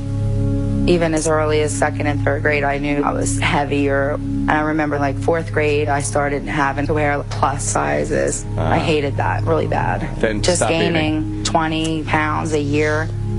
I ended up being close to 300 by the time I was 22 or so. My weight is very near 600 at this time. That's terrific. That's terrific. I didn't forget Anthony. Penny. Penny. The poor dear. Penny, my 600-pound life. This selfish bitch. You brought this to the show. Yes. This is my 600-pound life. She's Penny, and she is a mother of one boy. She looks like Big A. Believe. Yeah. Well. And she's got a husband who likes her fat, I guess. And she got lap band surgery, or whatever the fuck kind of surgery she needs, or All right, whatever. she's taking care of herself, right? And then the frustration on the doctor every time she shows up and hasn't lost any fucking weight, because her enabling husband just keeps feeding her, and she is a liar to everybody. What? To herself, the husband, the kid, the doctor. I am trying. No, you're not. Is she you a see her whiny eating pig? nachos and fucking yes, and all these moments that she wants to share with her kid and everything. It's like, oh, my kid's doing this thing in school. Let me go. No, you can't go. So she just lays in bed as the father and son walk out the door. Christ. Yeah. And she had ample time to lose enough weight to do Sure. this. Yeah. But you know, But Yeah, they followed her for like a year. What? another selfish bitch. The cameras followed her for like a year. Let's Yeah. hear more from her. I want to hear from Oh, this right. poor dear. Yes. Penny's husband, Edgar, Yes. talks about Penny gaining weight. I love Penny. I like a big girl. Well, he's an enabler, and he realizes in his own dumb, stupid fucking brain that if she loses weight, she might leave him. No, So, she's, it would be she's rotund. so it would be best for him to just keep feeding the monster. Rotund. Rotund. Beautiful. He's a sap. Yeah. This is what the 90 Day Fiancé people should do. Get their women nice and fat where they can't leave Lump the house. them up. Right. Oh, I bet that guy will try that with the model. The Brazilian broad. broad. Yeah. When's episode 5? Joe, we're privileged people. When do we get it? We're not waiting till Sunday, How Sam about they give it Roberts. to What's us? wrong with Even you? though we fucking... Why would they after we tried to give away the ending? Tried to. Yeah. What? We drove a lot of people to their fine TV show, so they better give us episode 5 immediately. I'm demanding it now. Here's more Penny. When we first started dating, she was about 450 pounds. I didn't have a problem with her weight. You know, we were able to go places. I met her at a restaurant, standing in line at the bar, and talking to her. We talked for like 2 or 3 hours, and then we agreed to meet and go on a date. 4 months later, we bought our house together, and we got married. After she had gotten pregnant, her weight went up to, I believe it was 630. Oh. After she had Liam, she had a hard time taking the weight off. What? Hard time. Women, you know, you got to lose that baby weight of 600 plus 30 pounds. I know women at times struggle with getting the baby weight off. But Yeah. This is not baby weight. This is. She's not like, oh, well, Hollywood actresses have personal trainers. You're 630 pounds, you monster. You're eating nachos, you fucking behemoth. Yeah. After she gave birth to the rhinoceros, she had a tough time losing the baby weight. Of course, the baby rhino weight. 630 pounds. That's a biggie. It has affected our relationship extremely. It's been many years now since we've actually slept in the same bed. Good. Right now, I'm her full-time caregiver, so I can't go out and earn money. We're just living on her disability. Oh, great. Right, exactly. Her disability. Fuck Edgar, too. Fuck him. Both of them. You're right. You're right. He's a waste. You fucking waste. Stop going in there and feeding the monster. She can't get out of bed. So obviously she cannot feed herself. So everything she eats, he has to bring over to her. So just bring her, and if she would, no, here's what you eat. Right. This is what the doctor said, that's all you get. But I need Fuck my you. dumplings. Oh, she loves her dumplings. She's a big, fat, selfish fuckwad. Yeah, she really is. It's like, I understand it's an addiction and it's a hard one, but when you're making the conscious decision to eat dumplings instead of salad, go fuck yourself. Really. Disability. Go fuck yourself. Fat people on disability is infuriating. Fucking infuriating, you pig. It kind of is. Get off it. Well, she should get paid. Oh, yeah? Yeah. I don't agree, Jimmy. we got Colin Quinn on the line. Oh. Colin, what are we doing? What are we doing wrong today? Nothing. I'm just calling because I had a fun Valentine's Day story from 6th grade, you know. And I was in class, and, you know, we weren't giving out Valentines, but some kid decided on his own to give this girl, Elba, a lovely Spanish girl, a Valentine. Oh. He starts crying and screaming. And then the teacher grabs it and, like, holds it up, and we all saw it. It was a bunch of hearts with a bunch of hairy pussies.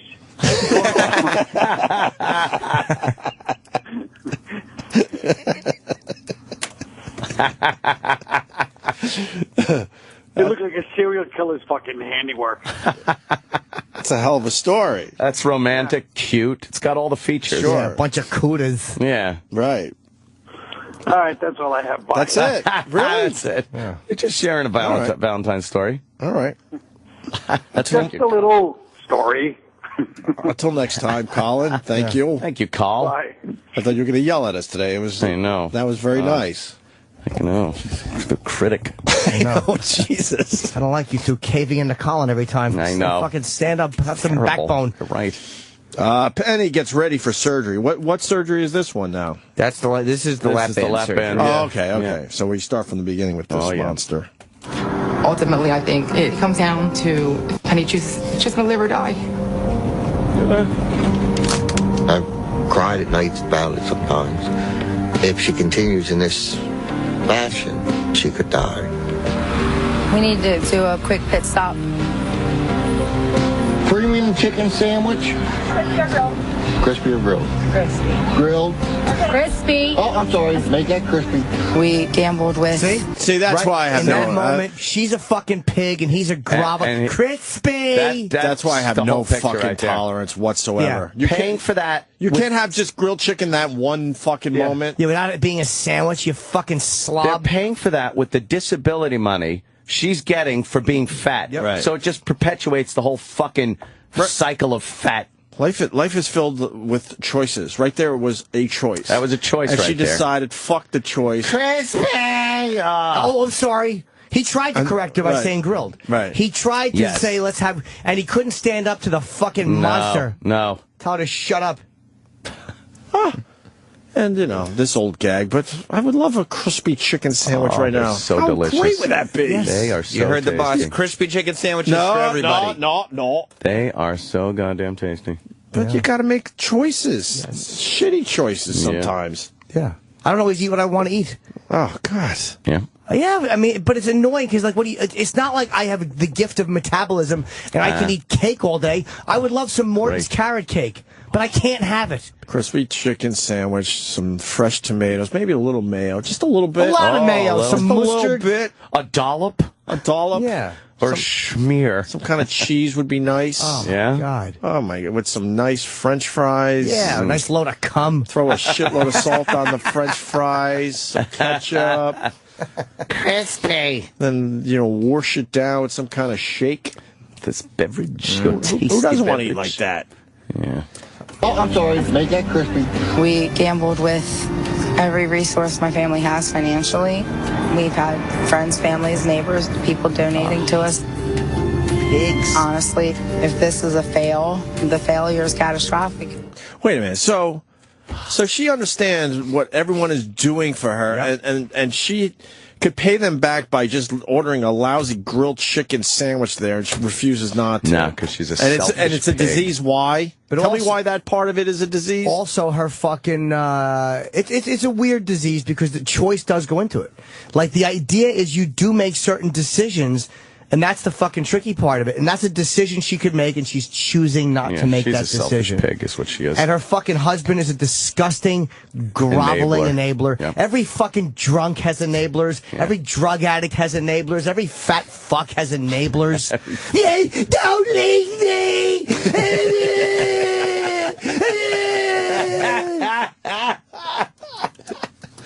The addict is bad enough and pathetic enough and selfish enough, but a percentage of it is the fucking enabler who just can't stop helping. Here you go! Don't go anywhere! This show is so schizo. What happened to sympathy, Jimmy? I have sympathy. What happened to sympathy, Jimmy? Realistic sympathy. Right. Realistic. I'm not. But I mean, I don't want to be inconsistent. I don't really need an answer. It's like there's a difference between sympathy and empathy and doormat. Right. And like I empathize with a fat person like that because it's a brutal addiction. Right. And if she's trying, I'm behind her and I support her. You don't see the trying part. There's no fucking trying. You got people putting their finances. Yeah. People are towards you paying getting money. better. The least you could do is fucking go, oh, fuck, I'll suffer through a grilled chicken sandwich this one time. And groveling enabler, if he had argued with her and said, you're trying to get better, have grilled chicken. Yeah, get used to it. And then she actually overrode him and said, what are you going to do, punch her in the face? He couldn't quickly enough go, I'm sorry. Oh, I'm sorry. Sorry, don't leave me. Don't leave me. Don't leave me. Don't leave me. Yeah, they should look into his issues. Because if he was being honest, he would say, yeah, I don't really want her losing this weight. Yeah. I like it this way. And that's why he's with a big reason. fatso. He doesn't want her to leave. Right. How many times are you eating? Oh, okay. So now we fast forward. This is the whole episode in a nice 5-minute package. So she got the surgery here. Yes. All right. And then she goes into the doctor's office to see how much weight she's lost with this surgery she got. Yep. Because not only does she get the surgery, but the doctor breaks down a nutrition plan for her. Yeah. He goes, this is all you have to do. They could not give her more help than they are giving her. It's amazing what this doctor is doing. They set her up with, nutritionists and therapy whatever people, she needs. anything she needs. Physical therapy. She fucking is just a piece of shit. It's like that fucking fatso on Long Island who just can. It's like, I'm sorry, I don't feel empathy for the drunk driver who gets sober, decides to drink again, and then runs into somebody again, then gets sober again, and then decides to drink again, and then runs into somebody. Yeah. It's like you're making a choice to not address your addiction. Yeah. Right. Let me say hi to Cigars and Scotch. Hey, it's been a while, brother. How are you? Not for me. I've been here. What's going on, man? Fuck yeah, CNS. This is one of the old timers, Cigars and Scotch. That's an unhealthy message. How long have you been listening for? Since you started, WNEW. Yeah. Jesus Christ. Right on. What do you got today, brother? Party, I remember that one. For me, the enabler is the same person that wants to give every kid a Valentine. Oh, it's the same person to me. shit. You didn't just say that to Jimmy. Oh, boy. Fuck. Oh, no. Nah, I don't think it's right. Because I think the motive is different. I think the enabling motive, there's a patheticness in the enabler where you're directly contributing to the downfall of a person. You're not just trying to make somebody who is, probably... trying to make them feel good, though. It's like, this would be more difficult. To say no to Big Fatso is making her feel sad. She's not happy in the moment. She's not going to grow. It's to make it all better now. I don't know, to me it's just the same mentality. But do you not see the difference between a 600-pound selfish woman and a guy feeding her to death and making an uglier kid who's in kindergarten feel a little bit better about himself? Yeah, there's like a 560-pound difference. But other than that... But I mean, do you see no difference at all in those two scenarios? It's all well-meaning, but you're fucking up the person in the end. But you don't see... So you think that if you're an enabler and you're feeding someone's addiction, it's the same as wanting all the kids to get Valentine's Day cards? Well, if part of that is addiction too. It's like, instead of learning, like, well, maybe the other kids don't like me because my personality sucks, I'll just get this anyway. Or sometimes, like, hey, maybe not everyone likes me. It's keep telling someone they're special. It's all meant to feel good. Yeah, but yeah. I understand. But the difference between an adult and when you say Valentine's Day cards, we're not talking high school students, because I'd agree with you. But they're fucking really small kids who don't have the mental wherewithal to make the decisions or have the discussion we're having. But that's how you learn and grow, though. That's how you find your way, like early disappointment. It's also how you become extremely disenchanted and unhappy, too. Which breeds creativity. Sometimes it does, sure. Sometimes it does. Yeah. Sometimes it does, but not always. Hey, Mr. Cigars and Scotch. Hey. I do appreciate your, whenever a celebrity dies, Cigars and Scotch has the most tasteless, horrible thing. What's some of your Shirley Temple stuff? You had to have written some. Well, I wrote one. How do you make a Shirley Temple? How? Dig a 6-foot hole, add grenadine and maraschino cherries. See, that's wow. But I guess that's a hard one. All right, brother. I want to move on to these clips. Yes, Thank you. I disagree with it being the same thing. I think you're absolutely correct, Cigars and Scotch. Cigars, the letter N, Scotch on Twitter. Oh, there you go. Thank you, sir. Thanks for being faithful to our show. Oh, yeah. As others have tapped out over the years. Let them. Goodbye. Goodbye. You know, I remember. Oh, shut up. Go. Fucking don't tell me about it. Just go. You think I'd call a fucking television station when I stop watching? Hey, I don't used to watch, but I don't, because I've changed. I don't want to acknowledge that I've changed, so I'm going to blame you. Oh, just fuck off. Gives a fuck. Yeah, we still have enough. Yes. As long as we have enough people listening, great. that's all that matters in the end. Call the station. But it's just this ludicrous fucking... How about you take a little responsibility? No. I get put in check almost every night. You know, performing. Almost every night I'm put in check at one moment during my set. Some nights it's a lot of being put in check. Some nights it's not as much. But there's always a moment where I'm kind of like, all right, you're not fucking infallible. Oh. You know? Yeah. All right, so after surgery, they check on Penny to see how it's going. Yeah. How many times are you eating? 3 times a day. Are you able to finish the whole thing you're eating? A meal? No. The less you eat, the better it is. I'm like 5 or 6 but plates. the miracle right are now. happening that you haven't lost any weight. No, I've definitely lost weight. Well, let's check your stomach, okay? Keep in there. Oh, you don't want to get that low. Really, your belly doesn't look like you have lost anything. Oh my God! I used to have a wad like this to take my needles, and now it's this. Penny's not really making the changes that we wanted to make psychologically and cooperate and become a person that wants to get well.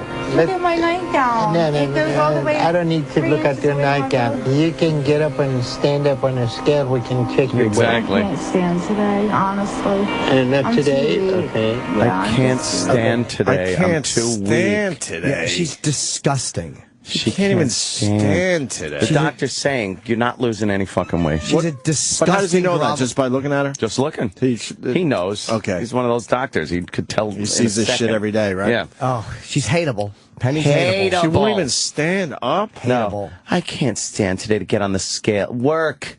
Get the fuck up, you pig. Now, 6 months after the surgery. 6 months. Penny checks in from home. I need to get something in me. I feel like I'm dropping all my sugar. There's really only so many popsicles and soups and cream of wheat you can take before you're done with it. Oh, I see. I cannot function without wontons. They're not the best thing for No, they're terrible for you. Without what? Wontons. I can't function? First of all, how about this, Piggy? Pork. You've had your fill. Yes. You've had your You had fill. enough wontons. You've treated yourself enough. You've spoiled yourself enough. Yeah. And you can they're not a little bad for you. No. They're fucking terrible for you. You morbidly obese, in denial idiot. Everything about them is against the money that you've gotten, your son, your husband, your useless husband, the family and friends that have given you money, the doctor, the surgery, all that. That wonton goes against all that. Yeah. They're not the best thing for me. Farting. Tucking is out and it's going to be like, why is she eating that? But I can eat all of this by myself and it wouldn't be as detrimental to me as not eating. I don't know if I'm right or wrong because I'm not a doctor, but the deep frying, I felt that was healthier than us ordering out. What? So the what? rationalization going on here is bizarre. She, on one hand, is saying she's got like this big tub of fucking pork, and she's mixing it up to make wontons. Right. And then she says, you know, it would be worse for me to not eat than to eat this. Right. So I'll eat this. And then the guy says this is better. Deep frying this shit is better than ordering takeout? Yeah. So he rationalizes it that This way. seems exhausting. They- a deep fryer in his house. They're deep frying shit. She's exhausting. bedridden. She's still completely bedridden because of her fat. She's on the government till because of her fat, and they're deep frying stuff. And he's just the fact are they this dumb? I couldn't tell you the last time I deep fried something. But I would love to. Oh, can you imagine would you not want deep frying some wonderful? wontons right now? Great. Who wouldn't want that? What a fucking little soy sauce. Oh, wonderful. I need these wontons. I need them. There's only so much soups and. So they're forcing her to go to the doctor for a 6-month checkup here. Yeah. Forcing her, because obviously she doesn't even want to do that. Nah, she don't. I have spent the last 6 months giving it all I have to lose weight and have been successful in losing weight. No, you haven't. Did you guys put me over your head so I can work on Cleopatra? I would like the scale to be lower than last time because that's my goal every time I step on it. She's delusional. So what's going on with you? Doing good. Lots of nice new hanging skin everywhere. Well, hanging skin is not a problem. What is your weight doing? Well, I haven't been able to be weighed. How come? I don't have a scale. You don't walk around? No, not yet. We weigh you right now and you see how much you lost. Oh, it's a lot of pain. Oh, she's trying to get up. She's oh, attention me. You can't have a goal if you're deep frying wontons. Deep frying wontons. You can't say you have a goal at that point. Deep frying wontons. You have hope, maybe. Maybe. That you can change, but that's not an official goal. You're looking for a miracle. You're not in the goal phase. Yeah. Jimmy, you haven't lost any weight. You gained weight since the surgery. Okay? You should be right now walking. You should be around 250 pounds. 250 pounds what you should be. we have here is failure to lose weight. Yeah. To lose weight. It's the same guy, right? He's a little Indian guy. Is he? Yeah. So she's put weight on since the surgery. Yes, she's gained weight. That's pretty much impossible. Yeah, that's... At first, anyway. I guess eventually what? You stretch everything out and you can start... She dropped a very little bit of weight. Maybe What's 30, a little? Maybe 30 pounds. I was going to say 280. If you're very little. And then she just started gaining weight again because she eats fried food. You should be around 250 pounds. She should be up I feel walking. that the scales were wrong in the beginning and that I weighed more than what that was. How wrong could the scales be? There. Look, Penny, quit crying because this is for your benefit, okay? You know how many people like you, I signed their death certificate, and later on I thought, what could I have done to get across to them? And I'm not getting across to you either. There has been change. Look, I mean, it's hanging off my shoulders. You just trying to convince yourself, okay? Whatever So you you say. can't convince yourself that your sleeves come past your hands now, and they never did that. Penny. I can reach my vagina and clean it myself. I couldn't do that 6 months ago. What you're saying it really make no sense, okay? Then I'm going to have to just go home where I can try and get something else. I don't think this conversation is getting anywhere. It's your life and your decision. Oh, God. Just a selfish fuck. She's trying to tell the doctor that, my skin is hanging, this, that.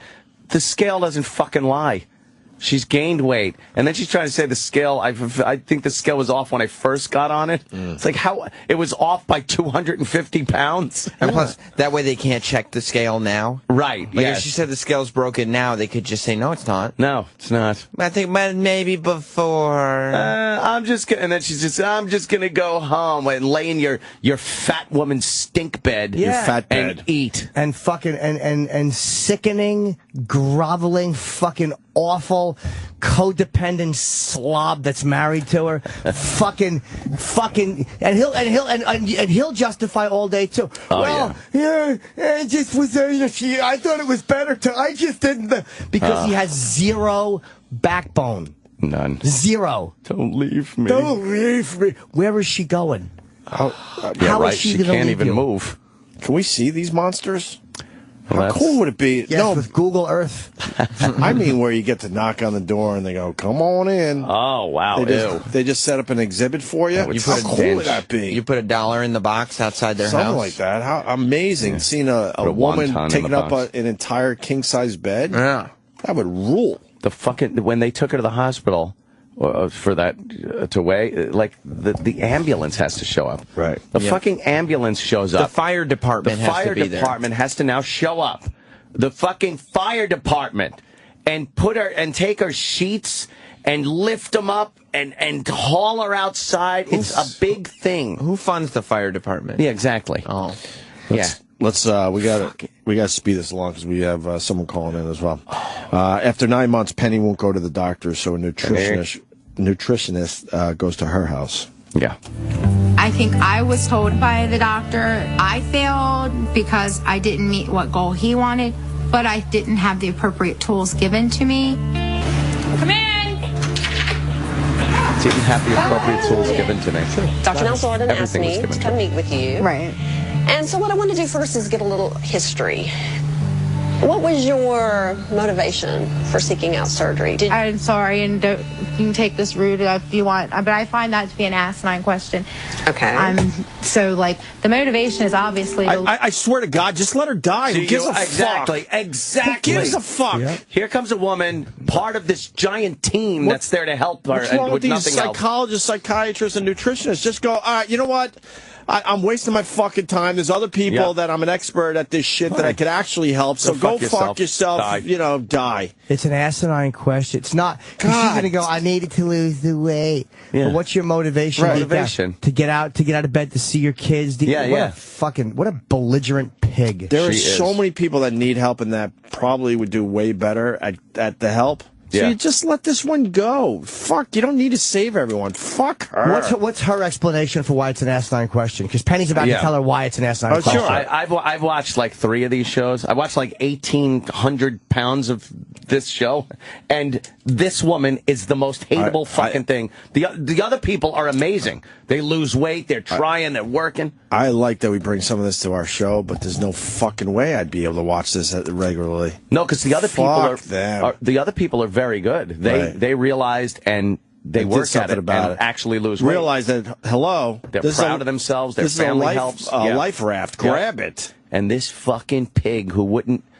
She just looking a gift her in the mouth. And you're just playing into her shit. Yeah. Go, all right, you know what? Do it your way. Yeah. I got someone else to see anyway. Go. You know, I'm gonna go later. Bye. Yeah. So listen how she treats this fucking woman. Okay. So like the motivation is obviously to lose weight and regain what it's to get back whatever you haven't had because of it. Or do you have goals of meeting certain expectations that you may have? Absolutely not. Will not do that. Will not do that. It's a way for people to very easily get comfortable, sit on their laurels, and not achieve to their best ability. Good for you. Good for you. So she won't make goals. Yeah, I don't make goals. Yeah, that was Piggy. That was Piggy. Piggy. Yeah, I know. Good for you. Yeah, an excuse, trying to use therapeutic lingo to justify why she's a fucking lazy lump. Yeah. Well, you got the nutritionist now going through her kitchen. Now, remember, this lady can't go to the supermarket, so now we have to fucking point the finger at the husband. Uh-huh. That's it. What's in the kitchen? She goes through the You kitchen. want to check the fridge first? While you're in there, she can help you clean it out. Oh, yeah. We got the ham. We got corn and potatoes, coleslaw, eggs. And then that's the pie for Thanksgiving. What do we have here? That's the pie for Thanksgiving. Pie for Thanksgiving. Maybe we don't have pie this Thanksgiving. You know, because Pig needs another treat. Right. Instead of telling Pig, hey, you can't have it this time because you're an inconvenience to everybody, Pig needs another treat. Pig needs a treat. Pig need treat. Slob give Pig treat. That's what this show should be. She made cupcakes for Liam. My son, he's not a candy eater, a cookie eater. He's got like set things that I am a cookie. He gets a bedtime snack and 1 snack a day. So we have some cereals here. They're in there trying to make them throw away your cereal. Mommy said not till you're 18 that you are going to have all the cereal you want. You want to have nutrient-dense foods on hand. You want foods that give you vitamins and protein and give you fiber. I know what's in there is not good. I think maybe I made a bigger impact with Edgar than perhaps Penny. I think he maybe now has some better knowledge about what to look for at the grocery store. Egg whites are great protein. Think of produce, vegetables, fruits. I'm not eating just whites. I hate just whites. I'm hoping, if anything, that he gets a benefit, that he can make better choices at the store now. Oh, so what you think? I think it was a bunch of This is so stupid. Just go. Do it your way, though. Oh, she is a hateable fucking pig. Hateable. You want to take a guess as to what cereals she wouldn't throw out that she wouldn't stop giving her son? Sugar Pops, fucking all that garbage. I'm going to go with Crunch. Captain Crunch and Frosted Flakes. Opie's favorite was there. Lucky Charms for the win. Oh, yeah. Lucky Charms. I don't do Lucky Charms right now. Right. I'm dying to have a fucking box of Lucky Charms. Give yourself a little treat here. Take it away for a while. Oh, shit. Her fucking husband should literally just bring her certain things and say, this is what I'm bringing you. Because she can't I do ain't anything eating else. it. Then don't. Then don't eat. Don't eat. Bye. There you go. And then shut the door to her pigsty. Yep. That's it. Bye. Final clip. Penny goes in for her 1-year checkup. 1 year. She After should the be surgery, right? Moving around, active, 1 year from the exercising, surgery. everything. Yeah, 1 year. With that surgery, if you weigh 630 pounds, safe to say you could easily have lost 200 pounds in a year, right? More than Yeah, that? probably. More than that. I was being conservative. You're supposed to lose... In a year? I think in a year, yeah. You're supposed to lose a lot in that first year. Yeah, you can lose, like, if you're 600-something pounds when you go in, you can, the doctor was saying you can lose 400 pounds in the year. Right. 400 pounds. She should be up, moving around. 250. Exercising. Yeah. All right, let's see what happens. Let's see how much she lost. Oh. Hey, really, I try everything. I don't know how I'm going to get across to you. It's very difficult living in a world where I've given you my life and put you as my earthly God, and that's what I mean. No matter what you say, the truth is in this guy. Okay? I know. Okay. Penny lives in a false reality, and she chooses to overeat. She does not admit it. The people that I operated at the same time I did your surgery, today they're 250 pounds. I'm feeling like I've just been sucker punched again. Why didn't this do what it's supposed to do when I'm doing what I'm supposed to do? Where's my yellow brick road? Why didn't I get it? Because I'm working It's crushed hard. under your feet. It's gravel. Good. At this point, I don't think Penny has any intention to change anything in her lifestyle. I don't know what will work for Penny. I hope she wakes up at some point. Where's mine? Otherwise, I don't think she's going to live too long. Yeah. Oh, well. For me, the things that are going to come are going to be more important than the things I've already overcome. Oh, shut up. Oh, what does that even See, mean? she needs to be told by somebody, you're self-centered in the extreme. Yeah. And you're extraordinarily selfish. And the second she goes, no, you are, you say, shut up. Your problem is... Punch her in her liver. Yeah, that you want what you want when you want it. You're queen baby. Big baby want what big baby want. That's it. And that's it. And your husband is a groveling, codependent slob. Just walk away. Yeah. Walk away and see if she gets the hit. Fuck, they're not putting up with my bullshit. When you go to everyone knows their bullshit in the end. You just know your bullshit. And when someone calls you out on it, you're like, oh, fuck. Right? When you go to detox, they don't say to you, would you like a beer? Bring me a beer. You sit there and get nothing. No. I mean, they might put you on certain medication and help the physical, but they're not bringing you beer. They're not bringing you meth. This should be treated like that, where you detox her and just give her healthy food. Right. I don't want it. Well, then when you lose the weight, you can get up and get your fucking lazy ass in there. Get it yourself. Oh, that looks good. Is there any more of those? Thank you, honey. It's honey barbecue. I don't want that one. Oh, I thought he pulled his fly down. It's always we got a dick sucking joke. So what happened with that at the end? That was it? Nothing. He gave up, yeah. He gave up. Oh, good. Good for them. Yeah. Well, I want to say hi to my pal, Kirk Fox. What's up, Kirk? What's going on? How did that end up? Did she eventually eat the doctor? We can only hope. No kidding. The doctor was consumed, much like Quint. Yeah, where you at with the enablers there, Kirk Fox? Listen, I heard most of that was water weight. Was that true? Yeah. She drank a small swimming pool. She's disgusting. We have no tolerance for that shit on this show. Listen, I just want you to know I've lost a lot of my baby fat, so I'm rocking and rolling. A strong 190 if anyone's interested. Yes, you're a thin fellow. You do the test, obviously, which is doing very well. Have you had some of these fatties on, some of these monsters? Listen, there's been some people with a little extra weight, but I just stay out of the middle. I do not want to ever get squished. Let's just say that. I'm very non-confrontational. I've seen the show. I've seen the show quite a few times, and a lot of the clientele is a little rotund. But there's also some skinny people. You know, meth can cause. That is true. Weight. Meth, right? Hood rats are usually skinny. That's right. A lot of hair. Yes, a lot of hair. Listen, these people are coming on, and I'm changing lives. That's all I know. Well, I gotta congratulate you because you're in a tough fucking business, man. Like look at poor Search. She's already done. Oh, is that done? That show? Pretty much, he right? He didn't get picked up. I don't think the Search got picked up. Search was on right after you in New York. I mean, do we know that for sure? I mean, I think he was just doing a little trial run. He was doing a tryout. We'll see if he gets picked up. Right. There's room for all of us. Because this ain't no game.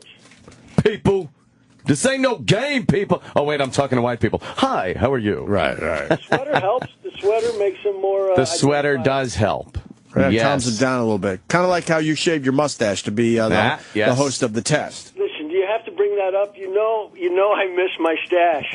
I haven't been able to do any crime since I've shaved it. Yeah, you look like you have some credibility without the mustache. Yeah, but listen, if the show keeps going, I'm gonna just fight for that stash to come back. I hear you. Yeah, you could start calling the shots. Yeah, what kind of things are you tackling on the test these days? Infidelity, family feuds, paternity disputes, anything that anyone needs to know. I mean, there's a lot of shit that you guys probably need some answers to. Not really. We got a guy on the show today with 33 kids, 17 mothers. So my God. We're tackling a lot of stuff. How did you find the guy that has 33 kids with 17 mamas? You should be having that guy give advice to other guys how to get pussy. Right. Instead of criticizing, you ought to be praising this guy. I think the kids are all the same age, so that was a hell of a weekend. That is some 33 kids, 17. Are you going to have all 17 moms on? We couldn't afford to get that many tickets. Yeah. We actually have 2 women that are on there fighting over this guy. So, listen, this guy's in demand. Yeah, that amazes me. The women fight over these guys. That's fucked up, man. I don't get it. I haven't even created one, so 33 seems like a high number. Why would you want to do that? I don't What get have you it. noticed? What's the common denominator in these people that have these kids like this? And They don't know what a condom is. oh, see? Well, a condom is something that feels awful. Yeah, tastes awful, too. God damn it. But he just wasn't ready for it. He wasn't. Yeah. I thought we could do that right on stage, just tighten a knot, but I couldn't get to it. Oh, man. I don't get that shit. I was always so paranoid getting a chick pregnant. You gotta yank I don't that thing out of understand there. how fucking people are willy-nilly about that shit. Listen, I'm still scared. I don't even have sex. I'm so frightened. Well, you gotta grow the mustache back. That'll do it, and then I can just take it. Oh, the old flavor saver, right? Am I right? How's New York? I miss you guys. I got to come back there. I gotta tell you, New York sucks. We're having a real fucking winter for the first time in many years. Hate it. I mean, L.A. sucks, too. I mean, I had to play tennis for like 5 hours yesterday. Oh, man. Stuff I needed to do. Yeah, so we shouldn't complain. You guys are pussies out there, though. It gets 55 degrees and you're wearing fucking winter coats.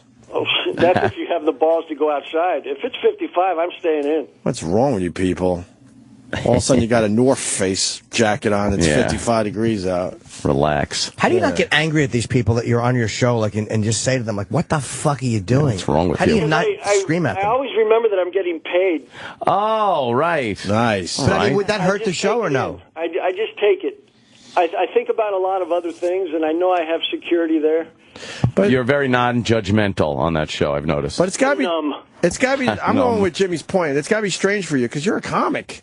So I mean, you see some of this whacked out shit in front of you. You really want to like go off, I believe. Well, you're absolutely right, but it's tricky because they're real people. And they need this answer, so if I make a joke about it, I could lose them, and then they stop talking, or they get angrier and angrier, and I'm trying not to incite it. Right. The trick for me, I gotta tell you, is trying to get to that resolution. I think that's what's making the show resonate with some people, that it's not just about the conflict. A lot of the other shows, they want that fighting, but listen, I'm a pussy at heart. So there is resolution. What type of resolve do you get on these with these people? Listen, if these people need an answer, they're going to get an answer. I would think the answer is always you're a bunch of assholes. Yeah. No, you sometimes find out that the women are just paranoid and that the guys aren't cheating. And paranoid of what? Shutting their legs? Yeah, that can be scary sometimes. It can be scary, huh?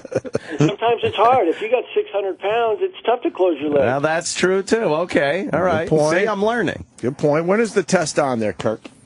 Well, you can go to thetesttv.com. It's on every day. I think it's on at 3 o'clock right there in New York, 3 o'clock. That's right. You guys are all over the country, so is the test. If WPIX. someone goes to thetesttv.com, they can check their local listings. Yes, I love the local listings. Are you officially in your second season? We're shooting some stuff right now. I mean, Is anything ever really official? No. No. No. I'll say no. No. Exactly. Was I right? I think it's coming. I'd like to believe I think it you is. just tested us. Yeah. They have me That was a doing pop radio quiz. and doing some TV, so I'd like to believe it's coming back. That's a But good if not, sign. I'll come to New York and I'll work with you guys. Sounds I good. think it is. I think it is. I bet think you you're they're doing happy. Very well. I would think so. I mean, I'd like to have a job. Well, yeah. It's my first job, so why would I want it to end? Yeah, you got regular work. I've never worked before this. That's crazy. You got regular work for once instead of here and there stuff. But I could always go back to teaching tennis. I still got my shorts. I got my Sergio Tacchini shorts. That's right. Yeah, I still got my basket of balls. He's the tennis guy. Yeah. I'm not afraid to go out there and teach some tennis. Tennis pro. Nice. Yeah, I'll grow the mustache back, and I'll get right back to work. Get them chicks. Was that a myth? I mean, like, as a tennis pro, do you bang? Were you ever able to bang any of the girls? I was supposed to. Oh, what happened? You just decided against it? No, I think that comes into play. Yeah. I didn't start teaching tennis just for the money. You do that thing where you stand behind them and hold the racket in their hand and go, and you swing like this. Yeah. And you push your hard penis up against their butt. Make them just lay on the court. And he doesn't even do that. Just lay him on the court. You don't need that nonsense. No, skip right. Did you really want to learn how to play tennis? All right. You know what? You're a direct, right to the point guy. That's Who was the most famous person you taught tennis to? Mel Gibson, we played a little tennis. Come on, really? Listen, if you name it, I've taught them tennis. Every job I've ever gotten in a movie was because I was teaching them tennis. That's fucking pretty weird. goddamn good deal right there. But then the problem is they would keep me on the movie for 3 months, but I'd only get one line because they just wanted me playing tennis. Oh, they just wanted to keep you playing tennis. So they wanted to keep me on location. It was tricky, man. Yeah. It's a nice gig, though. I did Wyatt Earp, and, I was there for 3 months. I think I had one line, but we did play a lot of tennis. What gave me a real small horse so that I wouldn't get hurt. What a great mustache for Wyatt Earp, by the way. Oh, that's what they were hiring. That's what you have to be hired for. You got hired because of the mustache. They weren't hiring me for my chops. Right. Fucking Kirk Fox. My lamb chops. Well, listen, we got to cut this short. We got meetings and shit. Yeah, Wait, you guys got shit going on? Yeah, I apologize that we got to you so late today, but that's okay. I can go right back to bed. Nice. Sounds good. So lucky. Kirk Fox in the test, doing very well. Let's take a look at that, people. All right, and I'll see you soon. I hope I'll be out there. Sounds great. We look forward to Hey, it. and Jim, maybe one day you'll follow me on Twitter. I mean, I know you're just, afraid to. What's your Twitter name? Well, what do you think it would be? It could be Kirk Fox, but I imagine that would be taken by a cyber squatter, so I was too scared to look. No, I took it early. I took it early in life. At Kirk Fox, KIRKFOX. There you go. I like watching everyone beat up on you, Jimmy. All right. Poor Jim. I think you should add mustache to your Twitter handle somehow. I should. Or bikini shorts. Just one ball hanging out. one nut hanging One nut just hanging a little lower. All right, Kirk. We'll talk to you soon, buddy. All right, I'll see you guys. Thanks, guys. No worries. Right. Kirk Fox. I like the Kirk There he Fox. goes. He's a funny guy. Let's go home. Yeah. You got live read, Sam? Oh, yeah. I have a plug, too. How many? Oh. 4. Jesus fucking Christ. You decided to go to the bathroom at inopportune time. That is true. Oh, God. Jimmy, you got a plug over there? Yes. It's where most of my money comes from is these special nights. Atlantic City, February 15th. Late show, still availability. First 2 are sold out. Man, are we geared up to go to that one? Yeah, I'm glad you're coming, man. The whole family's going. This is going to be a big one. Keep the Cop. Wow. And Ange, I think Vinny FBI is going. We're just friggin' loaded with people that are going to caravan down there, see Jimmy Norton, and perhaps a little blackjack. Yeah, it's going to be a very fun weekend. Oh, yeah, good weekend. And then Anthony and those guys are heading to Pittsburgh February 28th. We all then just leave.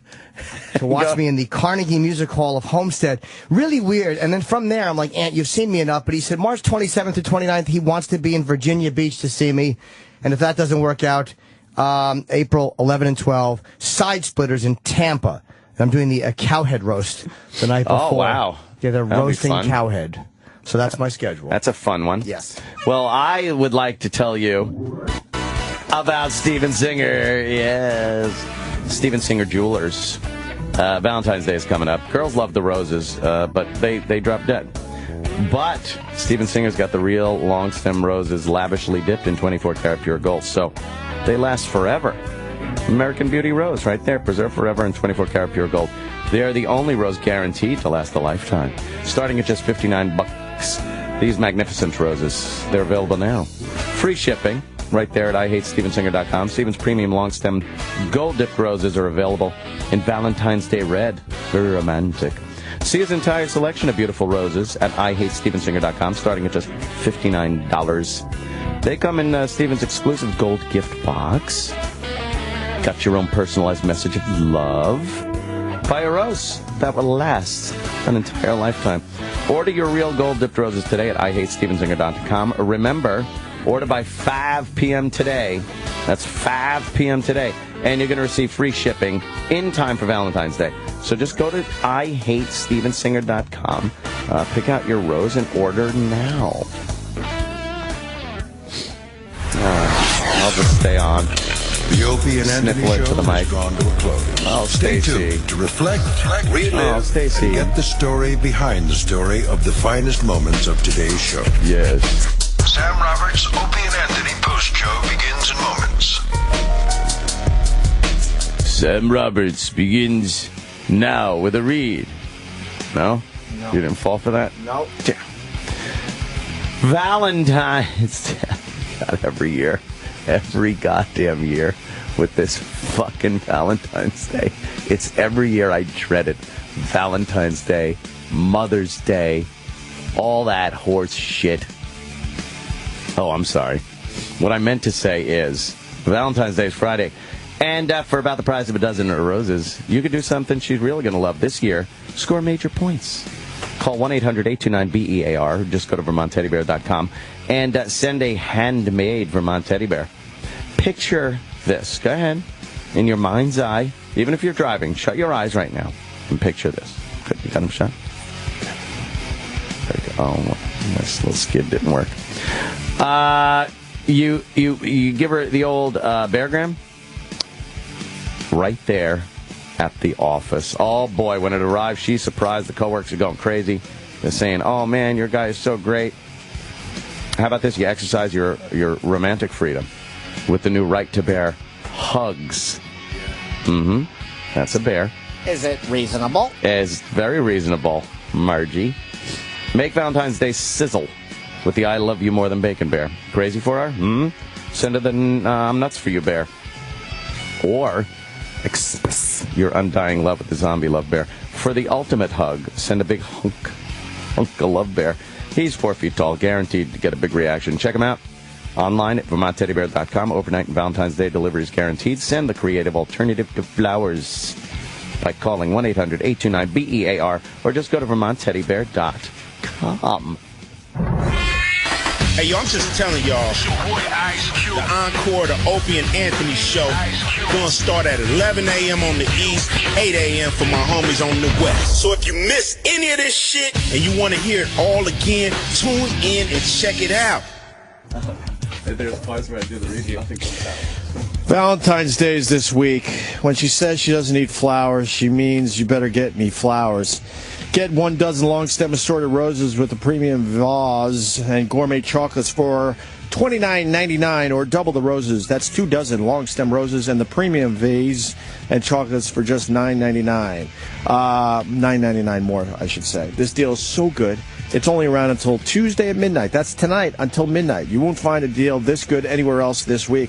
Pro Flowers is quick, easy, and delivery on Valentine's Day guaranteed. Pro Flowers guaranteed to last 7 days or your money back. It's a no-brainer. Here's the only way to get this Valentine's deal of 1 dozen long-stem assorted roses with a premium vase and chocolates for $29.99 or double the roses for just $9.99 more. Go to proflowers.com, click on the blue microphone in the top right corner, type in Opie, O-P-I-E. That's proflowers.com, click on the microphone and type in Opie. Don't delay, order today. This deal expires tonight at midnight. Proflowers.com, type in Opie. Get the Opie and Anthony show when you want it. The Opie and Anthony show is available now as part of SiriusXM On Demand at SiriusXM.com/on-demand or Avatar on the Sirius XM app. I'm mesmerized and horrified. Live radio at its best. Dude, do you know how stupid we've looked for years? The Opie and Anthony channel. All Opie, all Anthony, all the time. Wherever you are. What's the number one gift for Valentine's Day? Roses? Roses? No! Don't send roses. Steven Singer Jewelers has roses that will last a lifetime. See, these are different roses. Very different roses. His famous real long stem premium roses. Yes, these are the type of roses you want to send your loved one. Lavishly dipped in 24 carat, not parrot. Not parrot. That would be kind of cool, though. Imagine roses dipped in parrots. Nice. Picture a real American Beauty rose preserved forever in 24 karat pure gold. They're the only rose guaranteed to last a lifetime. Starting at just $59, these magnificent roses are available now with free shipping at IHateStevenSinger.com. Stevian's premium long stem gold dip roses are available in Valentine's Day red. See his entire selection of beautiful roses at IHateStevenSinger.com, starting at just $59. They come in Steven's exclusive gold gift box with your own personalized message of love. Buy a rose that will last a lifetime. Order your real gold-dipped rose today at IHateStevenSinger.com. Remember, if you order by 5 p.m. today, you will receive free shipping in time for Valentine's Day. Visit Steven Singer Jewelers online at IHateStevenSinger.com. Do it now. I need a data backup solution for my business to replace my current tape backup device. Do you want to spend a lot of money? No. Do you want to store and pay for replicated data? No. How about a solution that's difficult to install and use? No. Offshore automated phone tree support okay? No. Then yes, we can help. Barracuda Backup. End-to-end protection for physical and virtual servers, including data deduplication for storage efficiency and replicated cloud storage for assured recovery. Try Barracuda Backup free. Go to barracuda.com/yes. But wait, I've got one more data protection problem that I need solved. Okay, what is it? I need to archive emails that comply with business regulations. Do you have an IT guy to help search through thousands of PST files? No. Got time to install a complicated product or create detailed reports? No. You okay paying storage fees to save duplicate emails and images? No. Offshore automated phone tree support okay? No. Then again, yes, we can help. The Barracuda Message Archiver lets you store and find emails fast to avoid compliance and litigation penalties. Easy setup and single instance storage will save you time and money. And if you need help, you'll talk to a live human. Try the Barracuda Message Archiver free. Go to barracuda.com/yes. Be honest. Will owning a bigger TV help you get ahead in life? Will another pair of shoes make you a better person? Probably not. But what if you could speak another language? If that appeals to you, Rosetta Stone is letting everyone who calls try an absolutely free demo of its powerful language learning software. Do you want more stuff or a language that will last a lifetime? For your free Rosetta Stone demo, call 1-800-918-9767. 1-800-918-9767. 1-800-918-9767. Yo, what's up? This your boy Ice Cube, the West Coast Warlord. And you know what I'm doing? We kicking it down. We holding it down for the West Coast. Yo, I'm just telling y'all, the encore of the Opie and Anthony show is gonna start at 11 a.m. on the East and 8 a.m. for my homies on the West. Booyah! So if you miss any of this shit and you want to hear it all again, tune in and check it out. West Side, yeah? Throw them dubs up. This is an urgent message for all individuals with extremely large credit card debt. No matter how much you owe on your credit cards, the company that has settled more debt than anyone in the U.S. could settle your debt too. While you make one low monthly program payment, you have the opportunity to hear how low your monthly program payment could be for free. This free information is available now simply by calling Freedom Debt Relief at 1-800-504-2720. I repeat, if you have extremely large credit card debt, you now have the ability to reduce your total debt and get one simple low monthly program payment. This could allow you to resolve your debt faster than you ever thought possible. But you should act quickly. Call Freedom Debt Relief now to learn how much you could save. 1-800-504-2720. Again, this life-changing information is available for free. To find out how much you may be able to save, call today. 1-800-504-2720. That's 1-800-504-2720. 1-800-504-2720. Futures and options trading involves substantial risk and is not suitable for all investors. Fire the stockbroker and hire yourself. I'm Larry Levin, and I've been on the trading floor for 23 years. I was one of the biggest traders in the S&P pit. I'm also the president of Trading Advantage, the leading educational firm teaching people how to become professional day traders. Now, for a limited time, I'm offering one of the trading techniques I use to make $1.9 million for free. Invest in and control your own future. Get started right now by calling 800-914-5567. Leave your email address on my voicemail, and I'll email you my free trading technique and daily insiders market report at no cost to you. This is the very information I use to build my fortune. I was getting ready to retire. I still needed to make extra income, but I didn't want to work for anyone else. Because of Larry and his excellent instructors, I can trade successfully for myself, and I'll never have to work for someone else again. Fire the stockbroker and hire the most dependable person you know. You. Again, call in the next 90 minutes. Leave your email address on my voicemail. 800-914-5567. Futures and options trading involves substantial risk and is not suitable for all investors. This Valentine's Day, what gift can you give that you'll both enjoy? Astroglide Personal Lubricants, sure to add a touch of fun and variety to your special plans. Astroglide comes in an array of choices from water-based to silicone, liquid to gel, and is available where you already shop in the family planning section next to condoms. To find out more about Astroglide and to get a free sample, visit astroglide.com/radio to get a free sample discreetly mailed to you. That's astroglide.com/radio. Unfortunately, the Opie and Anthony show is over. Fortunately, we have a hard time letting go. The stories behind the stories. The backstage drama. Everything that made today unforgettable. Call 866-WOW-1-WOW now. And look back on another legendary day of broadcasting. This is the Opie and Anthony Post Show with Sam Roberts. Yeah, it is. Let's reminisce together on what a great day today was. It's the Opie and Anthony Post Show. 866-WOW-1-WOW is the phone number. Phone lines are wide open. 866-969-1969. I'm joined by the beautiful, pregnant Nicole from the Morning Mashup. Oh, that was so sexual of you. Wide open. You found that to be very sexual. I did. Maybe that's because I'm super horny, but I liked it. I'm glad that you haven't, as you are becoming much closer to becoming a mother, yeah. You haven't lost the horniness and the lust. It's heightened. For sex. It has heightened. Yeah. Huh. I need it. You're going to have a baby next week, correct? Uh-huh. Oh, my God. And then how long till sex? I think another 6 weeks. But if I can go before then, I gotta get it in me. Are you... I just What do you mean you got to get it in you? A dick? Yeah. A dick. Yeah. What are you going to do with the baby when it comes time to be intimate with your husband? She can go to sleep. Okay. So you're going to have sex with her in the room? I mean, if it has to happen that way. It's going to happen that way. Well, you can't be irresponsible and leave the baby by its lonesome. No. I mean, she'll be sleeping. We'll just be quiet. Will you be quiet, I don't know, actually. What about the first time back? Perhaps not. Have you done anything? Like, you came on this show once and said that you like to jerk off an X and see how far it could shoot. Have you been doing anything like that? I have not done that. Actually, I really should. Yeah. No, I told you, just a lot of blowjobs. I don't like doing the jerk off thing. Right. Only for sport, like for that. Otherwise, It's not really fun for me, and you can do it better than me. So. Unless there's a game involved. Right. Well, now that you've gotten to know Nicole a little better, let's find out what today's line of the day was. You ready, Eric? All set. All right, let's hear it. Here comes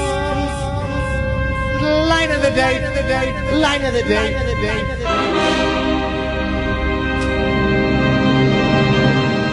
Last night, this one yesterday afternoon kind of broke. Laurence Fishburne, is he going to be in RoboCop? I guess he's in RoboCop. Or Samuel Jackson. So you're doing Samuel Jackson is in RoboCop. We're doing the same thing that the newscaster did. Whoa. But oh my God, I think I just did. Yeah. But I'm saying the Laurence whatever. Yeah. E-Rock's true motivations are so coming out. Sal has not been here the past couple days because he has a throat infection. Ooh. I believe the back of his throat got poked by some kind of blunt object. Oh. It could have been a penis. I'm not quite sure what it was. But just guessing. E-Rock has been running the board. Okay. And this is the second day in a row where line of the day has been done to make Opie look silly. Is Opie annoyed about it? I don't know. I don't think he realized yesterday. Oh, no. Yesterday, the line of the day was Opie saying he didn't want to share dudes with his chick. Wait, but Opie, don't feel bad because I did that too on the air today on the mashup. What'd you say?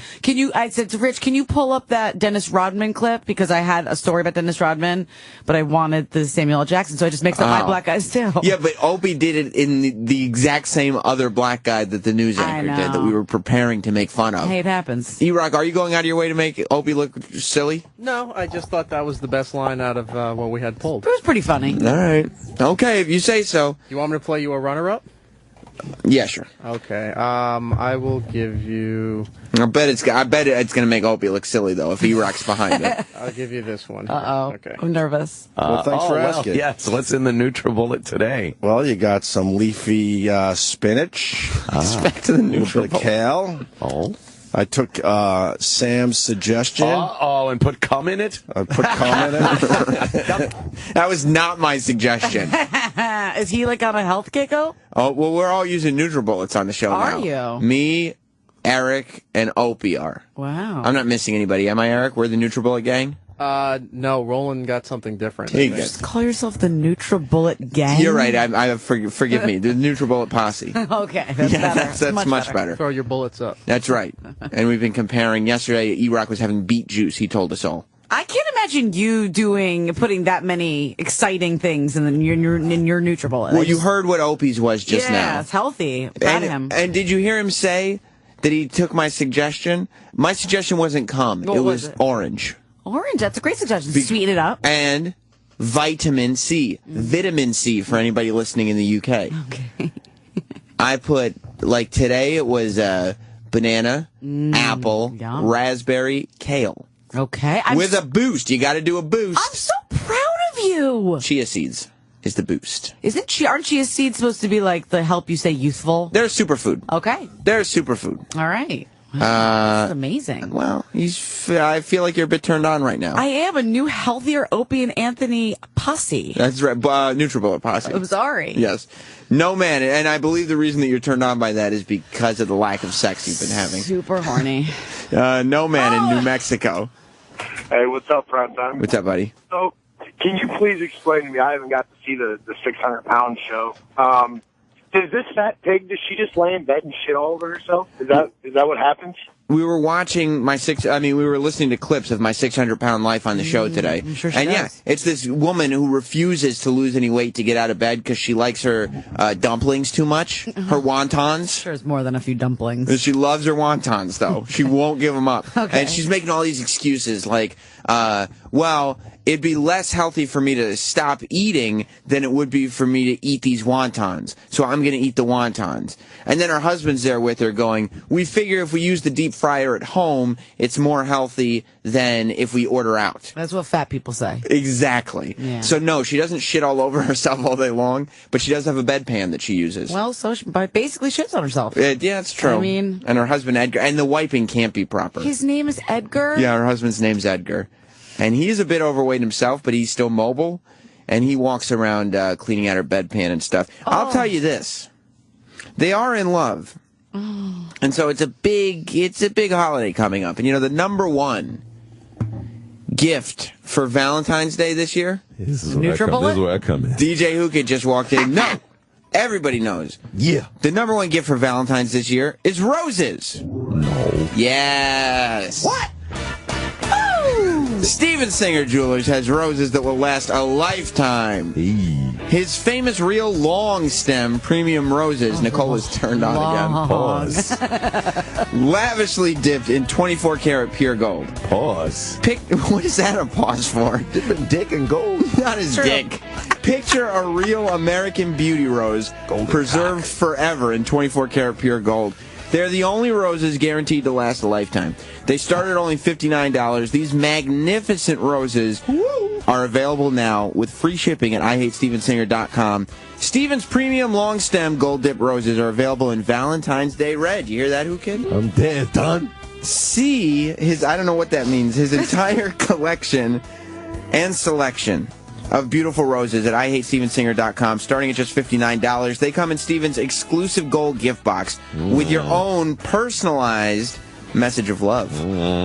Buy a rose that's going to last a lifetime. Order your real gold-dipped rose today at IHateStevensinger.com. Remember, if you order by 5 p.m. today, you will receive free shipping in time for Valentine's Day. Visit Steven Singer Jewelers at the other corner of 8th and Walnut and online at IHateStevensinger.com now. DJ Who Kid is here, along with my friend Nicole on the post show, and I will say this. I didn't know if Who Kid was going to make it here. I didn't either. Because he texted me earlier in the show that he was going to come. You know why, right? He was going to be on the show. Oh, my God, this is a super sexually charged show today. It's you, Nicole, it's you. He was going to be on the show, and then I got a text like 10 minutes ago saying, oh, fuck, I got pulled over. What's wrong with you, dude? I don't know. I'm just black. I don't have no license. It was because you're black, not because you were speeding. The cop even let me go. He was like, yo, I know you're black, and I know you don't have a license. I'm going to give you a break today. He didn't say, I know you're black. He said that. He did, didn't he? Was he a black officer or a white officer? He was a Spanish-white mix. Oh, okay, but probably one of the Spanish guys that uses the N-word freely? Yeah, he was cool, though. Yeah, okay, I got you. I respect that he didn't lock me up, but if it wasn't for your boy that gave me this card. You used the PBA card. Yeah, what's his name gave it to me? Club Soda? Yeah, Club Soda. He just hooked it up. So Kenny got me out of jail. Thanks, Kenneth. Because last time Who Kid was pulled over, he did a night in jail. And as soon as he got out of it, because he has no license, and as soon as he got out, and there were 13 suspensions on it. Oh, that's weird. And as soon as he got out of jail, what did he do? What was his first phone call? To you? To me on this show on the air. It's amazing. It was great. Look how many tickets I got. I got like 6 tickets. And it was almost a year ago. Yeah. It's the first day of Black History Month. Oh, shit, you're right. Yeah. I had like 3 G's. You know, I ain't got a bank account. I got 3,000 on He just pulled out $3,000 in cash and 6 parking tickets. I thought I was a drug lord or something. And I got ice. Hook me up. I'm having a baby. I know. We have advice for you, Nicole. Jeff in Georgia. Yeah. Hey, what's going on, my brother? Not too much. My brother. Hey, I got a question for you, kid. What up, man? This is my white guy's DJ. Can I get an N-word pass today, please? Of course, man. I'll FedEx it right now. I wouldn't trust the N-word pass because Marion from Lady Di and Marion, still on Friday on the Opie and Anthony show, was pissed off. So what? She's at Starbucks. Austin on Long Island. Speaking of Marion, yeah, and an epic mushroom stamping, when that fucking hack Bob Levy called into the Super Show and she shut him down, I want Bob Levy to know his calls are no longer necessary to the program. It's over, Bob. Pack it up, go to fucking Walmart, greet him at the door. You ain't a comedian anymore. Good Lord. Wow. This guy's... A lot of anger. Bob Levy called up and thought he was going to give Lady Di the business that he usually gives her, but didn't count on the fact that Marion was going to be there to regulate. Look, Marion. You guys got to make sure that you regulate, too, on Valentine's Day. And that's this Friday, for those that don't know. Here's an amazing Valentine's Day secret, Nicole. If you don't want to be sexually charged, you're not going to want to listen to this. Great. Oh, shit. Pajamagram has a gift for you and your Valentine that you're both going to love. Oh, yeah. It's pajamas with hidden secrets. Have you heard about this? No. Hidden secrets, they're classic pajamas. You know, they're soft and every woman loves them. But soft. They add in a secret that only the two of you are going to know about, and whoever you decide to share that with. I don't know what you're into. I want to know, nigga. They add in a...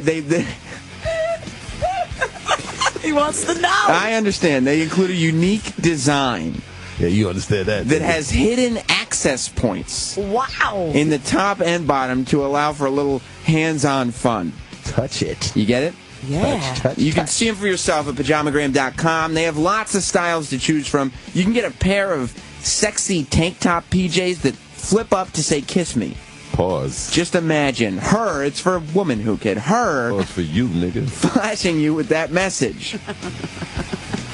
There's also the Sneak a Peek Romper, a one-piece shorty pajama with a drop seat. Drop seat! Need it! Check out Hidden Secrets at pajamagram.com or call 1-800-GIVE-PJs and they'll help you pick out just the right one. With Hidden Secrets, she gets all the cuteness and comfort that she's looking for, but with a secret and playful twist that you're both going to love. Order Hidden Secret pajamas and get ready to play on Valentine's Day. Every pajamagram includes free gift packaging, so you don't even have to wrap. And wrapping is something you're terrible at, who, kid? Look at that mouth. Overnight and Valentine's Day delivery guaranteed. Visit pajamagram.com or call 1-800-GIVE-PJs. You don't even look at us anymore. I know. You can't even look up. He's a professional broadcaster He now. is. Thank you, Fuck Kid. about nobody in here. Thank you, Who Kid. What an endorsement. Nicole, Who Kid, I'm glad you stopped by. Anytime. I wish I had a venue that I could properly display you both. Us too. I know you do. I will. You putting out a naked picture of yourself soon? Naked pictures of myself. This room is an office. You have naked picture of yourself. Not with this belly. I don't know. That's what we're looking for. That's exactly what we're looking for. Maybe post. No, do it beforehand. I want to come. I understand, Who Kid. Can I shout out something for your fans? Please shout out before we go. Yeah, shout out to everybody. The new mixtape is dropping at noon, but anybody, just like before, I sent out, thank you, 3,600 tapes. The O&A joint that did very well. I got the new one dropping today. It's called the South by East West. And then whoever wants it, email djwhokidmp3@gmail, and they get the gift in the mail. But it's going to take a while because it's a lot of requests. O&A is like thousands. Well, if you want Who Kid's new mixtape, email in there. Yeah. Nicole, hopefully I'll get to talk to you again before this baby comes out of your Don't you stomach. worry. It will 100% happen. All right, we'll see you tomorrow. Goodbye, everybody. Thanks for listening to Opie and Anthony and the Opie and Anthony Post Show. If you missed a minute, get it later today at SiriusXM.com/on-demand. Or stay tuned. Today's replay starts in minutes. Here on the Opie and Anthony channel. It's real. Calling all makeup lovers. Bare Minerals Foundation just won its 9th Glammy Award for Best Prestige Foundation. And to celebrate, we're offering risk-free trials to all women nationwide. That's right. Every woman who calls right now can get a full-size, risk-free trial of our #1 selling foundation. Plus, a free 5-piece makeup set. For yours, call 1-800-953-6233. This is an exclusive, radio-only offer you don't want to miss. Bare Minerals Foundation gives you flawlessly beautiful coverage with a no-makeup feel. And it's clinically proven to promote clearer, healthier-looking skin for all skin types. No wonder it's won 9 Glammys in a row. And now you can try it for yourself. Call now to find out how you can participate in our nationwide risk-free trial and join the millions who've already tried Bare Minerals Foundation and fallen in love with their skin again. Plus, we'll send you a free 5-piece makeup set, our gift to you. Hurry, don't miss this exclusive radio-only offer. 1-800-953-6233. 1-800-953-6233. Hey, Jim, you look like you saw a ghost. Oh, no, Joe. I saw my banker who said no to a business loan. You should call Anchor Funding Services. But I have no capital in my business. I don't have 3 years of profits. Call Anchor. I did, and my cash flow is great. Anchor Funding Services helps businesses by funding their accounts receivable. Anchor Funding Services makes quick decisions for my business when I need them most. Give them a call at 877-70-ANCHOR. That's 877-70-ANCHOR. Or go to 70anchor.com. Looking for a fantastic investment opportunity with proven success? Time to add another concept